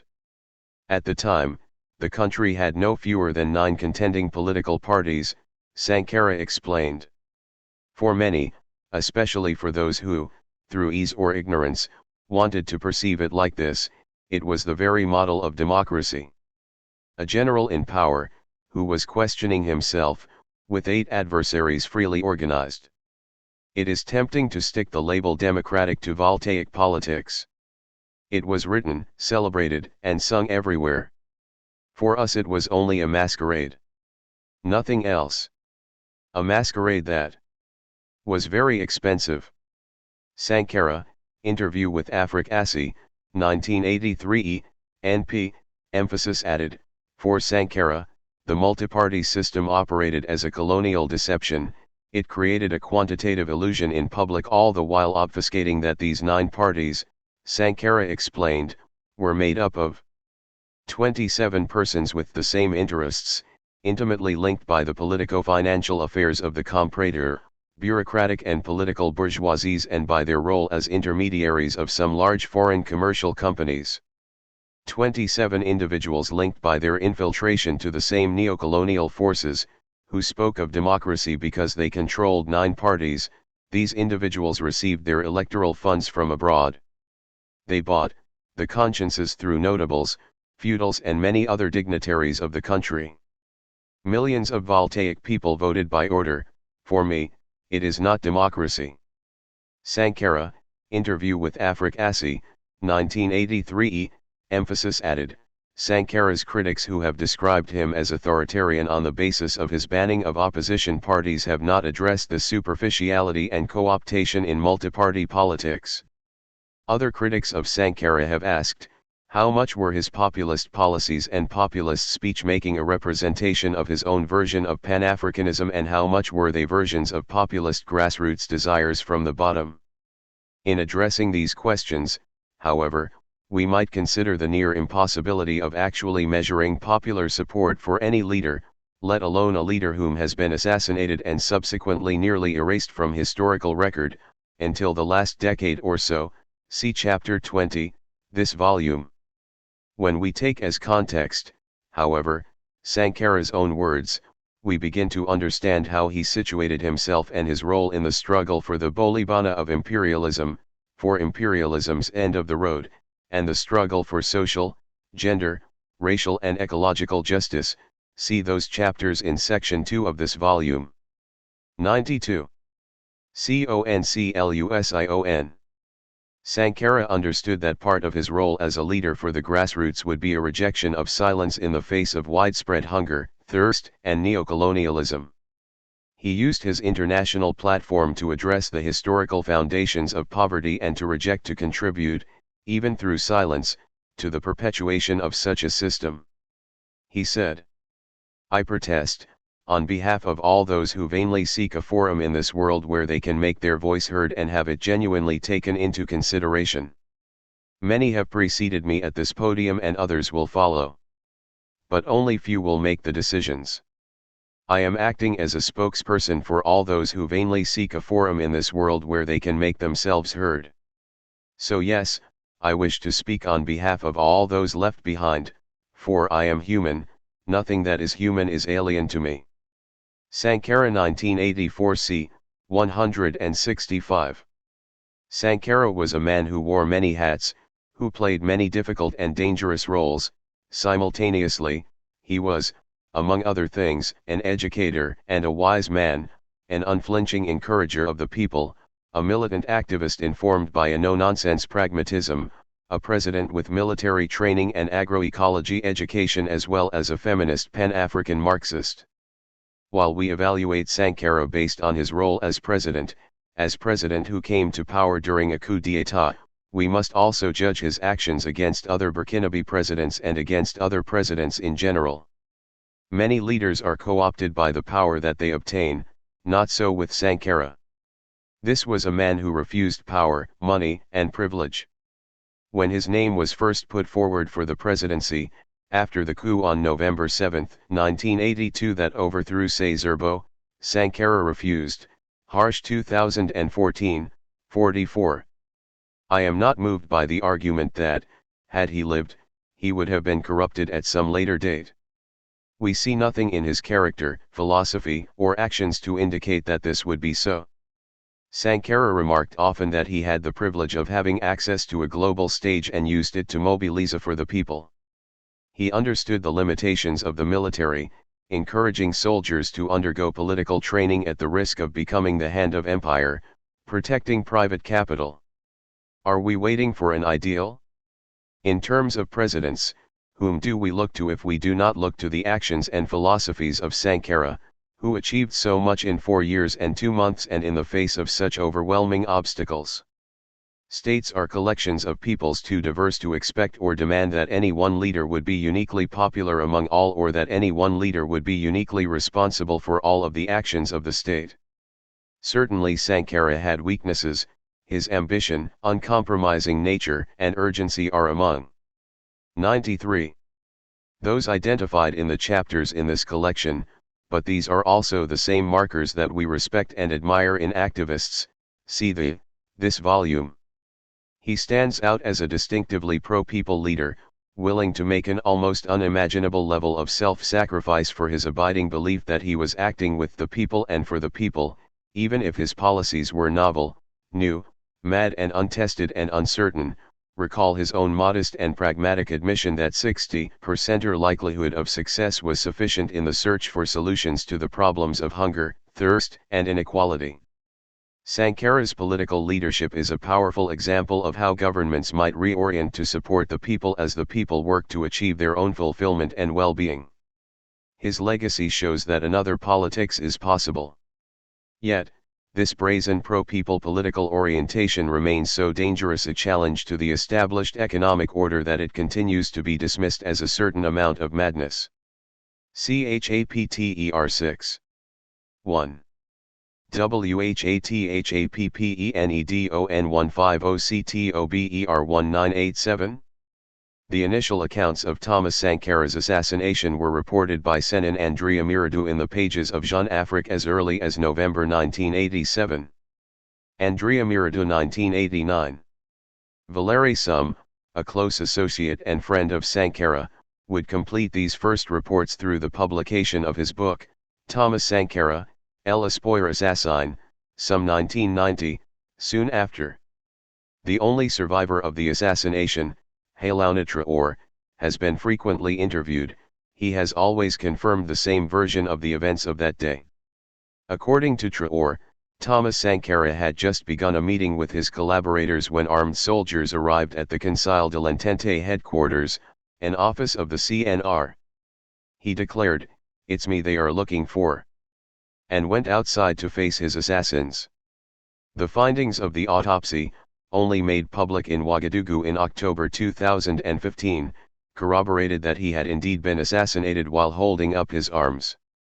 His body was riddled with bullets, with one entering just under his armpit. The soldiers shot at him, then at those taking part in the meeting.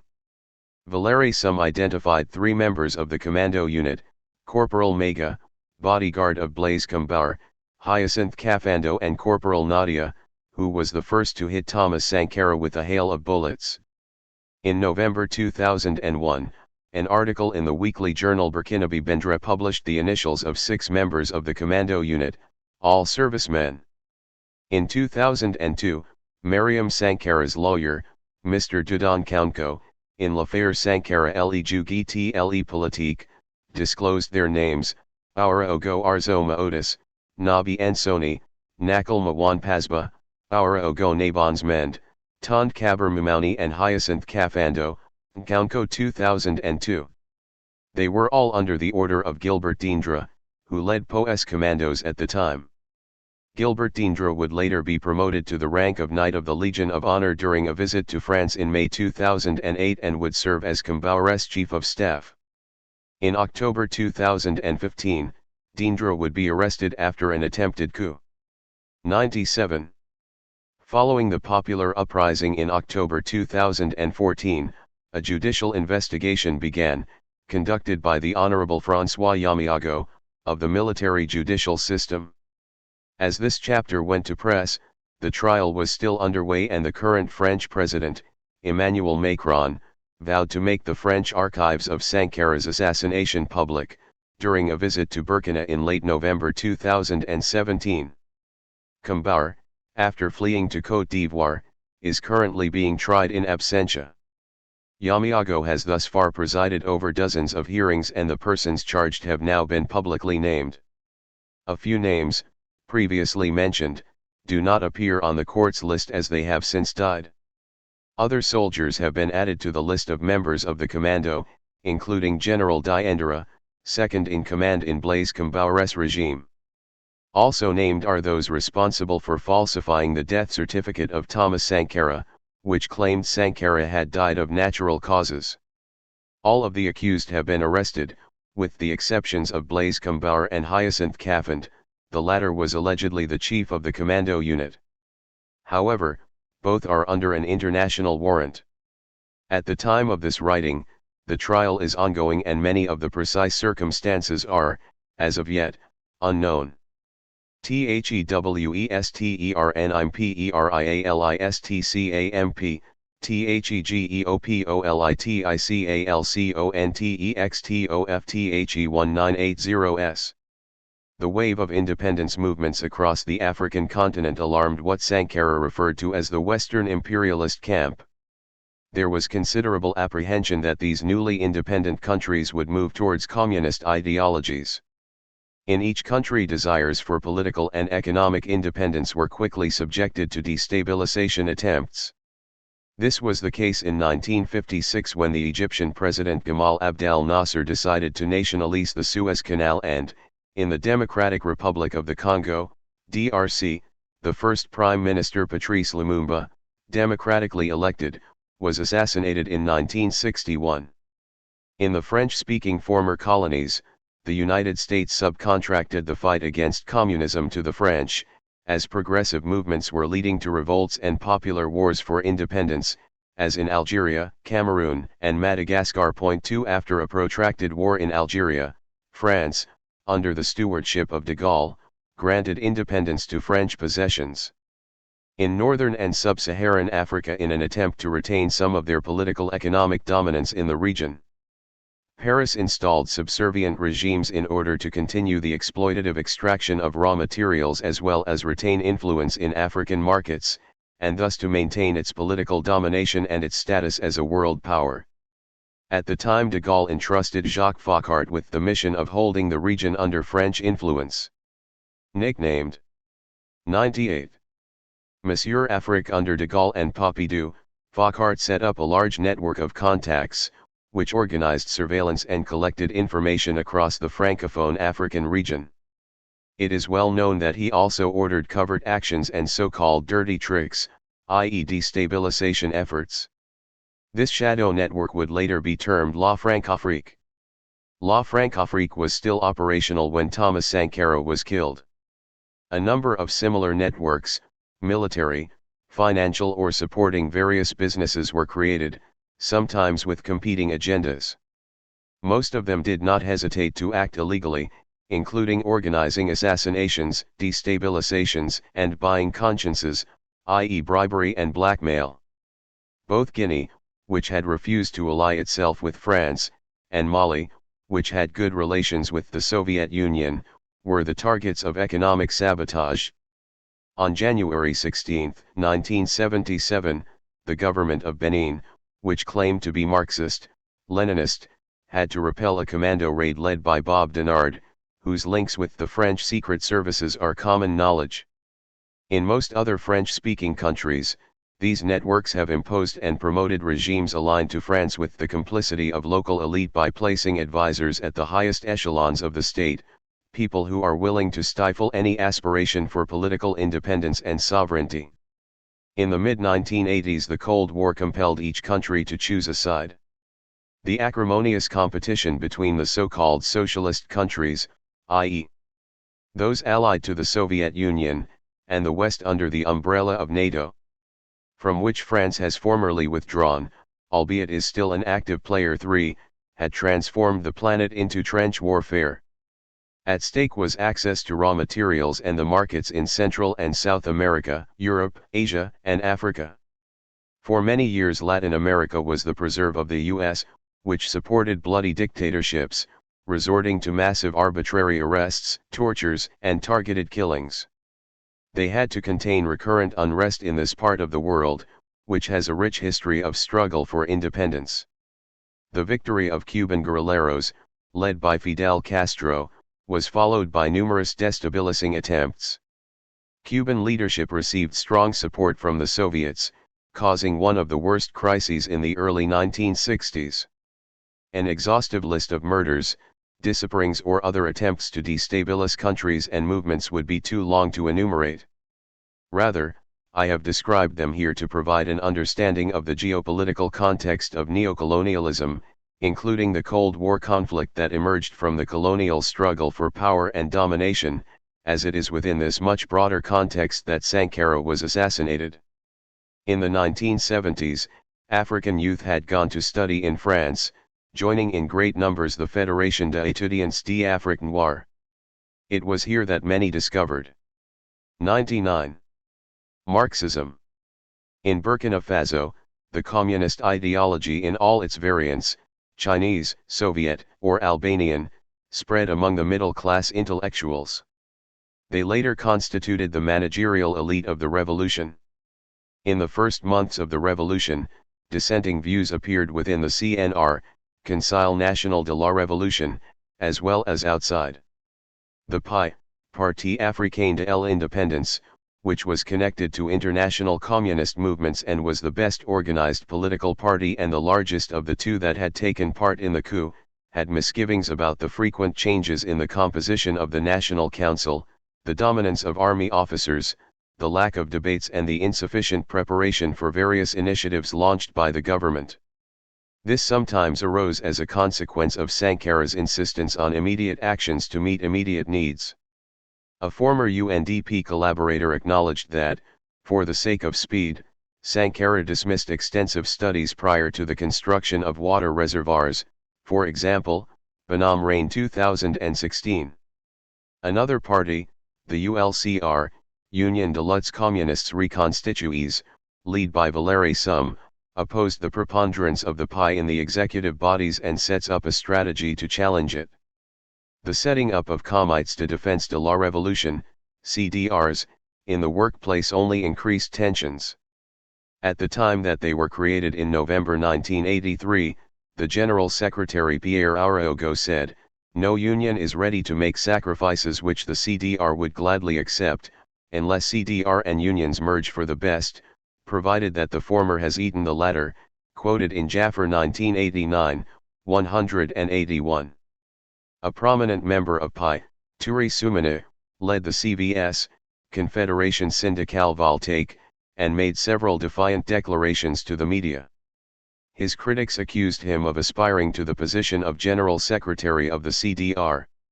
This first political crisis triggered the resignation of PAI members from the CNR and government, depriving them of their expertise. The ULCR was the only party left sitting on the CNR.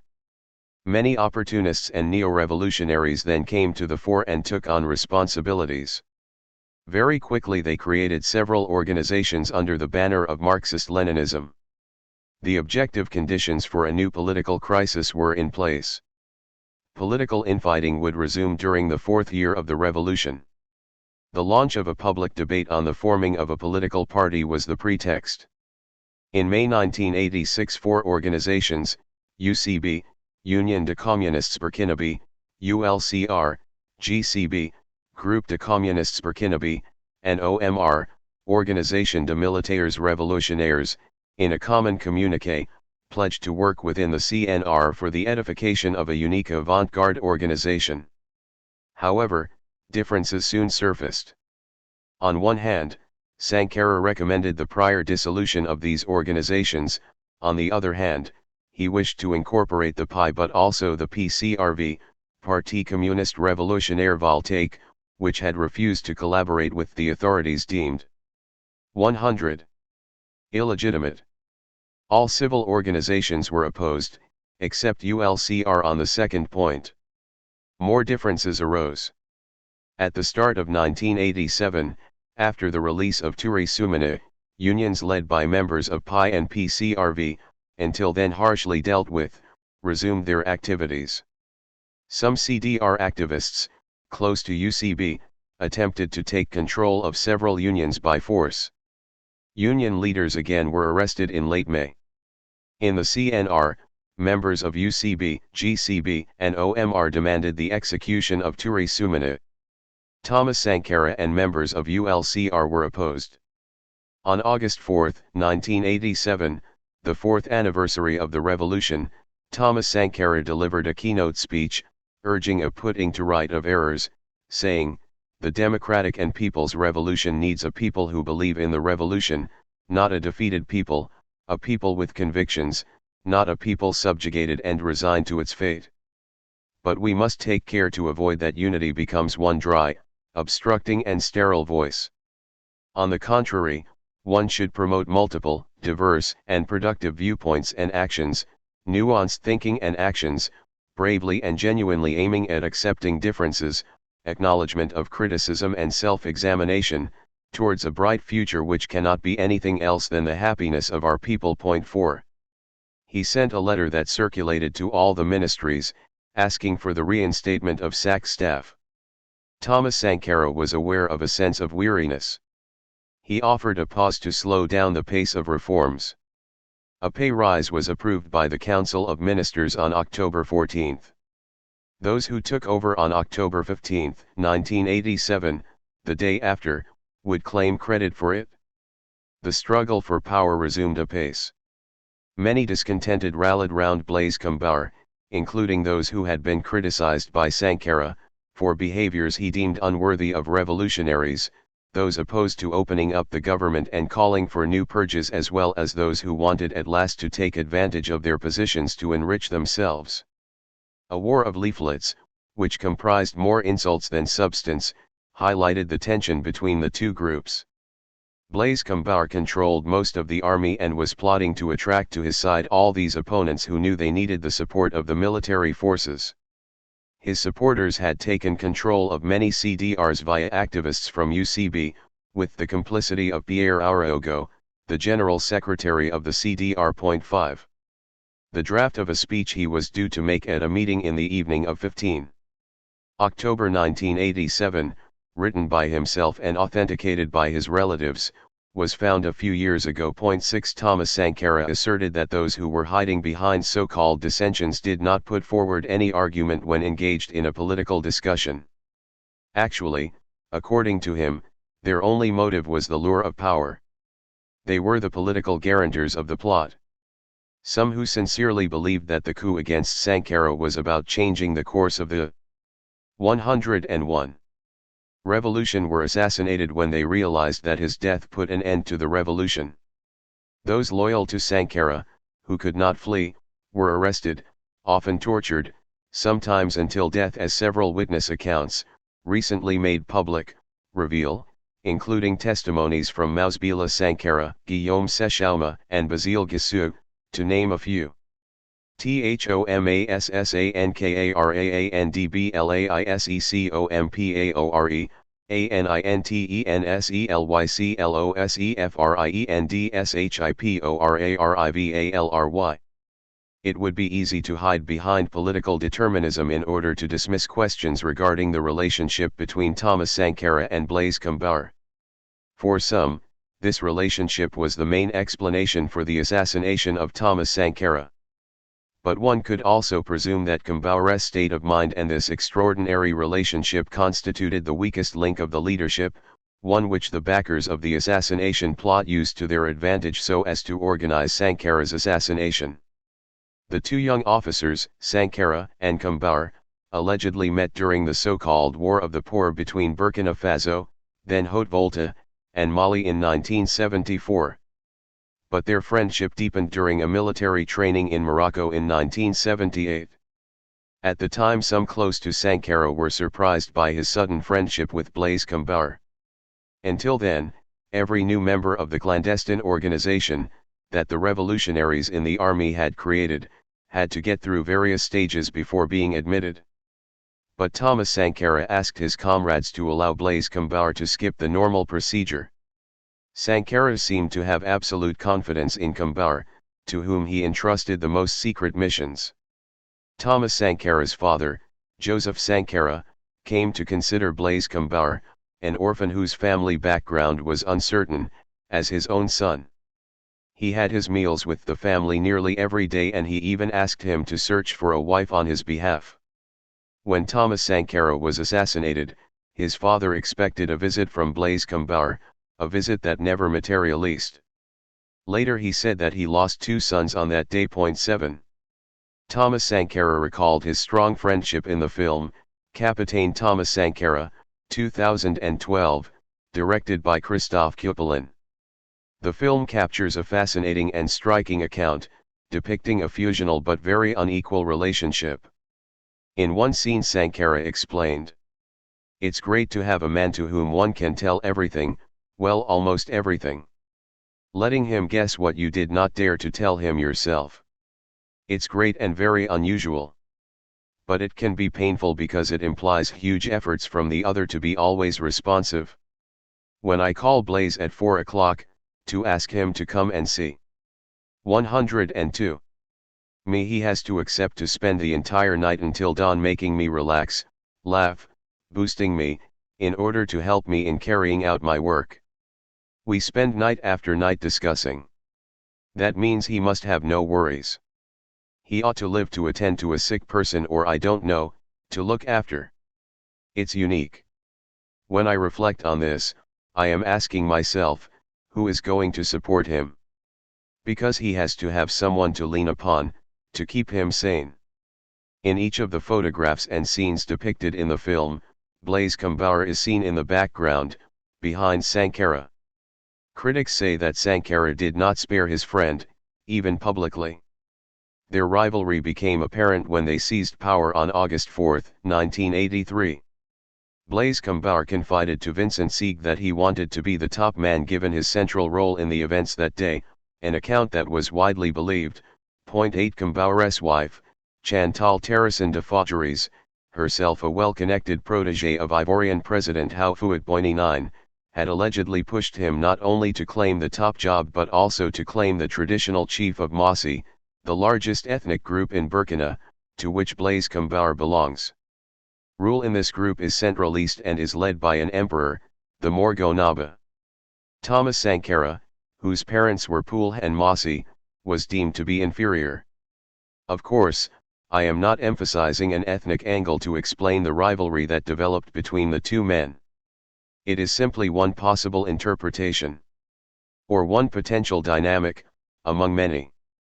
THEPRESENCEOFSEVERALLIBERIANSATTHESCENE. The involvement of Liberians in the assassination has been suspected for many years. The academic and writer Stephen Ellis did research on the war in Liberia. He cites several sources to support this conjecture in his book, published in 1999. Referring to the presence of Liberian refugees in Burkina Faso, he writes, "These were the men Blaise Compaoré had contacted and whom he asked for help to topple the Burkinabe president Thomas Sankara." According to a former aide of Compaoré, the Ivorian president, Houphouët-Boigny, was aware of the plan of the ambitious Compaoré. On October 15, 1987, Burkinabe soldiers under the command of Compaoré with the support of a small group of Liberian exiled, including Prince Johnson, killed Sankara. Ellis 2006, 68, 10. In an interview, Ellis indicated that Liberians had secured the place where Thomas Sankara and his entourage were killed. Telephone interview with the author, May 3, 2001. In 2008, Prince Yomi Johnson confessed to the Liberian Truth and 103 Reconciliation Commission that he was involved in the killing of Thomas Sankara. Radio France Internationale 2008a. He confirmed it again later to a RFI, Radio France Internationale, journalist. Johnson said, "The only option for our group, to stay in Burkina, then go to Libya, was to positively respond to the request of Blaise, that is to get rid of Thomas Sankara, who was hostile to our presence in Burkina." Radio France Internationale 2008b. He also indicated that they had the support of Houphouët-Boigny. An American researcher, Karina Ray, 2008, quoting from the Liberian Democratic Future, LDF, via several media outlets 11 further confirms this version of events. Sankara was killed in an agreement that Burkina and Libya would help Charles Taylor and his men seize power in Liberia. Libya provided finances, arms, and training for the Liberian future fighters. Another version has also surfaced: Sankara was murdered before the arrival of Taylor in Burkina. At the Special Court for Sierra Leone during the trial on August 25, 2009, Charles Taylor stated that he did not take part in the assassination because at the time he was detained in Ghana. During the trial, he claimed that the country archives could prove this, Jaffer 2009. Several Liberians have since stated the opposite, discussed further below. Ernest Nangma Auraogo, the Interior Minister, during the revolution, indicated that Taylor was indeed in Ouagadougou before 15 October 1987 and was living under an assumed name. In my discussion with him, Auraogo claimed that he could show me the house where Taylor was living at the time. In July 2009, the Italian TV channel Rai 3 broadcasted documentary, Ombre Africaine, directed by an investigative journalist, Silvestro Montanaro, about Liberia. In the film, several of Charles Taylor's former close associates, including Momo Hiba, the ex-aide-de-camp of President Taylor, Cyril Allen, the former leader of Taylor's party and ex-chairman of the National Oil Company, Moses Blah, the ex-vice president of Liberia, and Prince Yomi Johnson, the former warlord, already mentioned, speak at length about their involvement in the assassination of Thomas Sankara.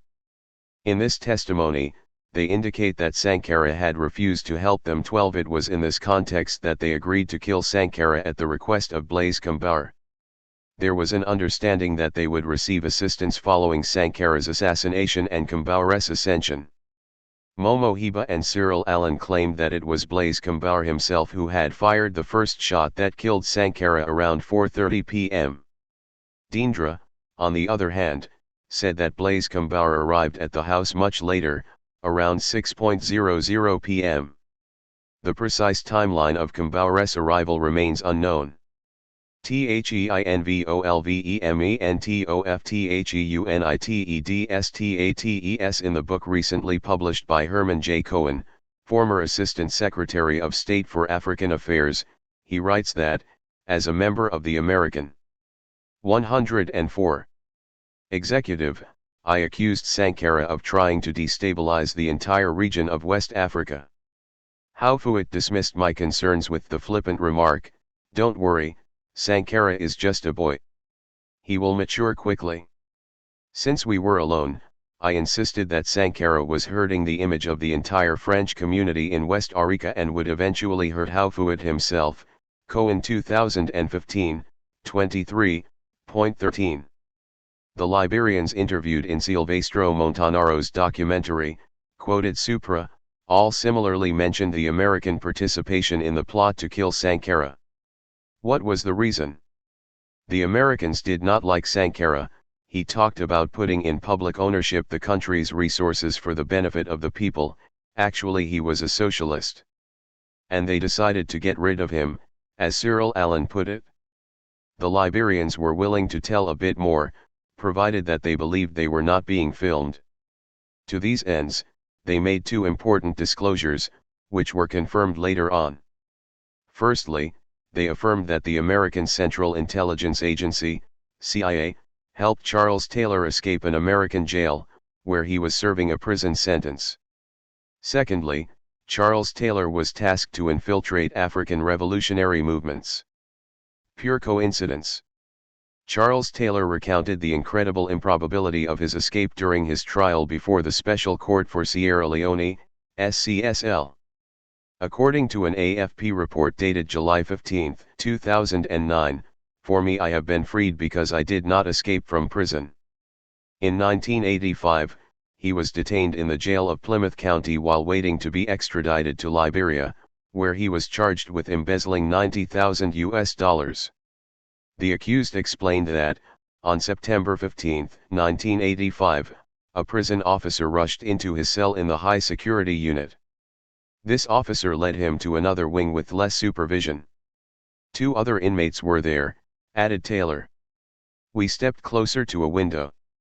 They took a sheet and tied it to the bars. We climbed down outside. A car was waiting. I did not pay anything. I did not know the people who collected me, the accused told.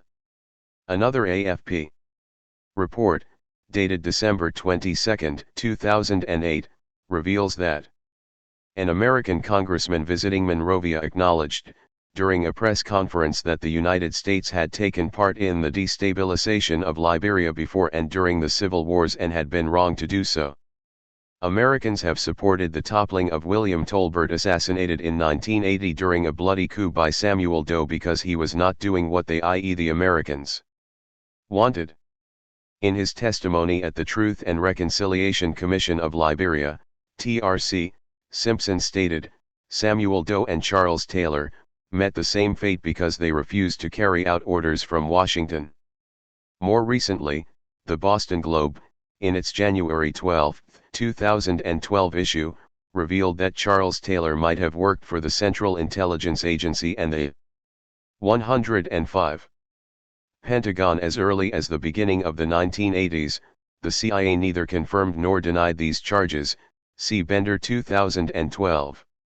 The American Connection, warrants more research. ANDFRANCE. France had several reasons to see Thomas Sankara as a danger to their interests. Not the least was his growing popularity, his youth, his straight-talking manner, and the achievements of the revolution, in particular against corruption. All of this meant that Burkina was looked at in the region with sympathy and that Thomas Sankara was an admired leader. Sankara's achievements pointed to possibilities of choosing an alternative development model. This model was one opposed to the neocolonial model that favored French interests in the region. More than this, there was a fear that Sankara would become a regional example, therefore he threatened to destabilize neighboring countries, where the elite's rampant corruption was cultivated and instrumentalized by neocolonial actors. On a very public and international level, Sankara's Burkina Faso was no longer aligning itself with French positions at the United Nations, unlike France's other former colonies. A series of events increased the tension in 1986. At a reception during President François Mitterrand's visit to Ouagadougou, Thomas Sankara lashed out at French policy in Africa. On his feet, looking defiantly at François Mitterrand, who appeared impassive, gazing in front of himself, Sankara delivered a very undiplomatic speech. We cannot understand why bandits like Jonas Savimbi, killers like Peter Botha, have been authorized to travel to France, so beautiful and decent a country. They stained her with their hands and feet covered with blood. Those who allowed them to commit such actions will bear responsibility here and elsewhere in the world, now and forever. 14. That day, François Mitterrand attempted with his customary sagacity to respond to each point, at times in fatherly manner. I admire his great qualities, but he is too forthright. In my opinion, he goes too far. Let me tell me out of experience. 15. This verbal sparring was regarded as an insult by Mitterrand's entourage. According to many commentators, the final decision to get rid of Sankara was taken after this incident. Other policies of Burkina poisoned relations further. A few months later, another event, one that was far more serious for French diplomacy, earned a more overtly aggressive response. On December 2, 1986, Burkina Faso voted against France in support of New Caledonia's right to self-determination, which 106 was discussed by the UN Special Committee on Decolonization. In paragraph 3 of Resolution 4141, the General Assembly proclaims the inalienable right to self-determination independence of New Caledonia people. In Paris, at the National Assembly, the right-wing MPs were enraged and the Prime Minister wrote to the Minister for Cooperation, demanding economic retaliation against Burkina Faso, Guessou 1995, 107. French authorities were too often slow to make good on their past errors. After a 4-year campaign by the international network Justice for Sankara, Justice for Africa, the President of the French National Assembly finally accepted a motion for the setting up of an investigative committee on the assassination of Thomas Sankara, tabled by members of the Green and Front de Gauche parties.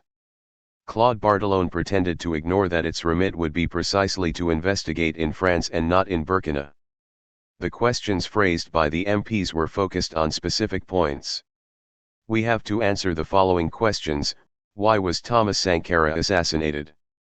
How was his assassination made possible? What roles did the French intelligence agencies and the French leaders at the time play? Did the DGSE know some people were plotting, and did it allow them to carry on? Assemblée Nationale, June 10, 2011, 16. The process stalled. Momo Allen, one of the witnesses in the aforementioned documentary, asserted, the piano was tuned both by the Americans and the French. There was a CIA agent at the American embassy in Ouagadougou, who was liaising with the representative of the secret services in the French embassy. They took the most important decisions, the director cut in, saying, then the CIA and the French intelligence services decided to get rid of Sankara. These are facts. On February 23, 2012, on France Inter, the program Rendezvous avec M.X focused on the death of Thomas Sankara. Mr. X, introduced as a former French intelligence services agent, claimed that after the victory of the right at the parliamentary elections in 1986, which led to a period of cohabitation with the socialist president, some African leaders called upon Jacques Foccart to take action. They asked him to get rid of Thomas Sankara. The most prominent of them was Houphouët-Boigny, the president of the Ivory Coast, neighboring Burkina Faso and a close ally with France in the region. When asked, have the French agencies played a role, Mr. X answered, how could it be otherwise? Africa abounds with agents and former ones who work directly for African leaders or companies. They ensured i.e. French interests over there are protected. The French journalist, François Hauteur, a reporter at large with Figaro, recalls a troubling conversation during a panel discussion at Cheikh Anta Diop. 107. University as part of events organized by the Prix Albert Londres in May 2008. During the panel, he informed the audience that he had been contacted by a special advisor to François Mitterrand for Africa, Guy Penne, who asked him to write an article hostile toward Thomas Sankara.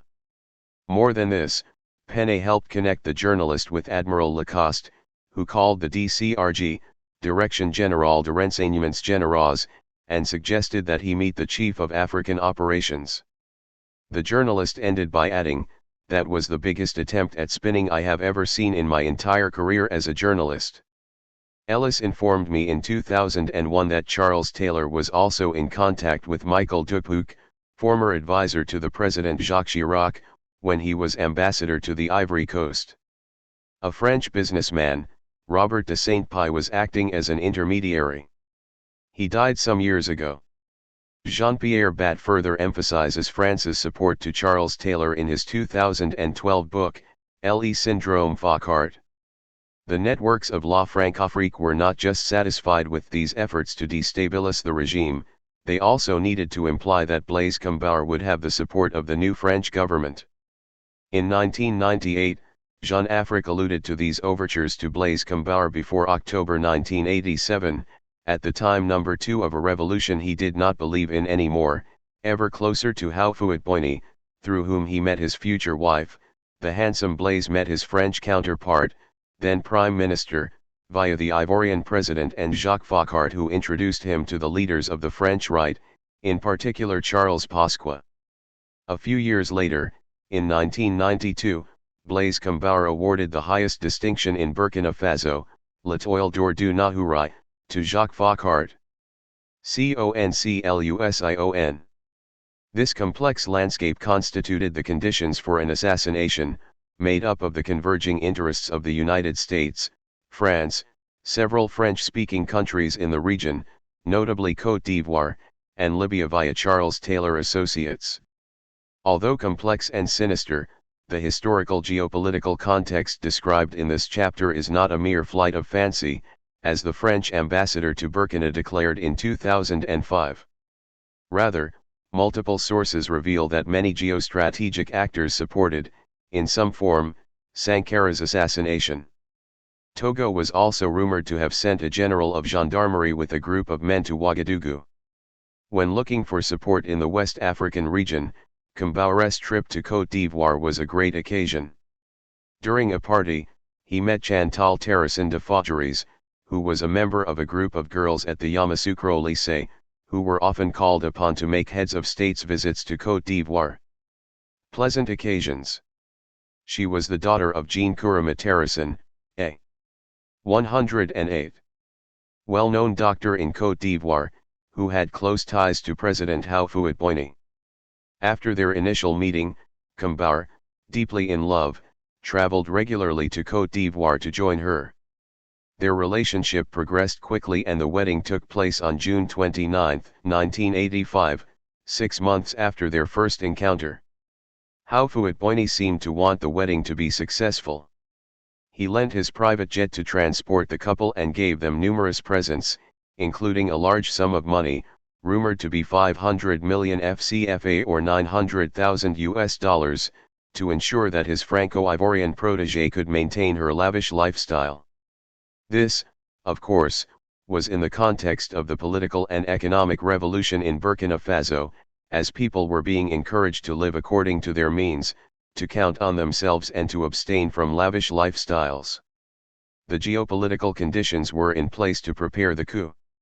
Bernard Doza, a political journalist, former advisor to Blaise Compaoré, August 1987 to July 1988, asserted, Houphouët-Boigny provide defunding, the General Secretary to the Presidency, Kofi Gervais, estimate the sum to 5 billion CFA francs, in order to finance a campaign of divisive leaflets that would tear apart Burkina during June 1987, Doza 1991. The feud between revolutionary leaders deepened and the Liberians eventually set the assassination into action. Tripoli was alleged to have given intelligence equipment. Blaise Compaoré was confident that he could rely on Dindra to carry out the coup. As we have seen from the discussion above, grey zones remained. The French media, which had been quiet on the subject, finally seized on the so-called Sankara affair only after Blaise Compaoré was toppled following the popular uprising in October 2014. For the first time, they now widely mention versions of the plot theory outlined here. Yet, there had been no official response from the French government prior to the presidential election in May 2017. Mr. Bartolone, the President of the National Assembly, during a visit to Burkina Faso in March 2017, declared in an interview, "We are in favor of the French justice dealing with all the demands of Burkina judiciary so that there will not be any suspicions in the relations between our two countries, including in this affair, Belemvir 2017. This was a different tone than his previous responses in September 2015, when, during a parliamentary inquiry, he stated that the Sankara affair did not concern France.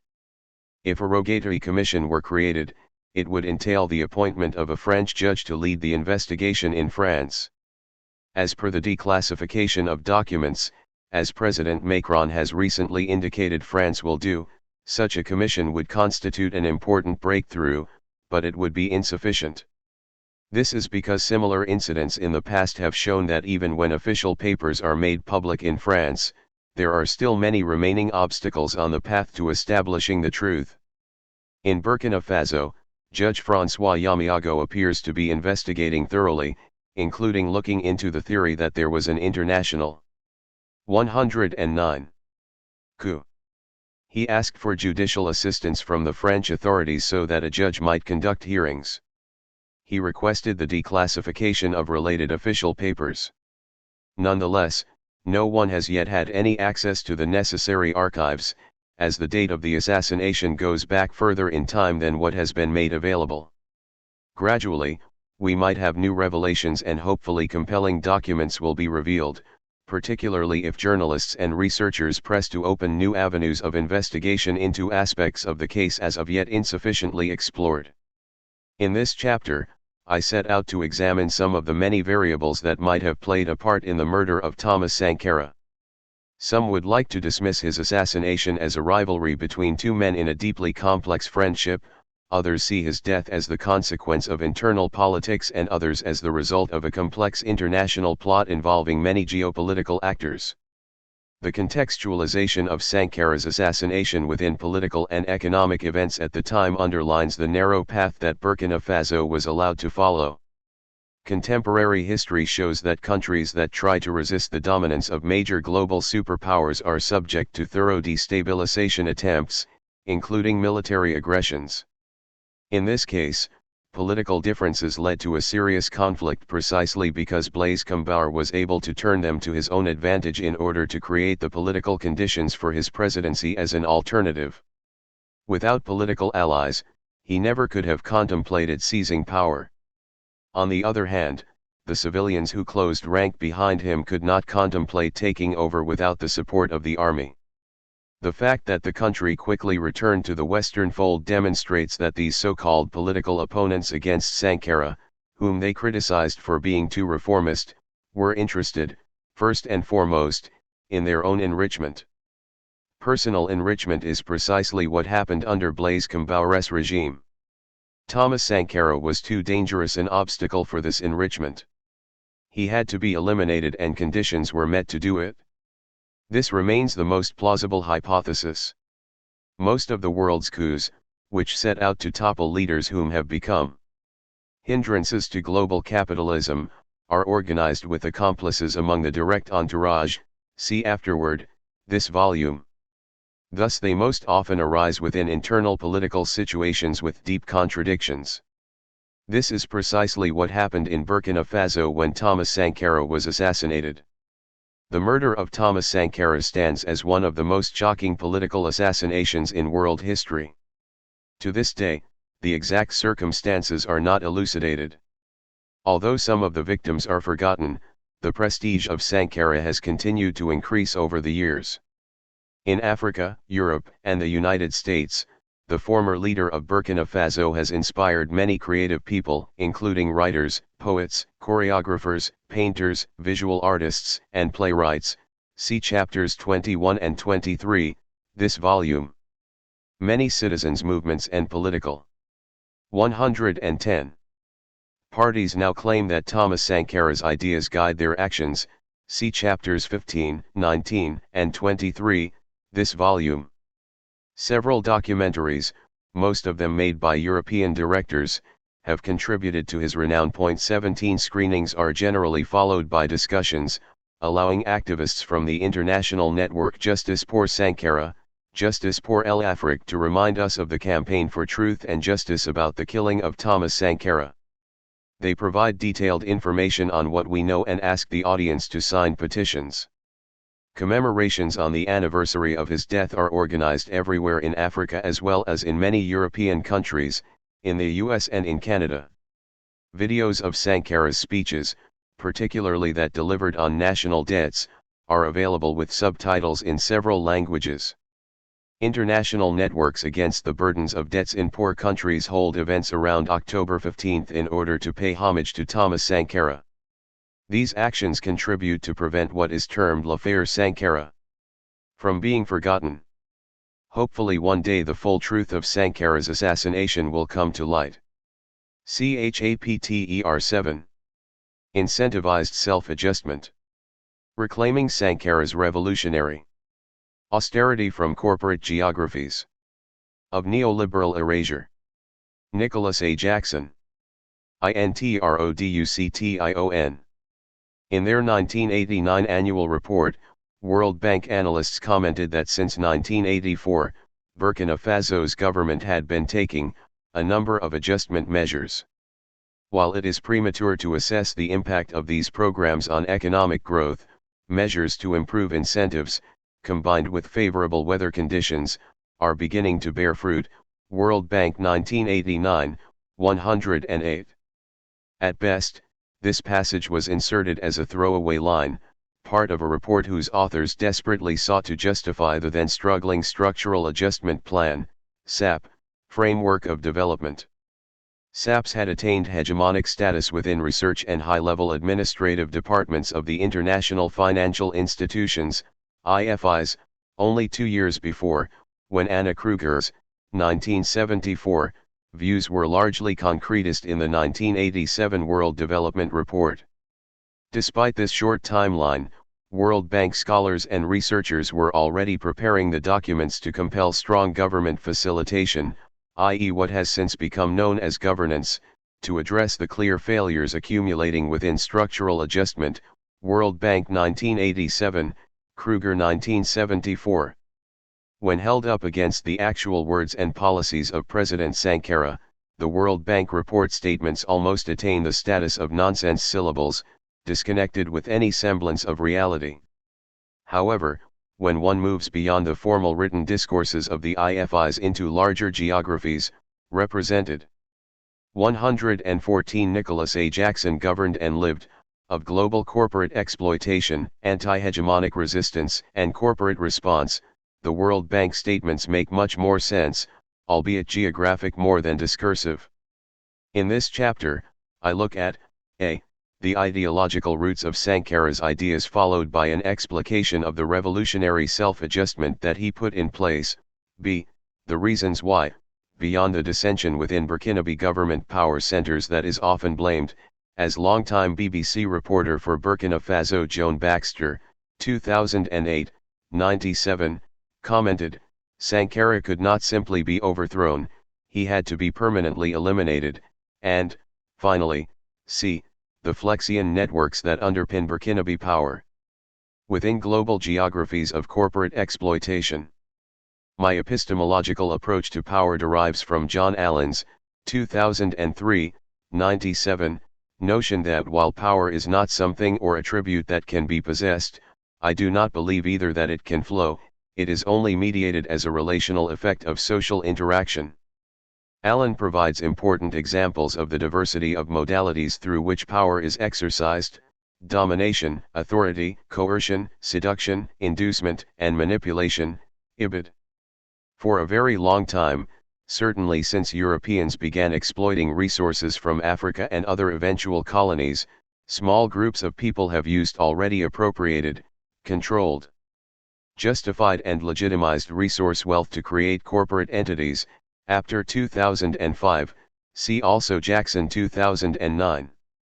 I define these entities as bundles of representation, location, and governmentality, ones that are able to exercise power as if by one body. 1 Developers of corporate entities compose these entities of people, rules, habits, symbols, narratives, buildings, boundaries, rhythms, walls, and much else besides. Corporate entities include not only business, but also government, academies, churches, non-governmental organizations, and so on. They exercise power dynamically and collectively through social interaction, above all to control the production of space to their benefit. That is, these corporate entities are built to gain hegemony over exploitation. Corporate entities have long exploited producing margins through instability and barely controlled violence, instability that has then been judged to their developers' benefit. Mance 2008. Such fragmented stability, enhanced by occasional spectacular episodes of brutal violence, is not only effective but also less costly than ever-present violence. Jackson 2009, 2016.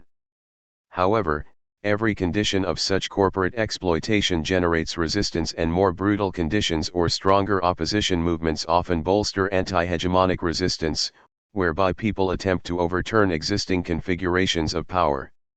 Corporate entities respond to anti-hegemonic resistance with the lowest cost option possible. More potent and effective resistance necessitates more costly responses, ranging from strategic silence and disregard at the local level to perception and risk management, to the very rare transformation of the corporate suite along with the industry and perhaps the entire configuration of power. Sankara understood very well these regimes of resource mobilization. 115. And control, particularly as they attempted to position Burkina Faso within a global, colonial political economy. From imperialism's point of view, it's more important to dominate us culturally than militarily. Cultural domination is more flexible, more effective, less costly, to overturn the Burkinabe regime. You just need to forbid the import of champagne, lipstick, and nail polish. Sankara 2007, 197. Corporate entities commonly attempt to hide the realities of resource exploitation by presenting commodities in such a way as to conceal almost perfectly the social relations implicated in their production. Harvey 1990, 300. That way, the violence of direct exploitation can be implemented behind layers of representation and disconnected governance, what Apter, 2005, 89, calls a basic inversion of simulacrum and original, whereby an exhibited people became more real and authentic than the lands and people themselves. See also Mitchell 1991. The corporate academy plays a key role in these projects because universities are authorized by states to bestow credentials of learning in wisdom, as befit the assumptions and expectations that states are containers of fundamental legitimacy. However, in my framework, the academy is not simply a space, however internally contested, where wisdom is learned, i.e., where doctors of philosophy are credentialed and domiciled, and debated. Rather, corporate entities separate worlds of production and consumption in part through creation and sustenance by senior scholars and administrators within the corporate academy, centered in universities like Harvard, Stanford, and MIT, of legitimizing narratives that are valid because they presume to the status of science. These narratives are propagated by students, whose training makes them amenable to these hegemonic creations, p. 2007, 2009. In a self-appraising closed loop, students taught at these institutions then become highly remunerated scholars themselves, recruited by major and minor schools throughout the country. These students enter the research and high-level policy-making departments of the IFIs, where they write governing documents that justify corporate exploitation. Jackson 2017. The spectacle that is neoliberalism grew out of neoclassical economics, a set of narratives based on the notion of homo economicus or rational, self-interested, relatively autonomous individuals. Jackson 2011. This economic man is an example of the birth to presence of a form of being that pre-exists, and yet requires expert intervention at every turn to bring it, him, to fruition. Rose 1999, 177. Trustees do not direct or dominate, yet they always have work to do. Murrey Lee 2007. The expert intervention in this case is structural adjustment, a set of governing policies underpinned by debt service requirements that justify the systematic exercise of power, defined as authority and the inducement of coercion when necessary, to direct productive resources, away from local needs, to the service of global corporate exploitation. George 1988. The presuming to the status of science makes resistance unreasonably 116. Nicholas A. Jackson, eccentric at best and a global terrorist threat at worst. Ibid. As Margaret Thatcher notoriously commented, there is no alternative. Sankara's project represented a significant challenge because he might have actually succeeded and, even in failure, his legacy might have weakened the legitimizing narratives and associated governance mechanisms that justified corporate exploitation itself. For a detailed examination on disappearing in the Academy, see Jackson, this volume. REVOLUTIONARYSELF, ADJUSTMENT. As a child of an Upper Volta colonial official, as one of the relatively few graduates from Elise, State Secondary School, in the commercial center of Bobo-Dioulasso, and as a graduate of Kadayogo Military School, Sankara was able to both benefit from some of the best educational opportunities available in the colony and to have ample latitude for internalizing what he would later demonstrate was a no-holds-barred militant dedication to the rights of oppressed peoples in opposition to corporate imperialism. Discussion of his broad philosophical underpinnings has been conducted at length in other chapters in this volume. See chapters from Biney, Murray, Daly, Harsh, Abawu and Odimai as well as Botchway and Traore, but here it is important to recognize how Sankara was able to come into power with a deep awareness of the spatio-temporal location of Burkina Faso and, more importantly, the courage to implement practical policies as well as to make reasonable demands that were nevertheless intolerable. To the corporate entities centered in Europe, the United States and elsewhere, and who had the resources and desire to exercise power in every space of the globe, see Chapter 6, in this volume. His witness of the 1972 uprisings in Madagascar, and associated contact with participants in the 1968 French uprisings, gave Sankara important insights into theory and praxis of corporate exploitation, anti-hegemonic resistance, and corporate response. Martin describes Sankara's thought as clearly influenced by Marxism-Leninism, but he was first and foremost an ardent nationalist and convinced Pan-Africanist. Minister of External Affairs Kissou supported this in a 1985 letter to Martin. According to its economic content, our revolution is a bourgeois revolution. It does not aim at the elimination of private property or private economic initiative and entrepreneurship. Martin 2012, 112-113. The French colonialists had created the Burkina Faso that Sankara grew up in as a landlocked area on the margins of French colonial Africa, notable for the tax-compelled colonial appropriation of cotton, livestock, and migrant labor to the Gold Coast, Englebert 1996, 79. Throughout colonial and neo-colonial periods it remained marginalist, with some of the worst social welfare, literacy, infant mortality, life expectancy, and so forth, indicators in the world. Sankara 117 was thus faced with the crisis and backhanded opportunity of a land and people already at the bottom in their material quality of life, with relatively few dollar-denominated variable interest debts, the presumed justifications for structural adjustment, to repay but, on the other hand, very little surplus wealth to cushion the redistribution of resources towards social welfare.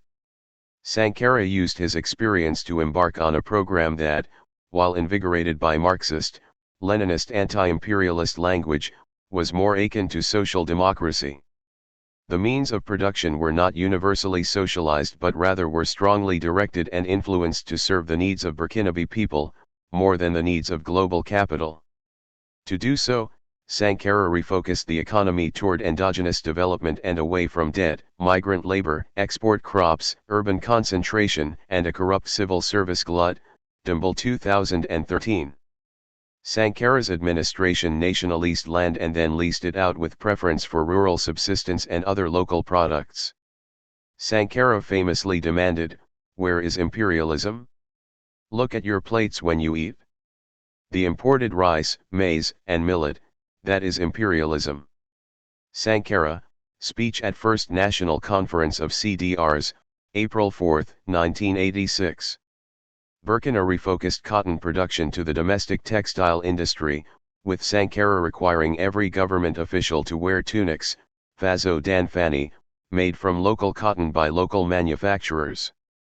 They also revitalized private mining concerns, gold, zinc, and others, with public money, to assist with state revenues, say Vidogo and Wet 1992, 59.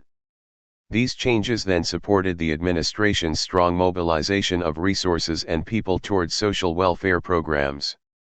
While many neighbors were cutting education, health, infrastructure, and other public programs for human development, Sankara's administration administered millions of long overdue vaccines, see Chapter 16, this volume, placed a health center in nearly every community, increased the literacy rate the most that it had been since colonization, made tree planting a national and cultural tradition and began massive public mobilization projects to impede desertification, build dams and lay a railroad from Ouagadougou to the manganese mine in Tambeo.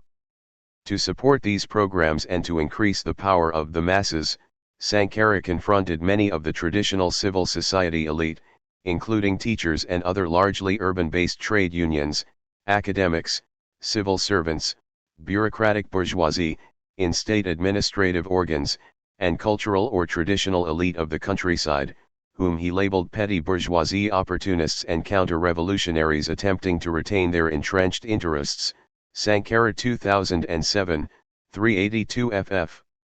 In particular, Sankara sought to increase the power of the peasantry and workers, and especially to achieve the full emancipation of women, who hold up half of the sky, Ibid, see chapters 8, 11, and 13, this volume. These new configurations of power and decision-making were mobilized through the Committees for the Defense of the Revolution. 118 Nicholas A. Jackson, CDRs, charged with spreading the ideological foundations of Sankara's revolution, directing labor for public works, and providing organs through which people's voices could be heard at all levels. Outside of the sovereign space that became Burkina Faso, Sankara strengthened alliances with those international leaders whom he felt were the strongest supporters of his revolution. The Cuban and Nicaraguan leaderships, always under the gun from representatives of their own feudal neocolonial elite within the United States, were perhaps the most consistent in their alignment with Sankara's revolution. However, they faced similar resource deficiency issues, and so their support was primarily moral. Sankara also had a strong though contested relationship with Gaddafi, in Libya, whom he emphasized did not determine Burkinabe policies. When it comes to ideology, we're not virgins, Sankara 2007, 382 ff. The fact that Gaddafi quickly became a strong ally of Compaoré, and perhaps even encouraged Compaoré to murder Sankara in order to pave the way for Charles Taylor's invasion of Liberia, lends a note of caution regarding the strength of the alliance with Sankara. French 2011, see also Chapter 6, this volume. Perhaps Sankara's closest friend was Jerry Rawlings in Ghana. Even this friendship, however, was colored by the fact that Rawlings had already implemented a coercive form of structural adjustment early in his term, Hutchful 1989-2002. Perhaps because Burkina was a non-aligned country, Sankara's relationship with the Soviet Union seemed always to be at arm's length, with Sankara refusing food aid and the Soviet leadership never completely supporting Sankara's revolution. Sankara 2007, 189 ff. Sankara understood, however, that the global nature of corporate exploitation, imperialism, made it impossible for one state, especially one as small as Burkina Faso, to go forward alone. In addition, transitory alliances were not enough. As a result, Sankara assumed a prophetic role, as befit his strong religious, especially Catholic but also Muslim, sensibilities, and spoke most forcefully, particularly in the fourth year of his term and last months of his life, about the need for all countries in Africa to speak together against odious, illegitimate, neocolonial debt. A critical analysis for our purpose has to do with the character of debt as a governance-based justification for exploitation, see Chapter 12, this volume. As Sankara remarked, colonialists have transformed themselves into technical assistants, turning each of us into a financial slave, of those who had the opportunity, the craftiness, the deceitfulness to invest funds in our countries that we are obliged to repay. Sankara 2007, 189 ff. Sankara was well aware of these implications and, unlike almost all of his contemporaries, he was willing to take on the enormous risk of bucking that debt, while trying to convince his fellow leaders that it was in their people's best interest to do so as well. 119. ERASINGSANKARANDRECTIFYINGTHEREVOLUTION. As so often happens with prophetic voices, Sankara would be murdered less than 3 months after delivering this speech, likely at the command of his erstwhile childhood friend Compaoré.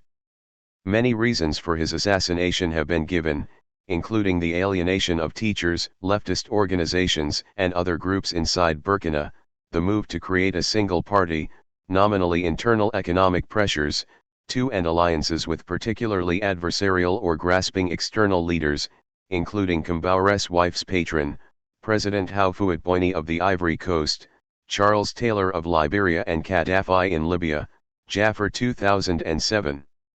However, Compaoré's almost immediate rectification of the revolution, that is to say, his reversion to the global corporate status quo, in nearly every manner seems to buttress the argument that Sankara was killed because his policies and philosophies threatened global corporate exploitation.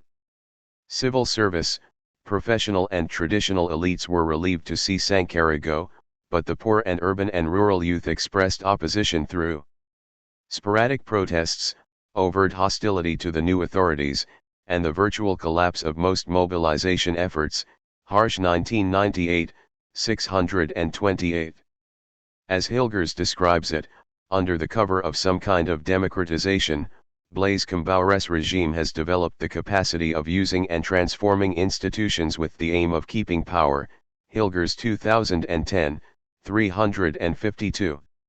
Compaoré very quickly restored the veto power of global corporate financial organizations over internal economic governance.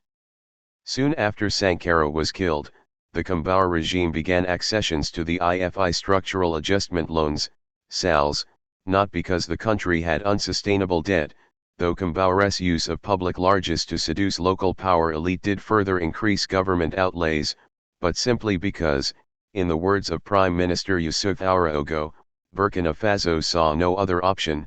Note the parallels to Thatcher's no alternative, except for SAL to ensure external financing.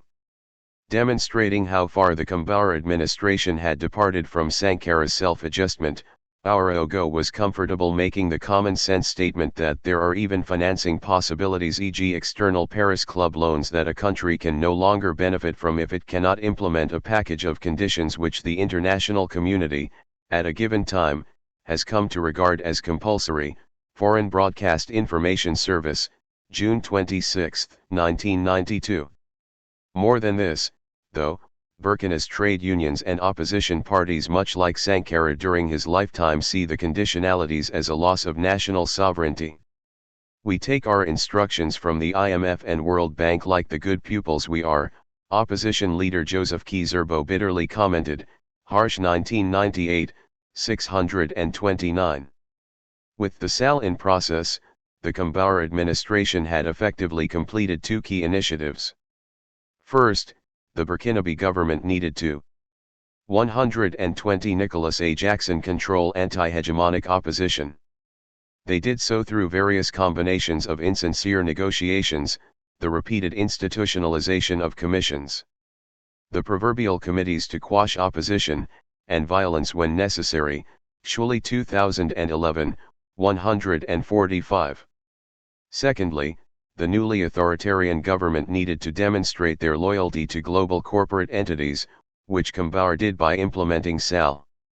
With debt service reactivated, the regime was restored to normal status within a global colonial political economy, an impoverished African state with an authoritarian government and a tenuous lifeline to development, through export crop production. RETURNINGTOBASELINE, FLEXIANCORPORATEXPLOITATIONJUSTIFIEDBYDEBT, DRIVENSTRUCTURALADJUSTMENT.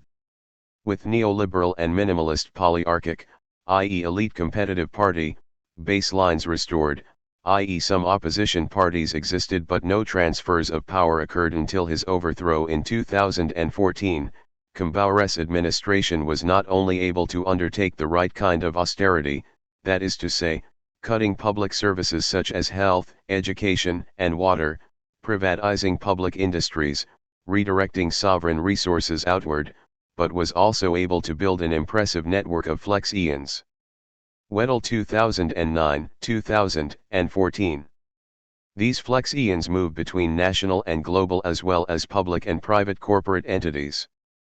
Compaoré led the way by restoring and revitalizing elite relationships wherever they could be found, from the ever-present French networks to his close relationship with the Ivorian president, whose niece he married, to his connections with Taylor in Liberia, Gaddafi in Libya and eventually the United States counter-terror actors in the Sahel, Kadu and Goodman 2015. This national elite comprises several components, some long established, others relatively new.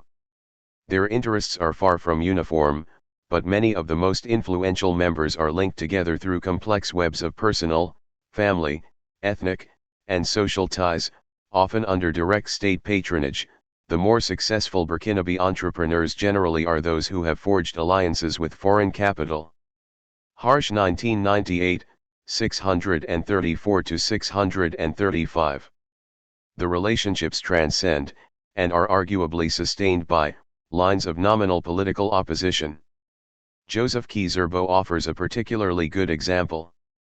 As the leader of the teachers' unions that struck against Sankara from the beginning of Sankara's term, Kizerbo then became part of the elite opposition to Kambhar, being particularly critical of structural adjustment. However, one of Kizerbo's allies among traditional chiefs was a cousin of Kambhar's prime minister. 121. These sorts of relationships demonstrate yet again the multiple links among various elite sectors. Harsh 1998, 637. Of particular interest to this chapter is the career of Justin Damo Barrow. Barrow, briefly a finance minister under Sankara, later revealed that he had tried on 4 occasions to persuade Sankara to ask for IMF assistance. Harsh 1998, 628.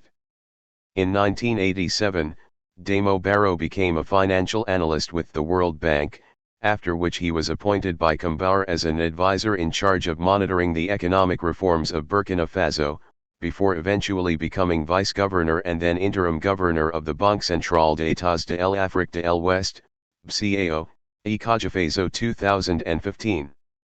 It is likely that Barrow would have influenced the language, e.g. portraying the time of Sankara as a case of matching incentives, of World Bank reports about Burkina Faso as well as the governance documents underlying structural adjustment loans. The depths of possible influence become clearer when reading Morton Jervin's, 2013, Ethnographic Research Among Ministries of Finance Across Africa, exposing the ways in which data, regardless of its reliability, is fundamental to supposedly objectively economic analysis, especially the gross domestic product. Point 3. Might Barrow have not only contributed to bringing the land and people of Burkina Faso into the orbit of structural adjustment governance, but also influencing the numbers and evidence-based policy that led to Sankara being hidden under improved incentives. 4. CONCLUSIONS, DEPOLITICISEIFPOSSIBLE, ERASEIFNECESSARY.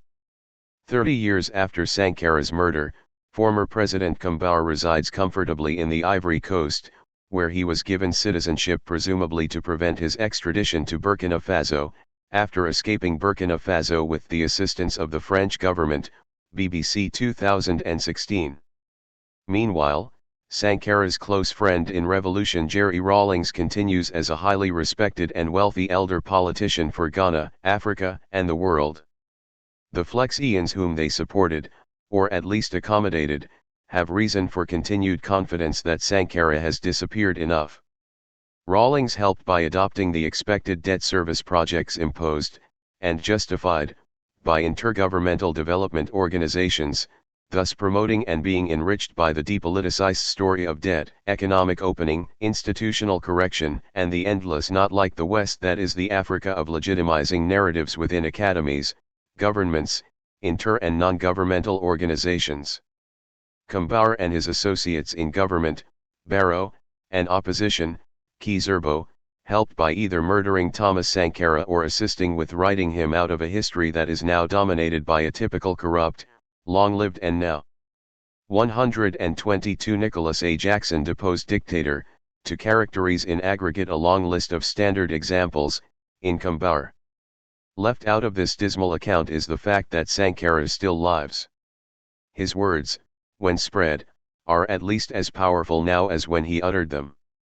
Furthermore, the land of upright people never ceases resisting and transforming, even with the same scarcity of material resources that Sankara encountered 34 years ago. When the Africa as it always has been is upended within the academy and outside the conference rooms of governance organizations by Sankara's revolutionary self-adjustment and other legacies covered in this volume, then we have a much better chance of replacing status quo corporate exploitation with the noisy conversations that ultimately might bring lasting transformation. Giroux 2014. POLITICALPHILOSOPHIES. CHAPTER 8. Madman, Thomas Sankara and Decoloniality in Africa. You cannot carry out fundamental change without a certain amount of madness. In this case, it comes from nonconformity, the courage to turn your back on the old formulas, the courage to invent the future. Besides, it took the madmen of yesterday for us to be able to act with extreme clarity today. I want to be one of those madmen. Thomas Sankara at Burkinabe Art Exhibition in Haarlem, 19,841. INTRODUCTION. Thomas Sankara was a revolutionary and he committed himself to revolution. His definition of revolution and fundamental change is alluded to in the epigraph above. Sankara committed the Burkinabe people, as active agents in their awareness of implementing a social, economic, and political transformation of both society and themselves as human beings, in a quest for a different kind of world and society. He wanted the Burkinabe people to commit to nonconformity and possess the courage to turn their back on the old formulas. In the drastically short time that Sankara led Burkina Faso, from 1983 to 1987, he demonstrated a boldness of political vision and sought to carry out fundamental change and would be called a madman for doing so. In these 4 years, his small country initiated inspiring endeavors to arrest the deforestation of his landlocked country, and a 10 million tree planting campaign was introduced in 1985. Literacy programs were rolled out in 1986. Cuban volunteers assisted with a 15-day mobilization campaign aimed to vaccinate all Burkinabe under the age of 15 against meningitis, yellow fever, and measles. Land was nationalized alongside mineral wealth and the allocation of small plots to farmers. Traditional chiefs were denied tribute payments and 128. The system of obligatory labor for peasants was discontinued. The philosophy foundational to many of these efforts and changes bears striking resemblances to contemporary decolonial thinking. Decolonial thinking emerged from Latin American scholars such as Walter D. Mignolo, 2011, Ramon Grisfogel, 2007, Aníbal Quijano, 2007, Nelson Maldonado Torres, 2006, 2007, 2011, Santiago Castro Gomez, 2010, Keila Sandoval, 2000, Boaventura de Sousa Santos, 2014, and from South Africa in the work of Sibelo J. and Lovugaccini, 2013a, 2013b, 2016a, 2016b. Broadly, a decolonial position asserts that reconfigurations of domination of the economies, subjectivities, bodies, politics, and minds of the former colonist peoples of the world have taken place in the 21st century, which continue the legacies of the plunder, rape and pillage of the so-called New World that was allegedly discovered by Christopher Columbus in 1492. The writings of Kwame Nkrumah, Frantz Fanon, Ngugi wa Thiong'o, Chinwe Izu, and Claude Ake also advocate the necessity of Africa and Africans to decolonize African minds, institutions and practices from a Euro-American mindset ingrained by centuries of colonial and neocolonial domination and aspirations. Thomas Sankara, as this chapter will argue, sought to lead Burkina Faso in a decolonial direction through both his radical vision and thinking before the body of decolonial thinking emerged in Latin America in the last 2 decades of the 21st century. It is the argument of this chapter that Sankara's radical Pan-Africanist thinking called for a fundamental break in epistemic dependency, economic dependency on the West, and contributes to a transformation in gender relations. He sought for Burkina Faso to rely on its own resources and believed that, vital to this achievement, was the genuine democratization of society, as opposed to the periodic election of individuals in so-called democracies that inadequately engage the masses in daily meaningful political and social participation in the affairs of their community and society. Other equally important strands of his vision for a new Africa were his interrogation of the meaning of development in Africa, in which he called for a rupture from existing models of development, an end to aid dependency, the elimination of the intellectual bankruptcy of Africa's ruling class, and a fundamental restructuring and democratizing of the UN. Finally, Sankara was courageous in declaring that the Burkinabe Revolution was establishing new social relations between men and women which would upset the relations of authority between men and women. Interview with Jean-Philippe Rapp 1985, 202. Sankara was the embodiment of a new paradigm of social, political, economic, and ecological justice. This chapter acknowledges that the initiatives, policies, and intellectual thinking of Sankara remain a major unfinished project. Since decoloniality is not a singular theoretical school of thought but a family of diverse positions that share a view of coloniality as the fundamental problem in Madman, Thomas Sankara, and Decoloniality 129.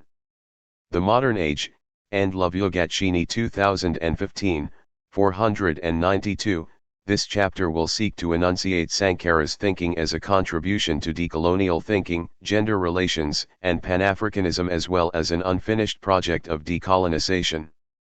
This project is unfinished not only for the fact that he was assassinated in the prime of his life, but in that the existing neoliberal capitalist order and neocolonialism have reconfigured new forms of coloniality or domination in the forms and spheres of the economy, knowledge, the environment, and the control over women's bodies in reproductive health in a global phallocentric gendered dispensation. Equally, the corollaries to these new forms of oppression are the unfolding forms of resistance to oppression waged by human beings all over the globe. In order to situate and expand upon the connections between Sankara's political thought and decoloniality, it is useful to first interrogate the distinctions between colonialism and coloniality. Maldonado Torres distinguishes between coloniality and colonialism. Coloniality is different from colonialism. Colonialism denotes a political and economic relation in which the sovereignty of a nation or a people rests on the power of another nation, which makes such nation an empire. Coloniality, instead, refers to long-standing patterns of power that emerged as a result of colonialism, but that define culture, labor, intersubjective relations, and knowledge production well beyond the strict limits of colonial administrations. Thus, coloniality survives colonialism. It is maintained alive in books, in the criteria for academic performance, in cultural patterns, in common sense, in the self-image of peoples, in aspirations of self, and so many other aspects of our modern experience. In a way, as modern subjects we breathe coloniality all the time and every day. Maldonado Torres 2007, 243. Integral to this coloniality of being is the implicit and binary assumption of the superiority of people of European descent who populate countries of the North alongside the belief in the inferiority of brown and black people who populate countries of the South and North. Grisvogel, 2007, 219, contends that we continue to live under the same colonial power matrix, which manifests itself in the current international economic division of labor dominated by the old colonial Euro-American system or the core, made up of countries of the North and the periphery that constitute the countries of the South. It also extends into political, epistemological, environmental exploitation and control over non-European peoples around the globe, despite the fact that the majority peoples in the world are black and brown people. Aníbal Quijano contends that coloniality of power was conceived together with American and Western Europe, and with the social category of race as the key element of the social classification of colonized and colonizers. Quijano 2007, 171. Decolonial thinking embraces the long-term processes of divesting the bureaucratic, cultural, linguistic, epistemological, psychological, and economic. 130. Manifestations of coloniality in the 21st century, recognizing that manifestations are rooted in 500 years of colonialism and imperialism with their present-day articulations in coloniality. This chapter evaluates Sankara's intellectual thought in light of the fact that he was murdered on October 15, 1987 and 3 decades since his assassination. The tentacles of coloniality or the colonial power matrix remain deeply entrenched in all spheres of life. This chapter delineates decolonial thinking in Sankara's intellectual vision in regards to his position on colonialism and neocolonialism, Africa's petty bourgeoisie and Africa's epistemological dependency on the West, his thoughts on Africa's economic dependency on countries of the North, his internationalism, his thoughts on relations between African men and women, and finally his thinking on ecological imperialism. SANKARAONCOLONIALISM, NEO, COLONIALISMANDTHEAUGUSTREVOLUTION. The Master's tools will never dismantle the Master's house. Audre Lorde, 1981. In his address entitled The Political Orientation Speech, given on October 2, 1983 in a radio and television broadcast, Sankara gave both a summary and analysis of the immediate and medium-term revolutionary tasks, Sankara 2007, 30, as well as a class analysis of Burkinabe society. In short, the speech outlined the programmatic vision of the August Revolution.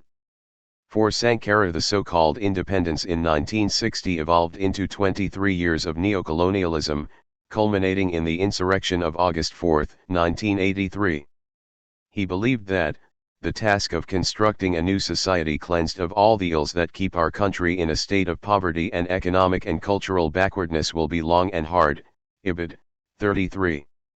Sankara understood the historical and material circumstances of his people and country when he declared, "Our revolution is a revolution that is unfolding in a backward, agricultural country where the weight of tradition and ideology emanating from a feudal-type social organization weighs very heavily on the popular masses. It is a revolution in a country that, because of the oppression and exploitation of our people by imperialism, has evolved from a colony into a neo-colony." Sankara 2007, 40. For Sankara, it was imperative that those who sided with the revolution understand the realities confronting them so as to be able to assume their role. Madman, Thomas Sankara, and Decoloniality 131. As conscious revolutionaries, real propagandists who, fearlessly and tirelessly, disseminate this perspective to the masses. Ibid. 41. The dual character of the August Revolution, he declared, is to liquidate imperialist domination and exploitation and cleanse the countryside of all social, economic, and cultural obstacles that keep it in a backward state, as well as to secure the full participation of the voltaic masses in the revolution and their mobilization. Ibid. 40-41. Key to the achievement of the participation of the Burkinabe people, Sankara asserted that, the democratic character of this revolution requires that we decentralize administrative power and bring the administration closer to the people, so as to make public affairs a concern of everyone. Ibid. 42-43. Sankara envisioned that the neocolonial state machinery would be replaced by a new machinery capable of guaranteeing the people's sovereignty. Sankara 2007, 42. The Committees for the Defense of the Revolution, CDRs, were the organs in which popular sovereignty and mobilization were to be exercised. Sankara spelled out that the philosophy of revolutionary transformation would apply to the national army, policies concerning women and in relation to economic development. Sankara 2007, 47. In his speech to the 39th session of the UN General Assembly on October 4, 1984, Sankara critiqued the conservative elements of the African petty bourgeoisie, whom he considered to be allies of imperialists or neocolonialists since their mindsets were aligned to Euro-American/Western aspirations, values, and perspectives and were among the fundamental stumbling blocks to Africa's future progress. It is this aspect of his thinking that we shall now examine in order to illustrate how his thinking contributed to a decolonial critique. Sankara AFRICASPETTYBOURGEOISIE, I'm PERIALISMANDEPISTEMICAPARTHEID. We cannot be conscious of ourselves and yet remain in bondage. Steve Biko, I Write What I Like, 1987. Sankara referred to the Burkinabe petty bourgeoisie as the parasitic classes, who were the enemy of the people. Sankara 2007, 37. They constituted several sub-layers of classes, the state bourgeoisie, the commercial bourgeoisie and the middle bourgeoisie. Ibid. 37-38. Similar to Amilcar Cabral, Sankara recognized that the petty bourgeoisie, which constitutes a vast social layer that is very unstable and that often vacillates between the cause of the popular masses and that of imperialism. In its great majority, it always ends up taking the side of the popular masses. It is 132. Composed of the most diverse elements, including small traders, petty bourgeois intellectuals, government employees, students, private sector employees, and so on, and artisans. Sankara 2007, 39, emphasis added. Similar to Fanon, 1961, Chapter 3, Pitfalls of National Consciousness, Sankara was correctly contemptuous of the ideological affiliation of Africa's petty bourgeoisie because he believed they are attached by an umbilical cord to international imperialism and will remain so. Ibid. 37. Before the UN General Assembly in 1984 he characterized this class as being unwilling to relinquish its privileges. Either because of intellectual laziness or simply because it has tasted the Western way of life. Because of this these petty bourgeois forget that all genuine political struggle requires rigorous, theoretical debate, and they refuse to rise to the intellectual effort of conceiving new concepts equal to the murderous struggle that lies ahead of us. Passive and pathetic consumers, they wallow in terminology fetishized by the West as they wallow in Western whiskey and champagne in shady-looking lounges. Sankara 2007, 87, emphasis added. Sankara was profoundly contemptuous of Africa's bankrupt intellectual elite who slavishly borrowed vocabulary and ideas from elsewhere, that is, from Europe and America. He believed, it is both necessary and urgent that our trained personnel and those who work with the pen learn that there is no such thing as neutral writing. In these stormy times we cannot give today's and yesterday's enemies a monopoly over thought, imagination, and creativity. Sankara 2007, 87, emphasis added. Sankara was therefore discerning in firstly identifying the necessity for an end to intellectual dependency of the African petty bourgeoisie on the West, and secondly, in recognizing that there is no such thing as neutral writing. These two themes in his thought have been considerably expanded upon by not only the aforementioned decolonial writers, but also in the works of Ngugi, W. A. Thiongo 1981, Chinwe Izu, 1987, Ake, Linda Tuhiwai Smith, 2012, and Fidelis Allen, 2016, 181-192, among others, who interrogate not only the pernicious impact of neocolonialism, or contemporary forms of coloniality on the minds of African and indigenous people, but who also put forward the case for an end to epistemic dependency on the Western world and a move towards centering the African experience as the continent grapples with its myriad problems. Sankara was also opposed to what Ryland Rebecca aptly defines as epistemic apartheid, Rebecca 2010, and what Lewis Gordon characterizes as disciplinary decadence, Gordon 2006. It is also referred to by Castro Gomez as epistemicide, de Sousa Santos 2016. Common to all these aforementioned authors is a critique of Western epistemological traditions and practices that Madman, Thomas Sankara, and Decoloniality 133. Erases, silences, undermines, exploits, dominates other epistemologies from the South. For Rebecca, epistemic apartheid is not simply about institutional racism and racial colonization. It includes and seeks to raise critical consciousness about the ways in which knowledge is, conceptually quarantined along racially gendered, religious, sexual orientation, and economic class lines, which ultimately and truculently translates into the dim disciplinary borders and boundaries that Gordon contends cause disciplinary decadence. Rebecca 2010, 16, emphasis original. For Gordon, narcissistic entrapment characterizes disciplinary decadence, in which each academic or intellectual discipline fails to see beyond its own. Ultimately such work militates against thinking, Gordon 2006, 5. Sankara's condemnation of those who monopolized thought, imagination and creativity. Sankara 2007, 87, concurs with the positions of Rebecca and Gordon, as well as that of Grossfogel and other decolonial thinkers. Sankara did not believe there was such a thing as objective writing, which much Western scholarship claims to be, but that Western scholarship concealed an agenda to advance its interests and continues to do so. Grossfogel, 2007, 214, contends that Western epistemology parades itself as separating the mind from the body and mind from nature. It hides and conceals itself as being beyond a particular point of view, that is, the point of view that represents itself as being without a point of view, and in doing so dismisses non-Western knowledge as particularistic. Through this dismissal, Western knowledge thereby becomes universal consciousness, IBID.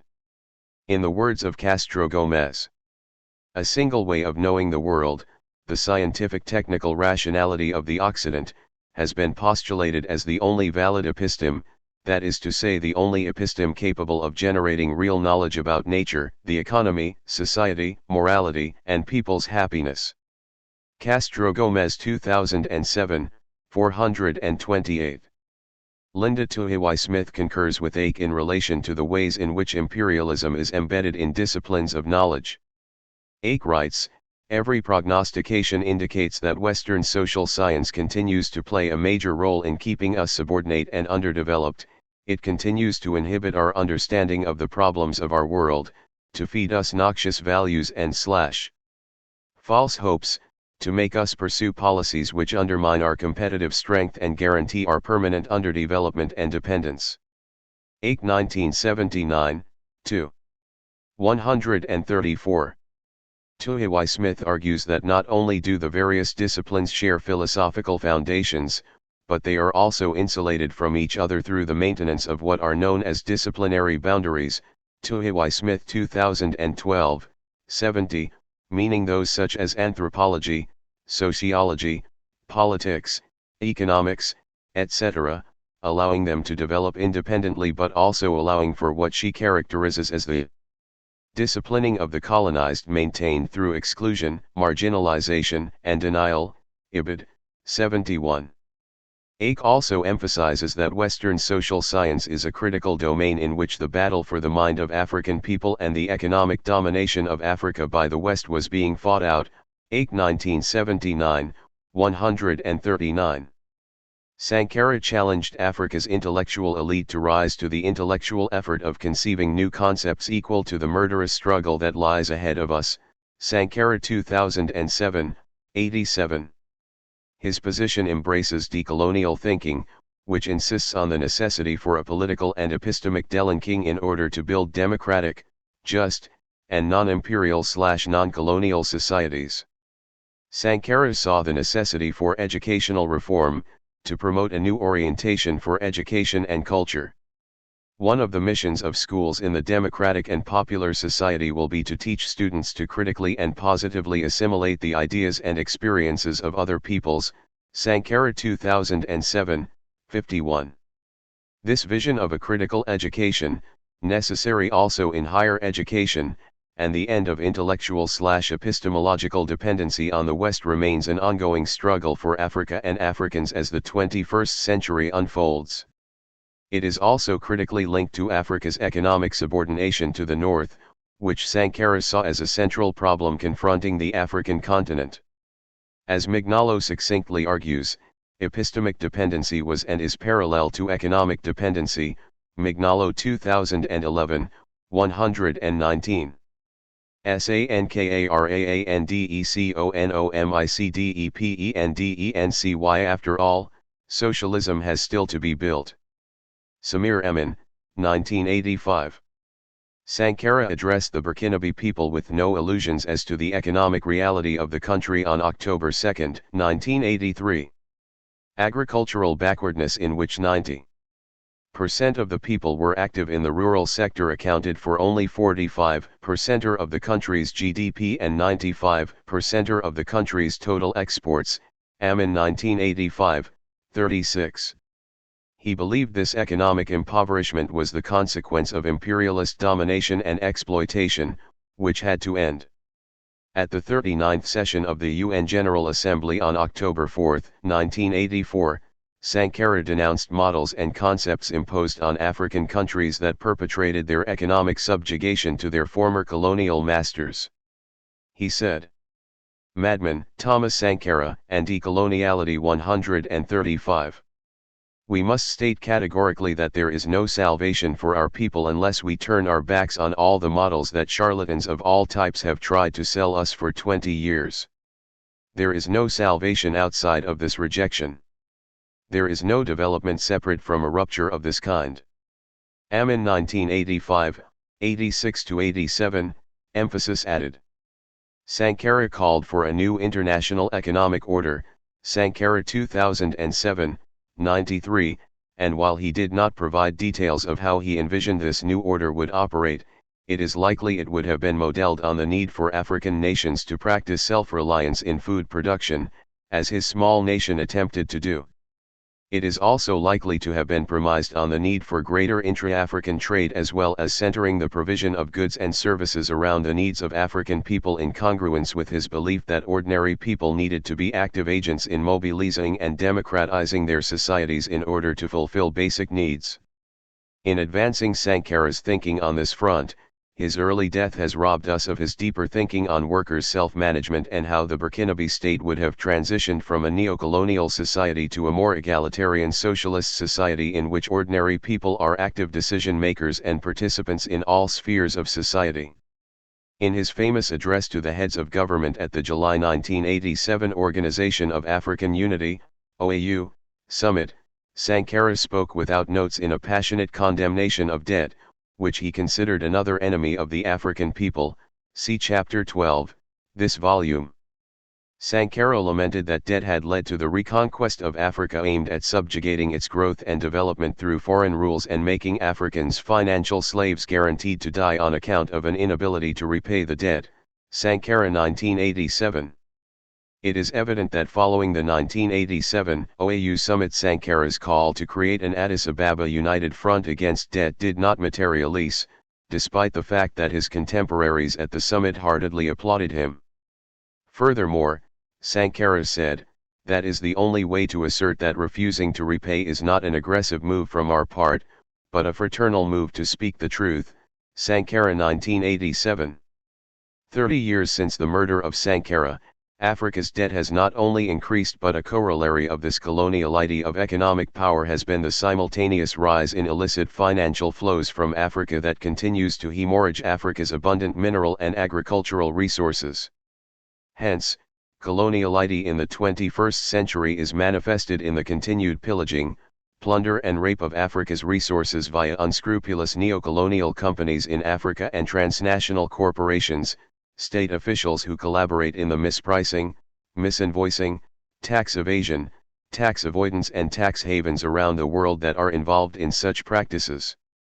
The direct impact of illicit financial flows is the continued economic and technological underdevelopment of the African 136 continent, Unica Undated, Africa Focus 2016, Hickel 2017. This aid in reverse, i.e. that is from the poor countries of the South, including Africa, to the rich countries of the North, has amounted to $13.4 trillion since 1980, Hickel 2017.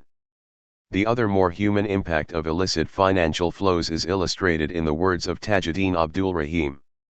Indeed, we should regard public officials and their private sector collaborators as mass murderers, killing millions of our peoples through inadequate public services compromised by corruption. Monies meant for drugs, roads, hospitals, schools, and public security are siphoned away, making all of us vulnerable to premature death and our societies more unsafe and insecure for the masses. Abdul Rahim 2010, 22, see Chapter 10, this volume. Hence, debt, illicit financial flows of Africa's wealth and corruption, and their adverse impact on African economies are issues that Sankara, if alive today, would not have remained silent on. Not only did Sankara consider debt to be a shackle on the African continent, but he argued that aid was as well. He argued, of course, we encourage aid that helps us to overcome the need for aid. But in general, the policy of foreign aid and assistance produced nothing but disorganization and continued enslavement.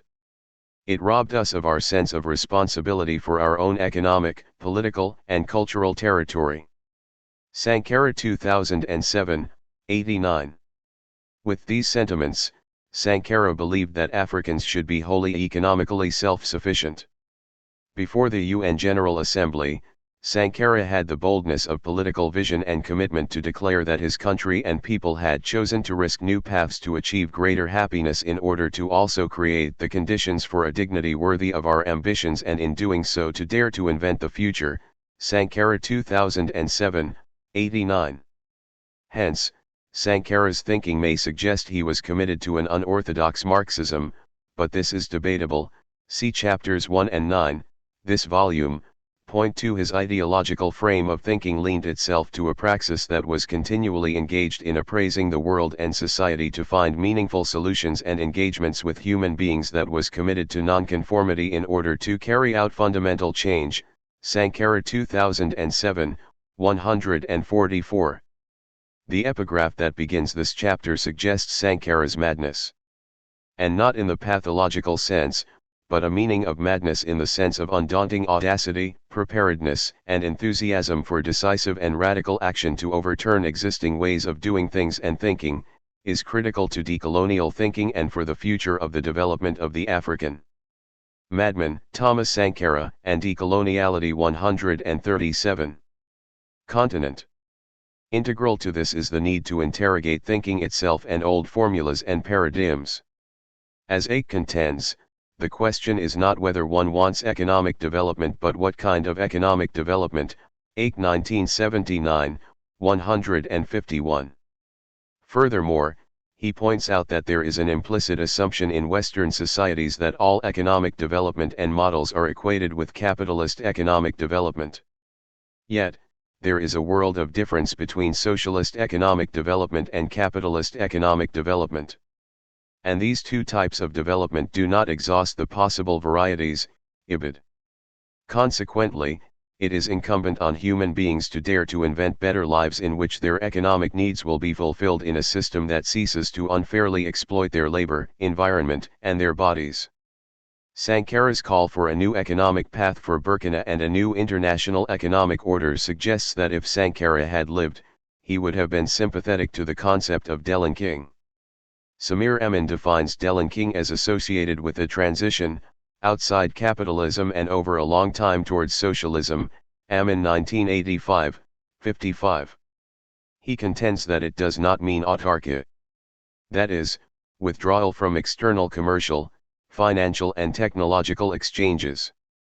Delinking means the pursuit of a system of rational criteria for economic options founded on a law of value on a national basis with popular relevance, independent of such criteria of economic rationality as flow from the dominance of the capitalist of value operating on a world scale. Ibid. 62. Clearly there is no blueprint for delinking, but, according to Amin, it also requires three axes of action. Ibid. 61, that Sankara is likely to have endorsed given his public echoes of these sentiments. Firstly, strengthening of the unity of the Third World; secondly, progress for democracy and respect for collective rights; and finally, a recognition and exercise that the peoples of the periphery must be self-reliant. Ibid. 61-62. Our revolution in Burkina Faso embraces the misfortunes of all peoples. Thomas Sankara, 1984. Sankara's internationalism was evident in his speech to the 39th session to the UN General Assembly as well as his visit to Cuba in September 1984, where he received Cuba's highest honor, José Martí Order, his visit to several African countries including Ethiopia, Angola, the Congo, Mozambique, Gabon, and Madagascar in 1984. He also visited Grenada and met with a close ideological comrade, Maurice Bishop. He stood resolutely with the oppressed people of Ireland, East Timor, South Africa, Namibia as well as the Sahrawi people. 138. In their struggle to recover their national territory, Sankara 2007, 54. He had personally visited the regions liberated by the Saharui people and had full confidence in their organization, the Polisario Front. He condemned the U.S. invasion of Grenada and intervention in Afghanistan. Under Sankara's leadership, Burkina Faso withdrew from the 1984 Olympic Games held in Los Angeles in fierce opposition to the apartheid policies of South Africa and demanded the release of Nelson Mandela from prison. Sankara described himself as belonging to a tricontinental whole and to acknowledge as a non-aligned country and with the full depth of our convictions that a special solidarity unites the three continents of Asia, Latin America, and Africa in a single struggle against the same political gangsters and the same economic exploiters. Sankara 2007, 86. Furthermore, he said, therefore, recognizing that we are part of the Third World means, to paraphrase José Martí, asserting that our cheek feels the blow struck against any man in the world, Ibid. Sankara did not believe in exporting revolution. He believed that, exporting revolution would mean in the first instance that we Burkinabe think we can tell others how to solve their problems. This is a counter-revolutionary view, the view of pseudo-revolutionaries, proclaimed by the bookish, dogmatic petty bourgeoisie. If it were true it would mean that we ourselves think we imported our revolution, and as such, we must continue the chain. Sankara 1983, 72. This particular theme of Sankara's thinking, that is, a genuine belief in the right to think and act differently, or nonconformity to the prevailing ideology, reflects the pluriversal world of decolonial thinkers such as Mignolo, who argues that, pluriversality means unlearning, so to speak, modernity, and learning to live with people one does not agree with, or may not even like. Mignolo 2011, 176. Sankara was aware that there were opponents to the revolution who were residing in neighboring Ivory Coast. In a news conference marking the first anniversary of the revolution he reflected this belief in pluriversality when he expressed the following. But as revolutionaries we understand that whereas we became revolutionaries, the world we have to live with is not revolutionary, and we live with a reality that is not always to our liking. We must be prepared to live with regimes that are not making a revolution of any kind or that perhaps even attack our revolution. Sankara 2007, 62. Sankara illustrated that he was aware of individuals with opposing ideologies that contradicted the ideologies of the Burkinabe Revolution and that the world must live with the right of the Burkinabe people to make their revolution. Madman, Thomas Sankara, and Decoloniality 139. In essence, decolonial thinking conceives of different futures, different possibilities and options open to human beings, that is, the coexistence of diversity. Decolonial thinking conceives of a pluriversal world in which different paths or what Mignolo calls trajectories have the right to exist, Mignolo 2011, 175-176. This vision would later be reflected in the perspective of Subcommandant Marcos of the Zapatista Army of Liberation, AZLN, when the Zapatista uprising, in early 1994 in Mexico, attacked the North American Free Trade Agreement, NAFTA.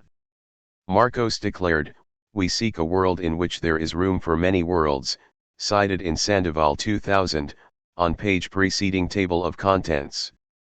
This is a world that genuinely respects all nations, both large and small, and their right to choose their own forms of economic and political development as well as the collective and individual social and political rights of peoples. Inherent in this vision is a genuine democracy based upon the recognition of the diversity of alternatives that a decolonial world promotes. Sankara considered the UN as an organizational body that advanced the social, economic, and political rights of all peoples on the earth, as also having an important role to play in creating greater economic and social justice in the world. However, he was forthright in his address to that body in 1984 that the structures of the UN be rethought and that we put a stop to that scandal known as the right of veto, Sankara 2007, 98. He believed that Africa's absence from the club of those who have the right to veto is unjust and should be ended. Ibid. In an interview with a Swiss journalist, Sankara was candid in revealing that while his country was temporarily a member of the Security Council, SC, he was aware of countries falling into international complicity and thought that the UN member states outside the SC must wage a constant battle if the UN is not to become an echo chamber manipulated by a few powerful drummers. Ibid. 116. 30 years since Sankara's death, the authority of the UN has been eroded by the imperialist powers, who have used their right to veto to control other member states and to sideline actions they disapprove, such as condemning Israel and lifting sanctions against Cuba. Samir Emin contends that the UN has been substituted by the G8, NATO and the collective triad of imperialism, i.e. the US, Europe and Japan. Amin 2006, 112. He also argues for the reform of the UN as part of multipolar globalization. Ibid. In this way, we can again connect the delinking of Amin with Sankara's orientation that future struggles within the South for a multipolar world must be organized around international social and economic justice that incorporates a struggle for disarmament, which entails the removal of US military bases around the globe, with struggles to dismantle the SC and its replacement by the General Assembly with the powers to make resolutions. In addition, solidarity among the peoples. 140. Of the South must revolve around struggles to end the illicit financial flows of wealth and for ordinary farmers around the world to gain access to land. Patriarchy has no gender. Bell Hooks, 20143. Integral to the revolution that Sankara undertook was a revolution in the relationship between men and women. He was clear that this task is formidable but necessary. Sankara 2007, 202. However, as I show in this section, Sankara's commitment to gender justice is unfinished. On March 8, 1987, International Women's Day, he spoke to thousands of women in the capital, Ouagadougou. He addressed some of the root causes of the subordination of African women, such as the system of slavery to which they have been subjected for millennia. Sankara 2007, 203, and stressed the need to contextualize the struggle of the Burkinabe woman as part of a worldwide struggle of all women, and beyond that, part of the struggle for the full rehabilitation of our continent within a Marxist theoretical framework. The limitation of this analysis is that Sankara believed that it was the transition from one form of society to another that served to institutionalize women's inequality. Ibid. 204. For Sankara, inequality can be done away with only by establishing a new society where men and women will enjoy equal rights, resulting from an upheaval in the means of production and in all social relations. Thus, the status of women will improve only with elimination of the system that exploits them. Ibid. 205, emphasis added. While Sankara was correct in declaring that the revolution cannot triumph without the genuine emancipation of women, Ibid. 219, and in focusing on the specificities of the oppression of women, the limitation in his thinking lies in the Marxist tendency to subordinate gender or male sexism to class considerations. Sankara stated that, it is for women themselves to put forward their demands and mobilize to win them. Ibid. 216. More importantly, he identified the problems of low literacy and political consciousness as paramount problems that were obstacles to revolutionary development. Sankara was revolutionary in envisaging that the waging of revolution would indeed establish new social relations between men and women. It would also upset the relations of authority between men and women and force each to rethink the nature of both. Ibid. 216. The unfinished aspect of this particular strand of Sankara's political thinking is fundamental to a decolonial turn in Africa. The focus must not only be on Madman, Thomas Sankara, and decoloniality 141. The current manifestations of African women's oppression but, more critically, gender discourse in the academy and in mainstream African society, which tends to be associated with women, as if men were not a gender. Therefore, the ongoing struggle against patriarchy too also calls for a fundamental rethinking of the nature of African masculinities and femininity, for present definitions are oppressive and harmful to both men and women. Decolonial thinking also needs to seriously grapple with patriarchal constructs, thinking and paradigms in its unfolding praxis if it is not to appear as radical fashionable critique that fails to meaningfully engage with eradicating patriarchy but simply perpetuates it.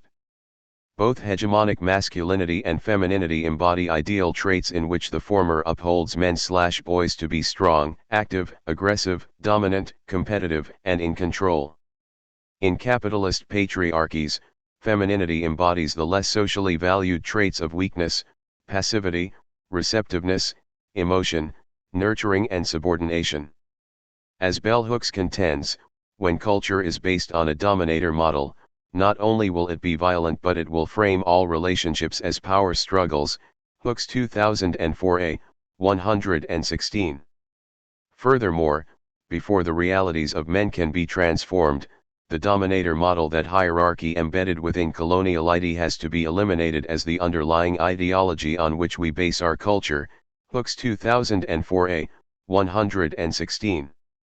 Sankara envisioned upsetting the relations of authority between men and women, Sankara 2007, 202, which entails rethinking how we bring up a new generation of men/boys and women/girls to challenge gender stereotypes, values, expectations and roles will necessitate radical men/boys openly and at times privately challenging other men/boys on their patriarchal ideas and practices.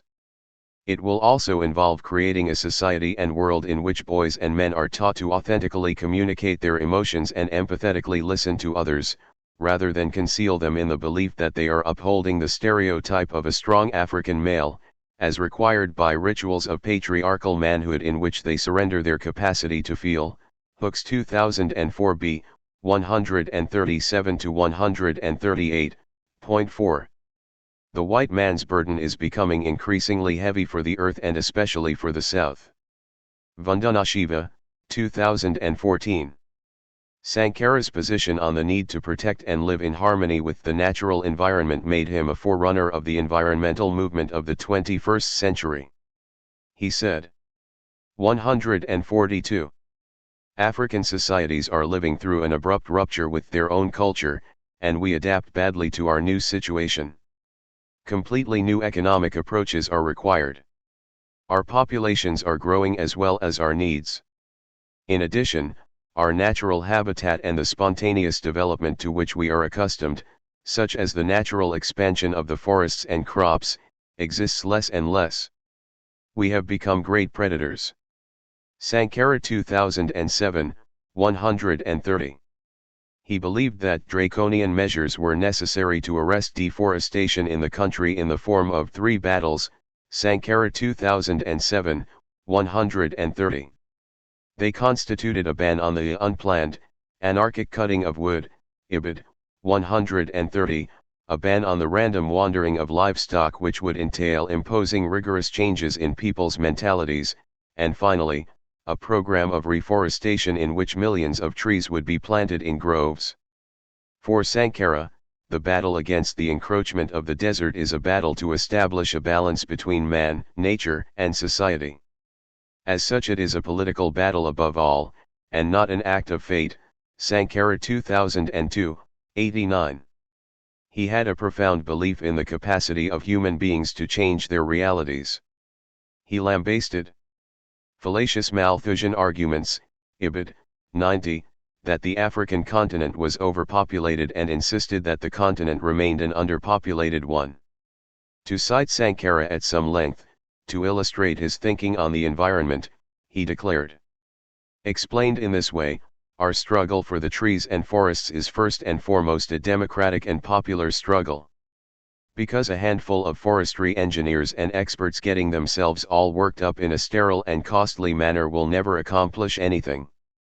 Nor can the worked up consciences of a multitude of forums and institutions, sincere and praiseworthy though they may be, make the Sahel green again, when we lack the funds to drill wells for drinking water 100 meters deep, while money abounds to drill oil wells 3,000 meters deep. Sankara 2002, 90-91, emphasis added. Sankara's conception that the problem posed by the trees and forests is exclusively the problem of balance and harmony between the individual, society, and nature, Ibid, 91, aligns with recent scholarly developments in ecofeminism and decolonial thinking, as well as movements in Latin America and India that challenge capitalist and Western concepts of nature as a commodity to be conquered, pillaged, and plundered in the onward march of infinite modernization and progress. Such scholarly approaches and movements resist belief in the inexhaustible potential of Mother Earth and consider that at the root of the ecological crisis in the South and the North lies the fixation with pillaging the Earth for natural resources such as fossil fuels via the logic and expansion of the market economy. Vandana claims. Madman, Thomas Sankara, and Decoloniality 143. That following the white man's burden to civilize the non-white peoples of the world, which entailed exploiting their resources, came the need to develop the Third World, which necessitated the deprivation of the rights and resources of Third World communities. For Shiva, we are now on the threshold of the third phase of colonization, in which the white man's burden is to protect the environment, especially the Third World's environment, and this, too, involves taking control of rights and resources, Shiva 2014, 264. This ecological imperialism is played out today in the various large gatherings of the Copenhagen climate change conferences in which the big players, who are often the worst pollutants, namely, the USA and China, make promises to commit to the long-term goals of limiting the maximum global average temperature increase to no more than 2 degrees Celsius above pre-industrial levels, but fail to make meaningful and profound changes in the lifestyles and consumption patterns of their peoples, and militaries and corporations, to reduce greenhouse gas emissions.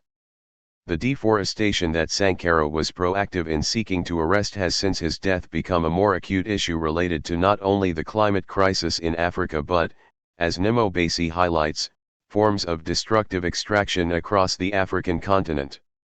Underlying the extraction of minerals, such as coltan, gold, and cassiterite, is an insidious racism in which the environmental impact of such resources is one in which local populations are subjected to toxic waste that seriously undermines the health of communities, criminal negligence on the part of a neocolonial elite and opportunism on the part of national and transnational corporations who operate below industry standards on the continent, Basie 2012, 99. Hence, while Sankara recognized coloniality in the environment, the issues at stake since his death have profoundly deepened. There also remains unfinished business in regards to Africans controlling their local environment and living in harmony with it in a planet that is fast diminishing in its natural resources as a result of the continuing corrosive logic of imperialism and capitalism. Conclusion. All that comes from man's imagination is realizable for man. Thomas Sankara, 1985. If Sankara were alive today, he would be 66 years old. His lifespan gave us sufficient insight to extrapolate that if he were alive in our times he would align with progressive forces in Africa and globally against new configurations of coloniality in the 21st century. The legacy of Sankara lies, no matter. 144. How short-lived, in his practical policies in which he sought to overturn a neocolonial reality in Burkina Faso. His denunciation of debt and aid illustrates his unmasking of the invisible global imperial designs that operate to maintain Africa's subjugated position in the international world order, of which Sankara sought to reimagine as one constructed on the principles of genuine justice, dignity, equality, and freedom for all human beings on the earth. Sankara's intellectual vision embraces a decolonial turn and restores dignity to human beings. He saw such a transformation as imperative for Africa. The creation of a just, egalitarian, pluriversal world as envisioned by Sankara remains an unfinished struggle. Chapter 9. With the people. Visitors to Thomas Sankara's office did not find the usual symbols of an African president, no overstuffed furniture, expensive rugs, or rare paintings. There were, instead, bookcases groaning with new and old volumes and books and papers scattered across the desk, signs of intellectual curiosity and a passion for work. Also on the desk was a small bust of the Russian revolutionary Vladimir Ilyich Lenin, and on the shelves numerous writings of Lenin, Karl Marx, and Friedrich Engels. Sankara was open about his ideological leanings. Decades after his assassination in an October 1987 military coup, many of Sankara's contemporary admirers agree that he was a man of ideas and action, ideas for a better society in Burkina Faso and the world, and action to dethrone Africa's entrenched elites and break the bonds of subordination to the former colonial powers. Many revolutionary thinkers before him had similarly ambitious goals, and Sankara readily acknowledged their influences. Although the insights that guided Sankara came from many different perspectives, his core beliefs were grounded in revolutionary Marxism. Many contemporary assessments of Sankara's legacy, however, touch only lightly, if at all, on that aspect of his outlook. Even among the generally small Sankarist political parties that are active in Burkina Faso today, few leaders have drawn attention to their hero's communist beliefs. One went so far as to deny that Sankara was ever a Marxist. Sidwaya, October 17, 2007. It is possible that they regard Marxism as an outmoded viewpoint ill-suited to the realities of today's world or to the exigencies of electoral politics. So they gloss over Sankara's Marxist views in favor of other elements of his outlook, such as his Pan-Africanism and overall commitment to social justice. Yet the full range of Sankara's beliefs warrants a careful and frank examination. Such an examination can help clarify how he confronted the complex challenges of trying to bring progressive change to such a poor end. 148. Underdeveloped society. The way in which he anchored seemingly utopian visions to the daily realities of his country draws attention to his ability to mobilize ordinary people to overcome the impossible hurdles of the present so as to achieve what they did not initially think was attainable. Moreover, focusing on Sankara's particular understanding of Marxism better distinguishes his approach from the dogmatic views and practices of some of his comrades, those who ultimately initiated the coup that claimed his life. It also differed fundamentally from the approaches of the leaders of the Soviet Union and other countries who, in the name of Marxism, committed countless human rights abuses. Against their repressive perspective, Sankara adhered to a conception of Marxism that was profoundly humanist, guided above all by the fundamental interests and needs of the Burkinabe people. In addition to Sankara's reputation for self-sacrifice and incorruptibility, his humanist outlook and practice undoubtedly contributed to the lasting attraction of his example and ideas. Despite decades of official silence, if not outright vilification, under the authoritarian regime of Blaise Compaoré, many Burkinabe, especially among young people, readily cite his legacy as an inspiration for their own struggles. That was especially evident in the numerous Sankara portraits and slogans that featured in the huge anti-government demonstrations that culminated in Compaoré's ouster and flight from the country at the end of October 2014, Harsh 2015. Admittedly, the persistence of that legacy had less to do with Sankara's Marxism as such than with the open-minded, practical ways in which he tried to move his country forward. One of Sankara's most prominent contemporary enthusiasts is the rapper Smoky, a founder of the Citizens Broom activist group that helped spearhead the October 2014 popular insurrection. As Smoky told me, Sankara inspired them on several levels. On the personal level, his simplicity, modesty, and integrity were a model for anyone aspiring to manage public property. On the level of political struggle, we recall his courage and his determination to build a Burkina Faso of social justice and inclusive development that takes into account both the environment and future generations. Serge Bambara Smoky, interview with author, April 28, 2016, FROMREFLECTIONTOACTION. In 1987, 4 years after becoming president, Sankara was asked by a reporter for Radio Havana how he became a Marxist. "It was very simple," he replied. "Through discussion, through friendship with a few men. Gradually, thanks to reading, but above all thanks to discussions with Marxists on the reality. 149. Of our country, I came to Marxism, Sankara, interview with Radio Havana, August 19871. Although a couple of his childhood acquaintances were introduced to Marxist ideas through the student and labor movements, Sankara's own encounter began in the army, when he attended a military academy for officer trainees in the late 1960s. One of the civilian professors employed there, Adama Turi, was secretly a member of the clandestine African Independence Party, PI, a regional Marxist group. Turi organized after-class gatherings with some students, including Sankara, to discuss imperialism, neocolonialism, socialism, communism, the Soviet and Chinese revolutions and other questions. Later, while undergoing further military training in Madagascar, France, and elsewhere in the 1970s, Sankara met other instructors who were Marxist or provided Marxist literature and also established contacts with radical activists his own age, Jaffer 2007, 97. One friend, Sumana Turi, worked closely with the PI and in the 1970s founded the country's most militant labor organization, the Voltaic Union Confederation, CSV. Sankara retained close ties with Turi and other PI members and participated in a Marxist education course run by the party. From its origins, the PI was politically aligned with the Soviet Union, although it also worked with activists from other left-wing currents.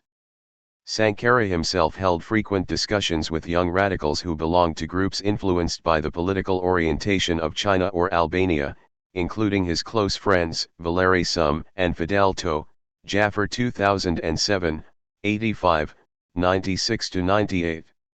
Although he valued and learned from their debates and discussions, Sankara avoided joining any of the organized groups. Nor did he limit himself to Marxist literature. He read widely. Asked later what books he would want if he were stranded on a desert island, Sankara replied that he would certainly want to have Lenin's State and Revolution. But on an island, I would also take the Bible and the Quran. Sankara, interview with Jean Afrique, February 1986. Sankara's political education came not just from books and debates.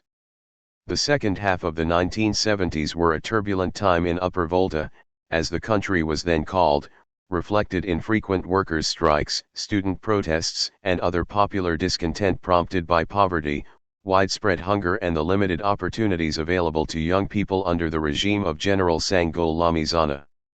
Those developments gave a sharper edge to political discussions over how to bring about progressive change, especially in a society that differed so much from Russia, China, and the other countries that the revolutionaries studied so diligently. One notable characteristic of the political agitation sweeping Upper Volta was its impact within the armed forces. Sankara was not the only comrade in uniform to feel the attraction of revolutionary ideas. Blaise Compaoré, Henry Zongo, Jean-Baptiste Lingani and other junior officers also adopted radical 150 perspectives, with some joining leftist organizations and many working with Sankara in clandestine military networks. As the strains within Lamizana's government and army hierarchy deepened under the pressure of economic crisis and social upheaval, other military factions embarked on a series of coups in the early 1980s. Their goals and political orientations were diverse and the military juntas they set up failed to find a stable footing. Recognizing the popularity of Sankara and his comrades among the ranks of the armed forces and within the student and labor movements, some dissident senior officers tried to draw them into their plots. Sankara usually spurned such overtures, citing the conservative politics of the plotters or his belief that real change would not come through a strictly military takeover but also had to involve civilian social movements and revolutionary political organizations. Jaffer 2007, 106, Harsh 2014, 38-43. Despite misgivings about premature military action, Sankara's current of radical officers took advantage of the political instability to advance their views publicly, including by accepting governmental posts. That was particularly the case with the military-led government of President Jean-Baptiste Ouedraogo, which included several prime ministers. In late 1981 Sankara was himself named prime minister, providing him with a platform to speak out strongly against imperialist domination and meet with several international revolutionaries, including Cuba's Fidel Castro. Sankara's fiery declarations outraged the more conservative officers in Ouedraogo's government. In May 1983, with the evident backing of France, they mounted a palace coup that deposed Sankara. The move precipitated widespread protests and plunged the government into crisis, initiating a chain of events that drew together an alliance of radical military and civilian activists. As recounted in detail elsewhere, Andrea Miradou 1987, Jaffer 2007, Harsh 2017, the crisis was ultimately resolved on August 4, 1983 when the revolutionaries seized power, proclaimed a National Council of the Revolution, CNR, and placed Sankara in the presidency. CHARACTEROFTHEREVOLUTIO. And the CNR's revolution, Sankara repeatedly affirmed, was democratic and popular. Despite his own ideological views, he took care to not tag the labels of socialism or communism onto that process. He was not being evasive or trying to hide his government's true orientation. The conditions of the country would simply not support any attempt to arbitrarily impose a course followed by revolutionaries elsewhere. In his interview with Radio Havana, Sankara explained. 151. In our country the question of the class struggle is posed differently from the way it's posed in Europe. We have a working class that's numerically weak and insufficiently organized. And we have no strong national bourgeoisie either that could have given rise to an antagonistic working class. So what we have to focus on is the very essence of the class struggle. In Burkina Faso it's expressed in the struggle against imperialism, which relies on its internal allies. Sankara, interview with Radio Havana, August 1987, in the CNR's main programmatic document, Sankara's October 1983 political orientation speech. The process was characterized as an anti-imperialist revolution that was still unfolding within the framework of the limits of a bourgeois economic and social order.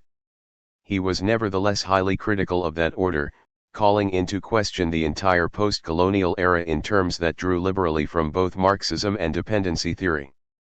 There was little difference between colonial domination and neo-colonial society, Sankara emphasized in the speech, except that nationals had taken over as agents for foreign domination and exploitation. To free society of that external dependence meant fiercely combating those elite strata that most strongly defended it, principally the commercial bourgeoisie that relied on foreign trade, the political bureaucratic bourgeoisie that occupied state offices and plundered the public treasury, and the traditional, feudal-type structures in the countryside, that is, customary chiefs. Sankara, Political Orientation Speech, October 2, 1983. The process envisioned by the CNR required not only major economic and social reforms, but also a drastic restructuring of the state. At the lower levels, new committees for the defense of the revolution, CDRs, provided avenues for ordinary citizens to begin organizing themselves.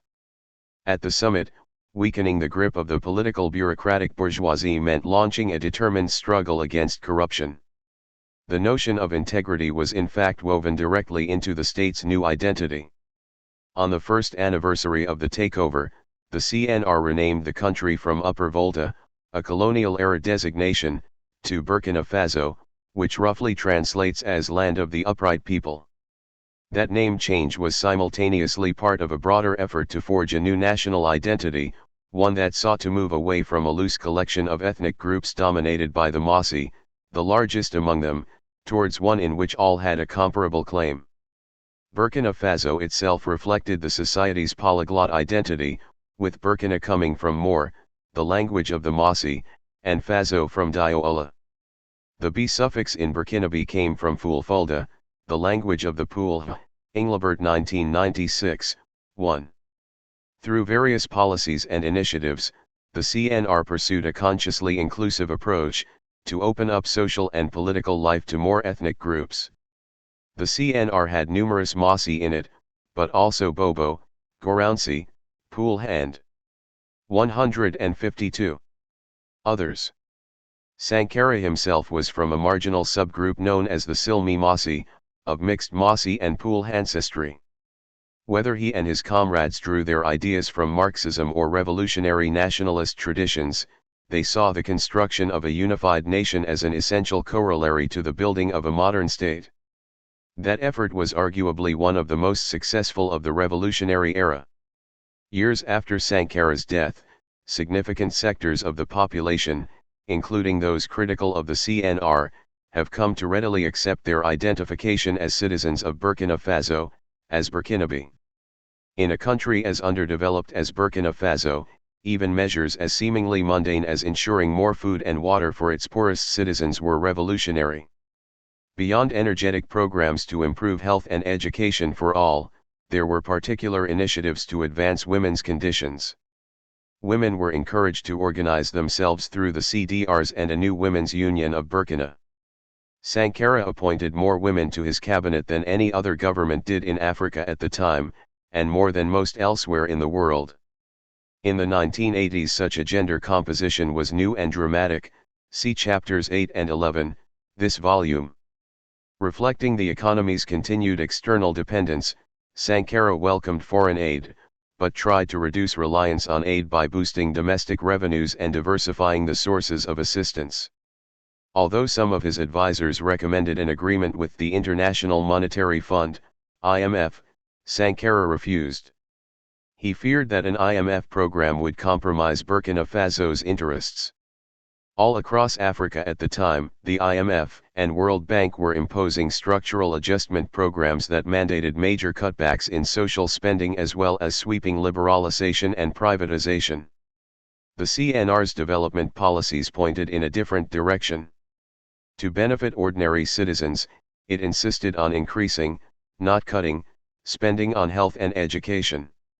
It also shifted from a narrow focus on urban areas to the priority needs of poor villagers in the countryside, irrigation, fertilizers, incentives for small-scale farming and the construction of hundreds of rural schools and health clinics.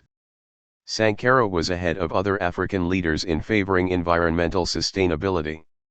At the time, most African governments were reluctant to focus on environmental conservation, with some not seeing its importance among many other priorities and a few even regarding it with suspicion as part of a Western plot to obstruct Africa's industrialization. Only later, after the 1992 Earth Summit in Rio, did more come to understand that development had to be sustainable.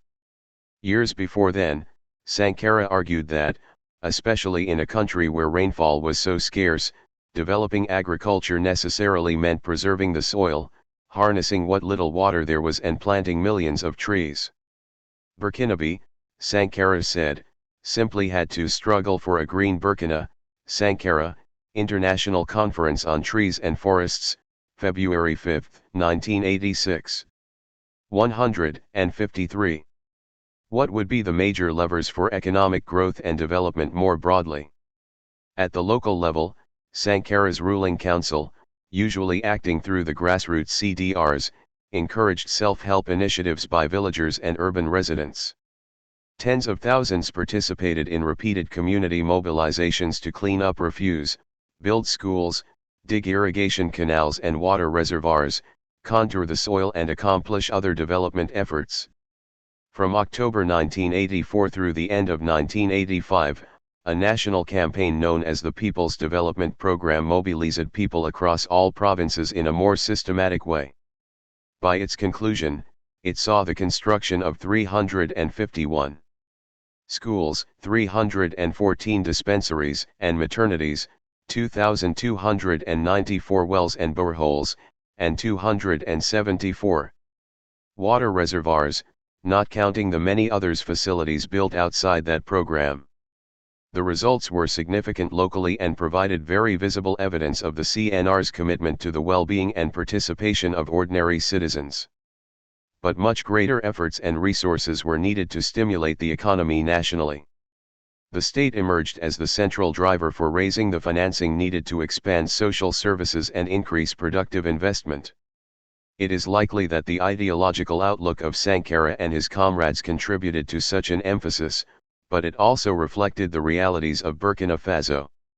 Whether labeled as national or comprador, the country's business classes were small and fragmented, even by African standards. The CNR tried to court manufacturers engaged directly in production. Private property is a normal thing at this stage of our society, Sankara noted shortly after coming into power.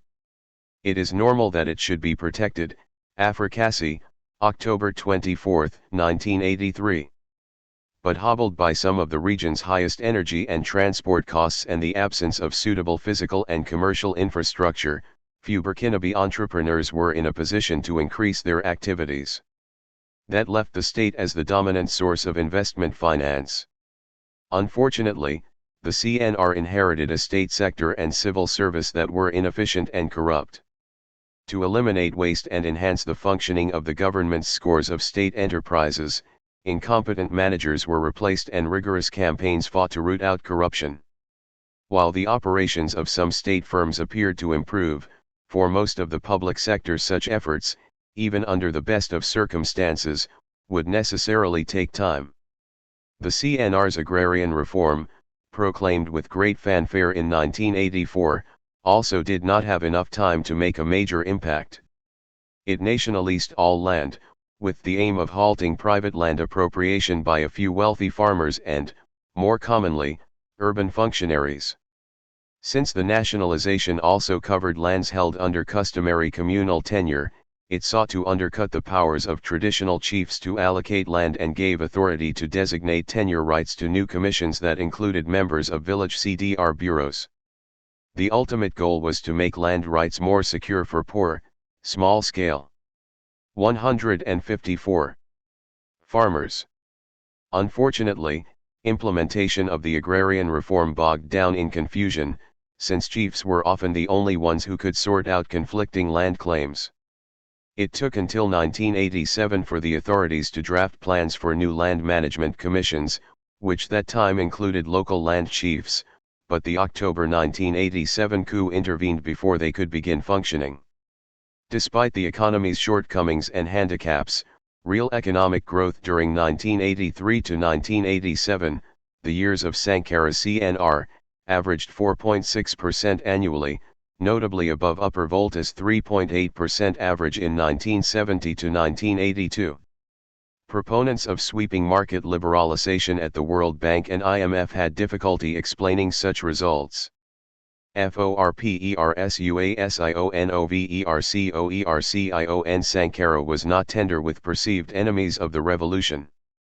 Beyond the hundreds of former political leaders and high-level bureaucrats tried, imprisoned, and fired for pilfering state coffers or engaging in other abuses, many ordinary civil servants also lost their jobs. Some were probably incompetent, but some were also suspected of little more than insufficient political loyalty. In early 1984 a primary school teachers' union, SNIAV, Syndicat National des Enseignants Africains de Haute Volta, which was aligned with an opposition political current and openly hostile to the CNR, launched a strike. The council responded by promptly firing 1,380 of the teachers, MUIS 1989, 198 to 201. Although Sankara later ordered the reinstatement of hundreds of them, their initial dismissal was nevertheless quite shocking to many Burkinabe.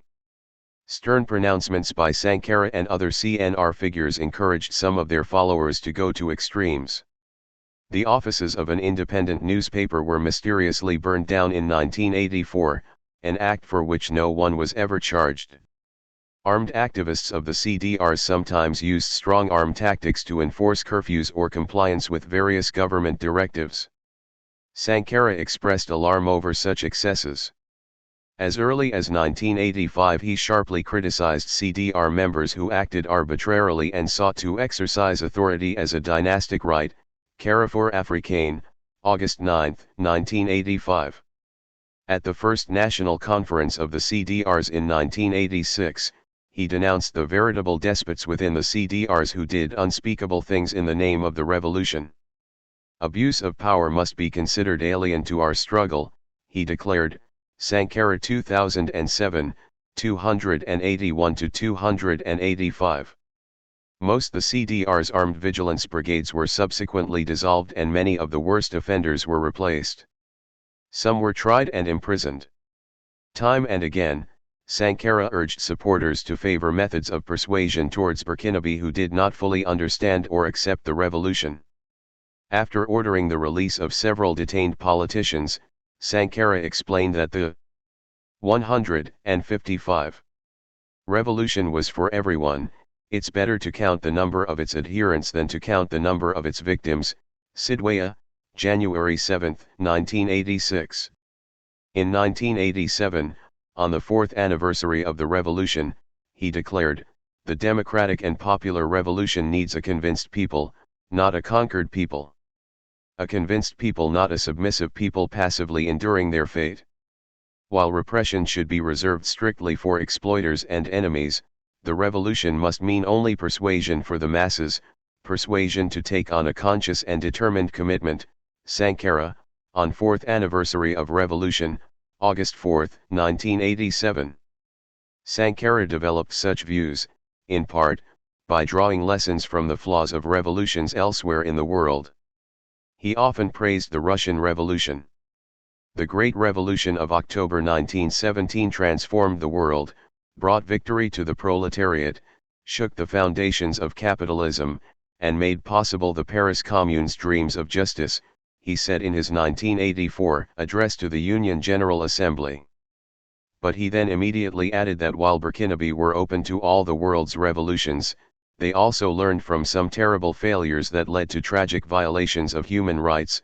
Sankara, United Nations General Assembly, October 4, 1984. Sometimes he was even more direct. Paraphrasing discussions with the Burkinabe president about his views on a variety of African and international topics, the journalist Senan Andrea Mirador wrote that, according to Sankara, Stalin killed Leninism by stifling the Soviets' elected workers and soldiers' councils and making all-powerful the Cheka secret police, the military and other repressive bodies. Andrea Mirador 1987, 116. Tragically, many of Sankara's contemporaries did not share such views. The PI, which was most closely aligned with the Soviet Union, participated in the CNR's first government, until it was ousted in 1984. The RIVT, however, had little to do with the party's ideological orientation, and several of the organizations that subsequently joined had more dogmatic conceptions. Foremost among them was the Burkinabe Communist Union, UCB. The UCB and other groups cited as their heroes Joseph Stalin and Enver Hoxha, the avowedly Stalinist leader of Albania. They quoted Stalin in articles on ideology in their periodicals and displayed his portrait on their official logos. At a time when Blaise Compaoré was the CNR's Minister of Justice, a large portrait of Stalin hung in the Palace of Justice, the main courthouse in Ouagadougou. Asked in 1984 to explain the Leninist concept of democratic centralism, Compaoré said it is the top, the leadership, which decides and the grassroots have to submit. Foreign Broadcast Information Service, Daily Report, Sub-Saharan Africa, June 18, 1984. Valéry Sum, who was politically close to Sankara, later questioned whether that particular conception of democratic centralism actually conformed to Lenin's understanding. The way it was often implemented in Burkina Faso in fact resembled the practice of bureaucratic 156 centralism, and, as a result, the revolutionary structures could not be a place for creative initiatives or free discussions. Some 2016, 52. Neither the UCB nor the other dogmatic organizations had many members outside the universities, government ministries, or officer corps. Yet rather than reach out to new people, they remained inward-looking, hostile to anyone who raised the slightest critical question. Beginning in early 1986, this Stalinist current, as the academic Pascal Labazie termed it, argued that it was time for a radicalization of the revolution. These groups disagreed with Sankara's proposals to grant clemency to political opponents and acted to undermine the influence of some Union of Communist Struggle Reconstructed, ULCR, which generally backed Sankara's more open approach. Legacies 1986, 119-120, Senan Andrea Miradu 1989, 56-58. This current within the CNR also moved to block Sankara's efforts to reconcile with the PI, which had a notable base in the unions, unlike the other groups. Because Sumanaturi, a prominent PI figure, leader of the CSV Union Federation and personal friend of Sankara, was critical of certain government policies, he was detained several times. In May 1987, UCB supporters within a Ouagadougou Defense Committee arrested him yet again, but that time they also called for his execution. At a subsequent meeting of the CNR, several UCB leaders and army captains came out in favor of Touré execution. According to some, only his ULCR and Sankara opposed it. Sankara's intervention was decisive in saving Sumanature's life, some 1990-89. Although they often bickered with each other, the political groups that participated in the CNR maintained a public posture of unity and claimed they wanted to build a single vanguard organization. Sankara, while in principle agreeing with the need for unity, nevertheless opposed cobbling together a dominant party through a simple amalgamation of existing groups. With the examples of other OFFICHL parties in Africa or the Eastern Bloc in mind, Sankara stressed the danger of establishing a nomenclatura of untouchable dignitaries. Sidwaya, August 7, 1986. Nomenclatura is the Russian word for a Soviet-style list of state positions that can be filled only by approved party appointees. Sankara generally advocated the creation of a wider front, perhaps including the PI but also drawing in many of the young activists of the CDRs and other mass organizations. Sankara said that he was against any party that was monolithic and politically stultifying. He was for an organization that would be pluralist, diverse, and enriched by many different thoughts and actions rich with 1,000 nuances. Sankara 1991, 267-277. Sankara was aware that revolutions usually did not go astray simply because of erroneous ideas or inappropriate policies. Often real material interests were also involved, the unspoken social reality that lay beneath the public polemics. In Africa, he told me in an interview, many revolutionaries only went after the top elites, the big bourgeoisie. They then gave big salaries and prestigious posts. 157. To the petty bourgeoisie who predominated within their own camp. However, he went on. Every revolution that starts out with the petty bourgeoisie comes to a crossroads where it must choose what road to take. To take on the petty bourgeoisie means keeping the revolution radical, and there you will face many difficulties. Or you can go easy on the petty bourgeoisie. You won't have any difficulties. But then it won't be a revolution either, it will be a pseudo-revolution. Sankara, interview with Intercontinental Press, March 17, 1985, as the differences among the political factions sharpened, the most strident radicals tended to line up behind Kambar. They also quietly expressed discomfort with Sankara's austere vision of public service and his strong anti-corruption measures. In fact, during the last year of his life, Sankara sought to intensify the struggle against corruption, including within the revolutionary camp itself, by obliging all top officials to publicly declare their incomes and properties. Some failed to declare all their assets, including Kambar and his wife, who was an adopted daughter of the conservative pro-French president of neighboring Côte d'Ivoire. Sankara commented to some journalists, "Today there are people in power who live better than the population, who engage in small-scale trade with Syrian and Lebanese merchants, who find positions for their families, their younger cousins, yet all the while speaking in very revolutionary language." Le Matin, Paris, 17–18 October 1987. Sankara's efforts to ensure leadership integrity and a more open revolutionary process thus came up against a deadly mix, an alliance of a corrupt wing of the CNR and its hardline ideologues with powerful regional forces tied to France. The result was Sankara's assassination and the end of the revolution. Some sympathetic observers have cited the inordinate influence of the military within the CNR as another shortcoming. Umuse, 2014, a Burkinabe researcher working with a Belgian development organization, commented, "The Sankara regime was certainly military and of a Marxist orientation, and one could reproach him for the military rigor and discipline of the barracks." Despite this militaristic rigor, Zay noted the continued attraction of Sankara's basic ideas among many of today's activists at a moment in history when a good number of people are beginning to strongly express their discontent with a system of exploitation of the country's natural resources by foreign interests, with the complicity of the local oligarchy, Ibid. In essence, she wrote, Sankara's legacy offered a vision centered on the Burkinabe people, its pride, its integrity, Ibid. That vision is a timeless one. It has inspired new generations of Burkinabe as well as activists and thinkers across the continent, not only to better understand the political and social ills they confront, but also to try to change them. 158. Chapter 10. Thomas Sankara and Tajuddin Abdul Rahim. The untimely deaths of two new generation African visionaries. Patricia Daly. How long shall they kill our prophets while we stand aside and look? Bob Marley, Redemption Song, 1979. Thomas Sankara was assassinated at the age of 37 in 1987.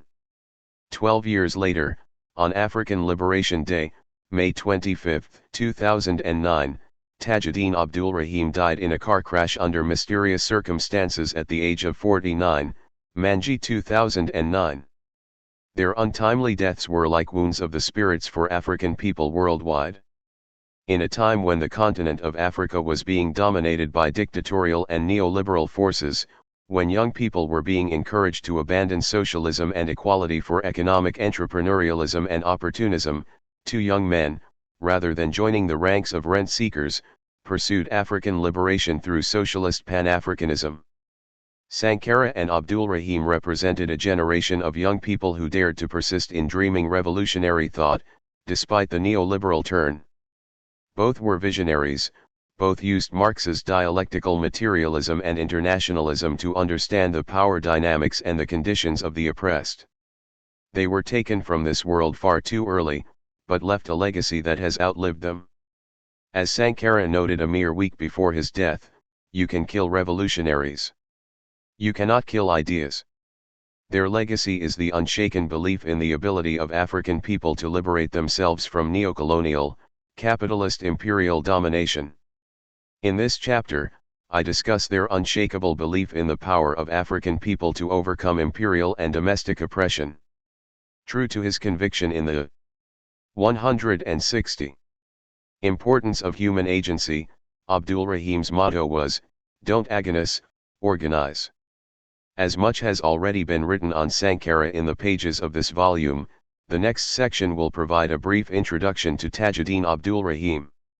This will be followed by a comparison of three themes that preoccupied both Sankara and Abdul Rahim: the revolutionary imperative as a mechanism for liberation, feminism, that is, their belief in full equality for women and the centrality of women to Africa's liberation, and a people-centered internationalism and Pan-Africanism.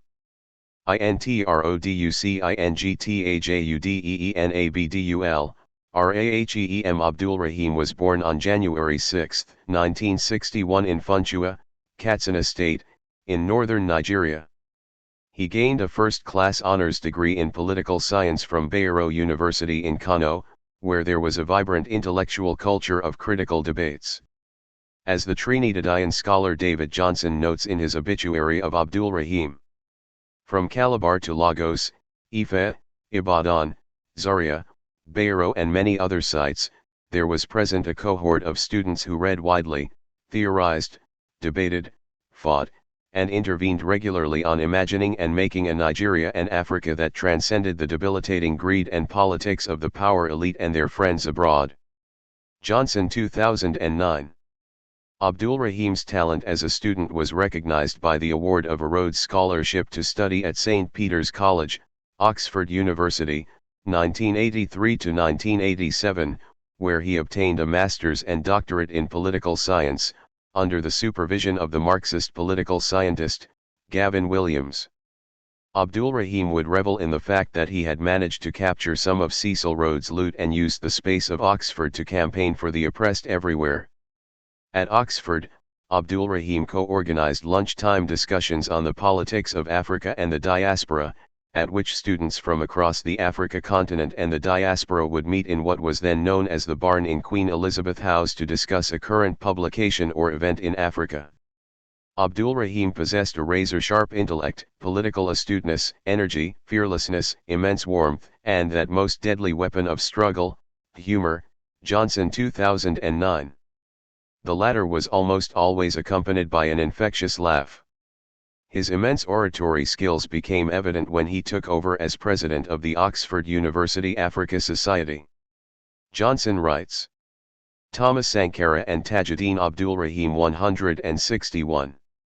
All who knew him understood the cause of global African liberation could not be separated from his work as scholar.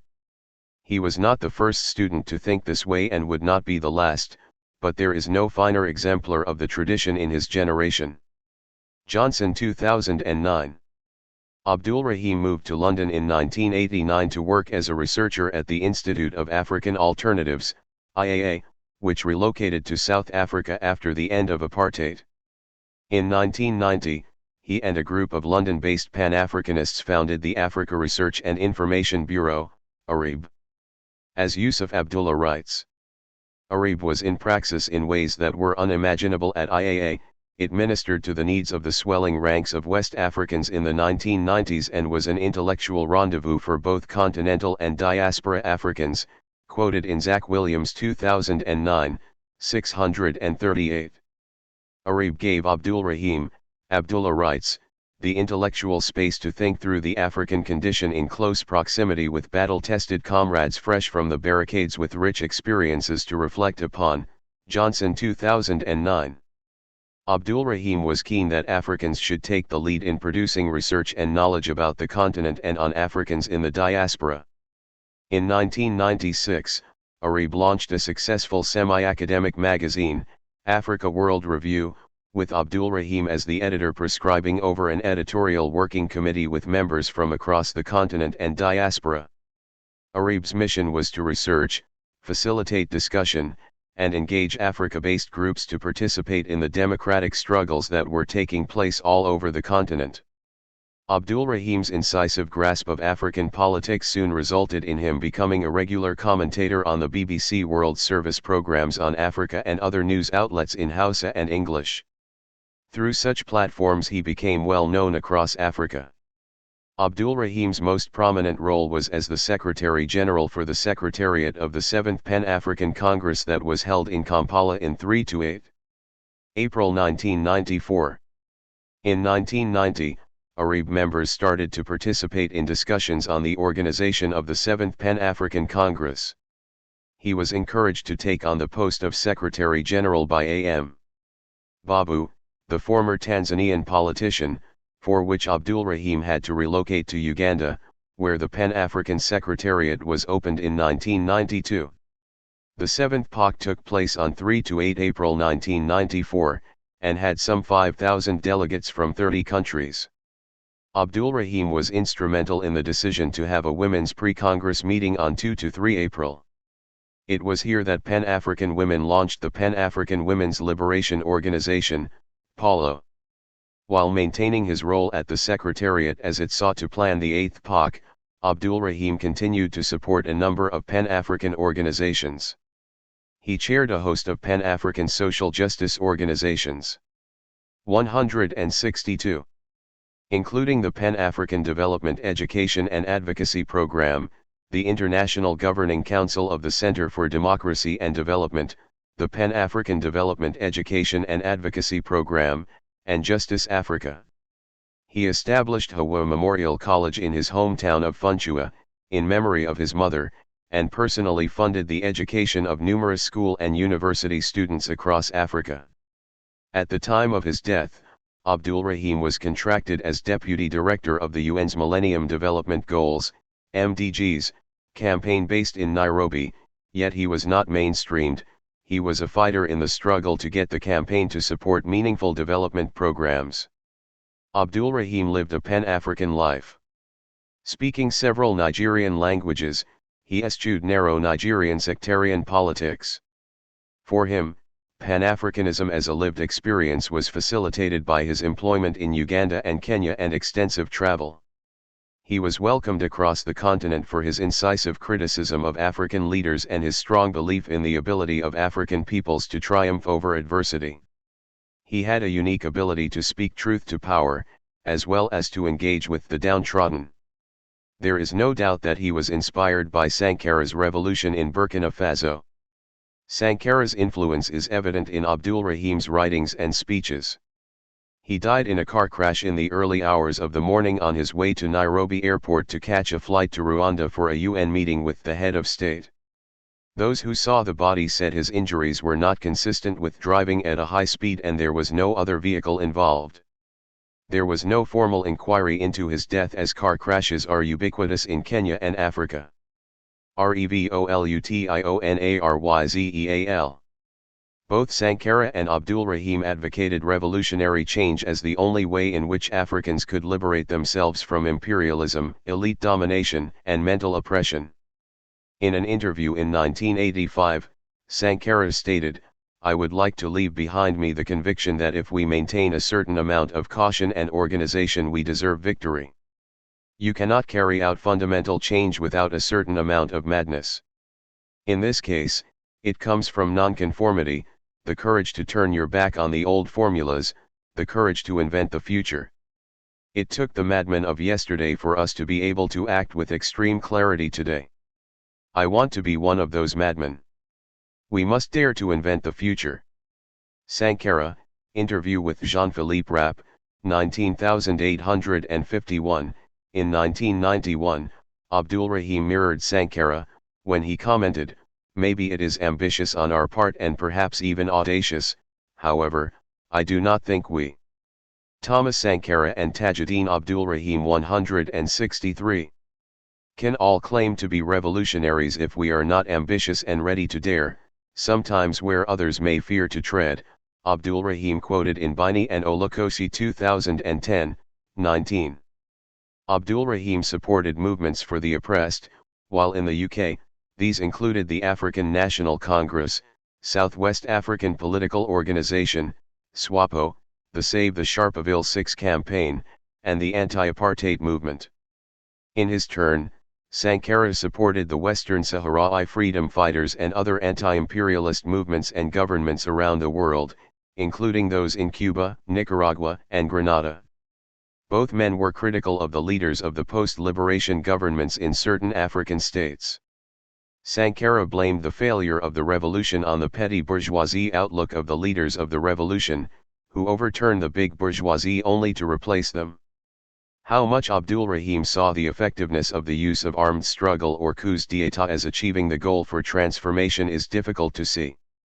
Yet, in private, he was certainly critical of the actions of the post-genocide Rwanda's Patriotic Front and the anti-Mobutu movement he witnessed in Rwanda and in the DRC. He supported initially the Rwanda's Patriotic Front, RPF, in their struggle to end the genocide, but quickly became critical of the leaders whom he said rode on the bandwagon of liberation, only to abandon their people once power is captured. In public, Abdul Rahim challenged revolutionaries who sought to prolong their term in office, such as Muammar Gaddafi of Libya, who said that revolutionaries don't retire. Abdul Rahim wrote, "What happens to revolutionaries when they get in power? They have stayed so long in power that they have forgotten their previous jobs, values, and visions. From heralding fundamental change they have become apostles of no change. They have become reactionaries exhausting the country they claim to have liberated." The challenge now facing Zimbabweans, Ethiopian, Eritreans, and other post-liberation societies, how to liberate themselves from their liberators. Abdulrahim 2008. In a postcard dated February 19, 2009, entitled, "Respect Term Limits for Democratic Change," Abdulrahim wrote, "The world has changed and so must revolutionaries. The impetus for revolution, for both men, should and would come from the oppressed." In one of Abdulrahim's first journal papers, co-authored with Adibia Olukosi, addressing the history of the left in Nigeria, they considered how the left can learn from its past by drawing on the traditions of the radical trade union movement, the radical political legacy among the peasantry and rural poor, and the work of the women in Nigeria in the struggle for the emancipation of women from gender oppression and the pool. 164. Of progressive opinion among radical intellectuals, youths, and the student movement, Abdulrahim and Olukosi 1986, 79. Both saw consciousness raising as a key element of any revolution. For them, neocolonialism and neocolonial way of thinking was a great hindrance to emancipation of the African peoples. A key difference between Abdulrahim and Sankara was that, as a head of state and coup leader, the latter argued that he took the leadership of the peasant revolt, the brewing revolt of the urban masses, and the just struggles of our masses as we mobilize against imperialism and their domestic allies. Through the Committee for the Defense of the Revolution, Sankara sought to mobilize workers, farmers, and youth. Through his leadership, power would be increasingly democratized. Abdulrahim, on the other hand, sought to help raise consciousness through non-military means. Unlike Sankara, Abdulrahim was not schooled in militarism.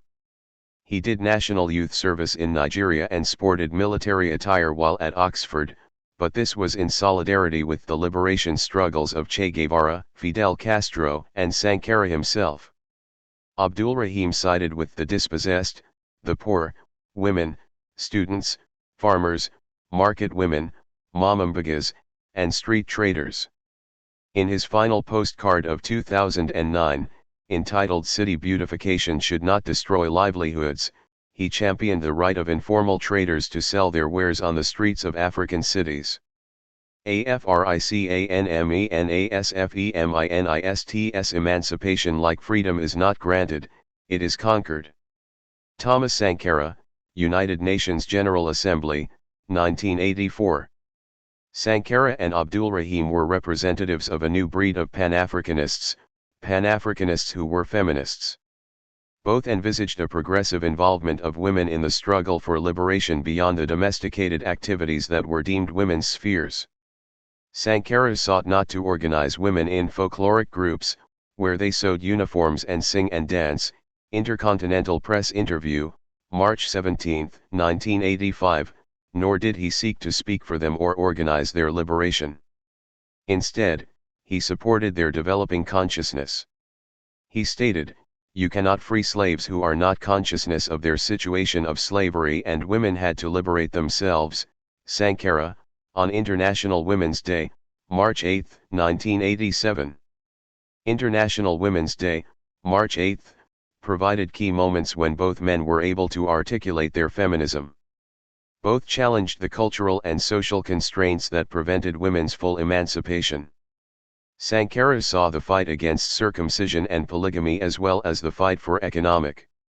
Thomas Sankara and Tajuddin Abdulrahim 165. Power as central to women's liberation.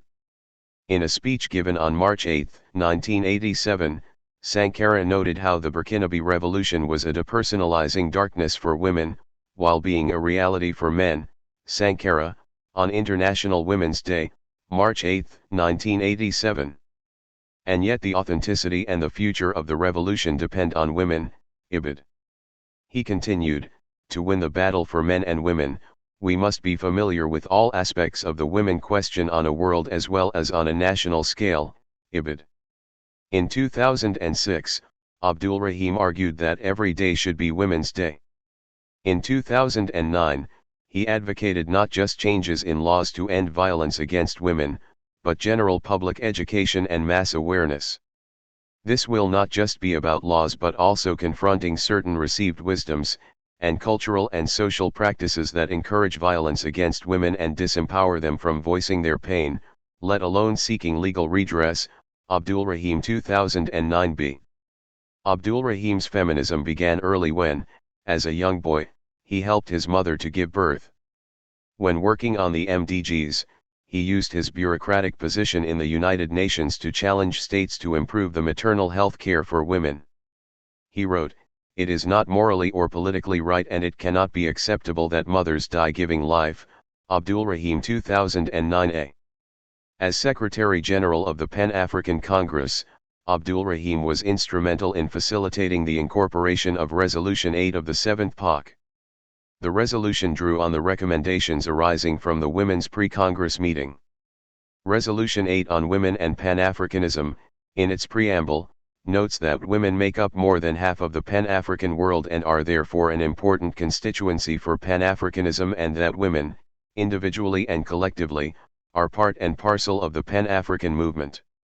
Consequently, the 7th Pan-African Congress resolved to support women's demand for equal partnership in the Pan-African movement, 2.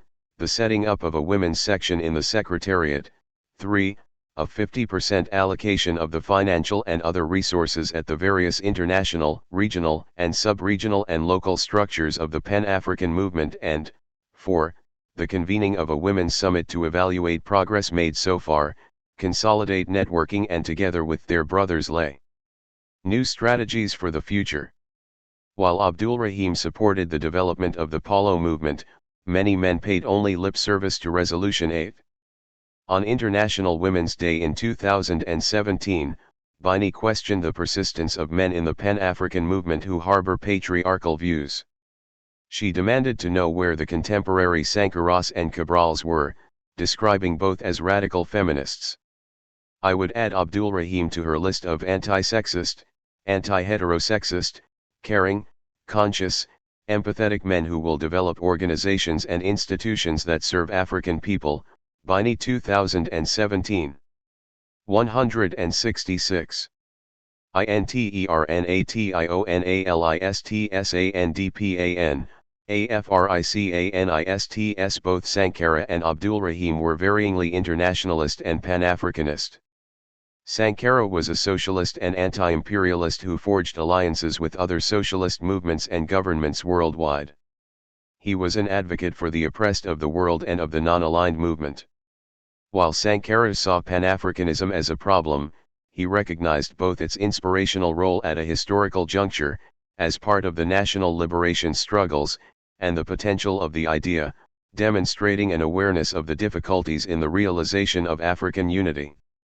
This may partly account for the strength of his internationalist outlook. Abdul Rahim started off as a Marxist, maintained his socialist principles and internationalist outlook against injustice, but became more of a Pan-Africanist as time progressed. In 1996, Abdul Rahim argued, Pan-Africanism as a counter-force to imperialism is a necessary tool of analysis and organizational format for the whole Pan-African world. Abdul Rahim 1996, 2. He wrote in a postcard, "Our optimism is based on the concrete reality of our lived experiences and the brutal reality of the condition of many Africans today, both in the continent and in the diaspora. These have made Pan-Africanism a precondition for our survival instead of it just being a dream." It is within this context that the 7th POC called for a second liberation front to defeat recolonization, dictatorships, and genocidal practices across the continent. The theme of the Congress was Facing the Future in Unity, Social Progress, and Democracy, Perspectives Towards the 21st Century. The urgency of these principles was brought to the fore when the Rwandan genocide began on the last day of the conference. Both Sankara and Abdul Rahim were associated with a new brand of people-centered Pan-Africanism, and were not afraid to criticize African leaders. Abdul Rahim, 2007a, wrote, "It is now widely recognized that Pan-Africanism needs to leave the confines of the conferences and executive mansions of our leaders and become part and parcel of all our lives, building from the down up." Abdul Rahim and Sankara both believed in the unity of Africa peoples, but not the one that was being sought by the then leadership of the Organization of African Unity / African Union. Abdul Rahim, 2007b, argued, in spite of the intrigues and maneuvers by the various camps, they share a basic weakness: they are state-led and are projecting this vision without the involvement of the broad masses of their own peoples. They do not even involve their own parliaments, let alone ordinary citizens.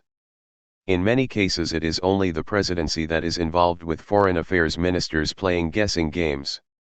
For Abdul Rahim, 2006b, the Pan-Africanism of the leaders promotes a narrow national identity that is not historically rooted and exclusionary, that Thomas Sankara and Tajuddin Abdul Rahim 167 does not reflect the realities of people's lived experiences, especially that of peasants and petty traders who carry their wares across the international boundary on Peña roads parallel to the formal border roads. While Sankara saw borders as administrative devices, Abdul Rahim called for their abolition and freedom of movement for African peoples. At a meeting of the OAU in Addis Ababa, Abdul Rahim criticized Ethiopia for having entry visa requirements that make it difficult for ordinary Africans to visit Ethiopia or to get near the meetings of the African Union. Abdul Rahim became especially critical of the Pan-Africanism of leaders represented by Gaddafi of Libya, who was spearheading a movement for the formation of the United States of Africa, and, as Chapter 6 of this volume argues, who may have played a role in Sankara's assassination plot through his support of Charles Taylor and the group of Liberian mercenaries that implemented the assassination at the behest of imperial-backed Blaise Compaoré. While asking Africans to unite against colonialism, Gaddafi signed pacts with European leaders to imprison African migrants on Libyan soil, in order to prevent them from crossing the Mediterranean, and ignored the killing of 500 African migrants in Libya in September 2009. In May 2009, Abdul Rahim, 2009c, wrote, "Gaddafi needs to lead by example. Libya must politically educate its own citizens and stem anti-African xenophobia in the country and stop pursuing immigration policies and pacts that make it a gatekeeper for Europe." Sankara's ambivalence towards open borders may have been a reaction to the conservative anti-revolutionary forces that had aligned against Burkina Faso in Francophone West Africa, in Côte d'Ivoire and Mali, the very forces that would ultimately conspire with former colonizers to carry out his assassination. See Chapter 6, this volume. While he supported the movement of ideas and people across borders, he saw borders as necessary to limit each country's sphere of activity and enable it to see things clearly. Sankara, on return from Africa tour, August 1984. Both Sankara and Abdul Rahim had non-racialist visions of Africa and African liberation. They eschewed the division of Africa into North and Sub-Saharan, and attempts, whether by Mobutu, of Zaire, in the case of Sankara, or Lagos-based Pan-Africanists in the case of Abdul Rahim, to divide Africans along color lines. For Abdul Rahim, 1996, 3, while the majority of Africans are of Negroid origin, it is not true historically, factually, or even politically that blackness is the only condition of Africanness. Sankara, critiquing then-President Mobutu's call for the establishment of a League of Black States, contended, "It's not a question of color. With regard to how we conceive the OAU, there is no room for the color-sensitive. There is only one color, that of African unity." Sankara, on return from Africa tour, August 1984. 168. CONCLUSION. Progressive forces in Africa mourn the untimely deaths of two young African men who had the potential to transform their societies and inspire others. Both were optimistic in the capacities of the people to bring about meaningful change. Sankara, as president of Burkina Faso, was subjected to far more criticism than Abdul Rahim, who operated largely within a progressive political sphere. Some close to Abdul Rahim thought that with his pan-Nigerian outlook, he would have had difficulty participating in the sectarian politics of Nigeria, even though he had a desire to return home and facilitate changes there. While Abdul Rahim respected Sankara's revolutionary praxis in Burkina Faso, one can speculate as to whether this would have continued if Sankara had survived. At the time of his death, his people's revolution was already being undermined, including by the forces that plotted his assassination. According to Justice Africa's memoriam to Abdul Rahim, at the time of his death, he was turning his criticism of the record of liberation movements in power into a manuscript of a historical account and political analysis of the liberators and where they had gone astray, Justice Africa 2009. He may well have written about the failure of the Burkinabe Revolution. In the era of neoliberal individualism and the free market, it is often seen as outmoded to think in revolutionary ways. In modernity, revolutionary thought has been closely bound up with the political project of socialism. By seeing the liberation of the African peoples as only possible through revolutionary transformation, Abdul Rahim and Sankara drew on the theoretical articulation of socialism's resistance to capitalist modernity, yet their thinking was rooted in indigenous ontologies in which the collectivity is paramount over the individual. This is why a people-centered internationalism and Pan-Africanism remains vital to the liberation struggle from exploitation. Eschewing gendered hierarchies and local and modern forms of patriarchy, they positioned women's equal rights as central to the collective struggle for Africa's liberation from past and present conditions of coloniality and imperial domination. Abdul Rahim and Sankara paved the way for a new generation of African feminist men, whose actions and words can inspire young African men and women to work together in their struggle for a better future. Chapter 11. Women's freedoms are the heartbeat of Africa's future. A Sankarian imperative. We must dare to invent the future. Thomas Sankara, interview with Jean-Philippe Rapp, 1985. This chapter seeks to show, through an African feminist political economy perspective, why Thomas Sankara is special as an African revolutionary thinker, military personality, advocate for freedoms, particularly women's freedoms. And as the former leader of an African country, who actually implemented radical policies, although they were short-lived, through which he mobilized the working people at large, and women in particular, towards a different vision of the future. As a Pan-Africanist, Thomas Sankara was a radical nationalist who passionately resisted imperialism and colonialism. He also critically understood the depth of patriarchal oppression and its devastating impacts on the lives of Burkinabe women across class and social location.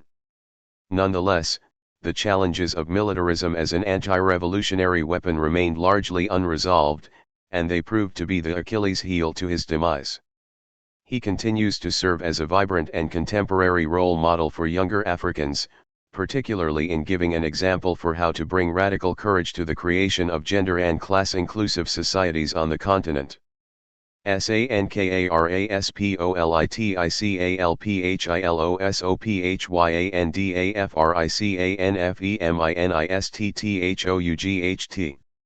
Let me begin by declaring that I have a personal/political interest in the ideas and courage that Thomas Sankara represented during the brief episode of his 171 presence as a thinker, military leader, and advocate for social justice in the first half of the 1980s. His incorrigible belief in the best in human beings, an ethos whose potency and relevance could not be silenced by a hail of bullets 30 years ago this year, continues to resonate with radicals of all ages and genders. Those who know of him, that is. Indeed, he has remained largely unknown. To many Africans, see Chapter 20, this volume. As a radical contemporary feminist who lives and struggles for feminist justice on the African continent, my interest in Sankara stems both from having personally participated in anti-colonial resistance across southern Africa, as well as from my identity as an African feminist that is unreservedly critical of nationalism and its constraining influences on African women's politics as gendered struggles against patriarchal power. I share many of the same traditions of radical political economy and critical gendered thinking which influenced Sankara's ideas and ideals concerning the African Revolution, as I too dream of a different future and life for Africans generally, but especially for African women. Thomas Sankara is distinctive in ideological and political terms. It is in these two spheres of intellectual and activist engagement that he made his greatest impact. Whilst he was a nationalist in the resistance traditions of the most outstanding African anti-colonialists, having been born in 1949 during the French colonial occupation of his country, Burkina Faso, then Upper Volta, in West Africa, he differed in that he drew from a very particular radical nationalist ideological tradition in Africa and internationally, a radical nationalism which pushed for revolution instead of neocolonial settlement. According to Mary Alice Waters, he shared anti-imperialist courage and unabashed humanism with Fidel Castro and Che Guevara, quoted in Sankara 1988, 8. RADICALANTI, COLONIALRESISTANCEANDANETHOSOFHUMANISM. His views and ideas, his dreams and resilience in the face of a political backlash and imprisonment by the colonial and neocolonial regimes of France and Upper Volta, reflected the particularity of radical nationalists like Amilcar Cabral, Samora Machel, and Patrice Lumumba. These anti-colonial leaders had embraced the necessity of adopting a historical materialist perspective in understanding colonial occupation and repression, in order to pursue a communist program of socialist transformation for their respective societies. Young 2001. Cabral in particular, was deeply influenced by the examples of anti-imperialist resistance and its successes in South America. The Cuban Revolution was an intellectual and political beacon for Cabral, Cabral 1969a, 1969b. In the same vein, Thomas Sankara also deeply admired Che Guevara. Indeed, Sankara, like Cabral, presented some of his most radical ideas on the 172 revolutionary transformation that had to occur in Africa during visits to Cuba. His ideas and visions of a new humanism in African societies drew from the radicalism of the Cuban Revolution. Sankara declared, "Che is Burkinabe." Sankara, Political Orientation Speech, 1983. Both Sankara and Cabral were assassinated shortly after these critical episodes of revolutionary solidarity with the Cuban Revolution. Che had been brutally murdered 20 years earlier, almost to the day, then Sankara lost his life in a military coup. In terms of situating Sankara among his revolutionary peers, it is clear that, together with Cabral, Lumumba, and Machel, these men stood head and shoulders above the rest of their Pan-Africanist counterparts in the anti-colonial resistance movements that swept across the continent during the course of the 20th century. This was largely because they went beyond the limited and inadequate understandings of freedom as independence from white colonial rule, which invariably resulted in the installation of neocolonial regimes. They recognized and articulated, in intellectual and propagandist terms, the centrality of the agency of working people in assuring the victory of their struggles in each specific context. This unwavering belief in the ability of working people to transform their lives from drudgery and socio-economic exclusion to well-being and social consciousness, a belief which forms the essential core of humanism, as an ethos, a movement, and a radical political principle, inevitably led to their removal from the theater of African anti-colonial struggles. The retrieval of the humanness of people provided the revolutionary dynamic and the foundation for freedom in the time of imperialist repression, domination, and plunder, which still persist across Africa to this day. Sankara, like Cabral, Lumumba, and Machel, brought this uncompromisingly revolutionary meaning of humanism to their specific revolutionary projects. In Mozambique and Guinea-Bissau this was effected through protracted liberation struggles against Portuguese colonial barbarism, in the Congo, against the brutal, impunitous Belgians and the U.S. corporation/state, in Upper Volta, against the supposedly civilized French. In all four cases, and in many more that are seldom celebrated and or recognized, Africans whose ideological visions for a revolutionary restructuring of the continent, in economic, political, social, and cultural terms, have been assassinated. In other cases, their lives have been made a living hell wherever they have tried to live. Eliminating revolutionaries on the continent and in other societies of the majority South is a well-established part of the project to sustain imperialist and capitalist hegemony across the world. Pilger 2001. Sankara also shared the radical socialist traditions that made Machel, Lumumba, and Cabral distinctive. They each either, a. attempted to implement radical socialist programs once they had occupancy of the state, or, b. because they were prosecuted during the anti-colonial wars, they unambiguously articulated these radical ideas and visions. Each wrote and spoke about them. 173. With deep clarity and honesty, using their ideas to mobilize the working people in the cause of revolutionary transformation. For Sankara, it would seem that the repression he had suffered as a child, seeing his parents and other black adults humiliated by French colonials, and the kindnesses he experienced from strangers left deep impressions upon him about the value of kindness. These encounters no doubt instilled empathy in terms of understanding humanism as an innate part of being human. This sensibility against dehumanizing behavior provided the impetus for Sankara's strong sense of outrage against colonial arrogance and the blatant disregard for the humanity of African people in his country, across the continent and in the diaspora. As with all black people who joined struggles against racist colonial impunity, Sankara expressed the desire for a retrieval of his humanity and the dignity of his people as core elements of the established nationalist discourse of anti-imperialism. Exposure to Marxism, and the radical ideas of Marx and Engels in particular, explain to a large extent the source of his critical posture against exploitation and colonial and neocolonial repression. Again, these are the same elements that one notes in the radical journeys traveled by Cabral, Lumumba, and Machel, who, in certain ways, provided the ideological pathways along which Sankara treaded as he assumed the leadership of the Burkinabe Revolution. WOMENSFREEDOMSARETHEARTBEAT, ANANTI. PATRIARCHALSANKARIANPHILOSOPHY. Later, when Sankara comes to gendered consciousness, he extends this critical thinking towards an utter rejection of feudalism and ancient African practices of male privileging.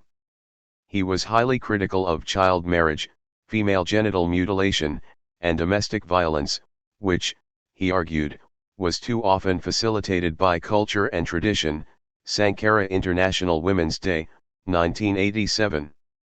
He maintained a scathing critique of prostitution as not only a symbol of the contempt that men have for women but more significantly, in terms of anti-patriarchal critique, as a form of self-hate. In the final analysis, prostitution reflects the unconscious contempt we have for ourselves, Ibid. Indeed, as soon as he assumed state power, Sankara pushed the notion of humanism even further, beyond its masculine contours and histories, to include women in the idea of human dignity and wholeness. His critique and rejection of patriarchy and male privilege provided a radical alternative to existing masculinist notions of African maleness. Linking the notion of freedom from colonialism with the necessity of Burkinabe men's recognition of women as complete human beings, he asserted that the condition of 174 women is therefore at the heart of the question of humanity itself. Sankara, 1987. This gendered anti-imperialism is another common ideological thread that Sankara shares with radical nationalists, in this instance specifically with Samora Machel and Amilcar Cabral. Cabral, Machel, and Sankara insisted that women were a necessary and inevitable part of the revolution and of a different future. For Cabral, women brought their long traditions of anti-patriarchal resistance to the PAIGC, the African Party for the Independence of Guinea and the Cape Verde Islands, and it was this resistance experience and energy that became the undeniable impetus that gave the liberation movement its ultimate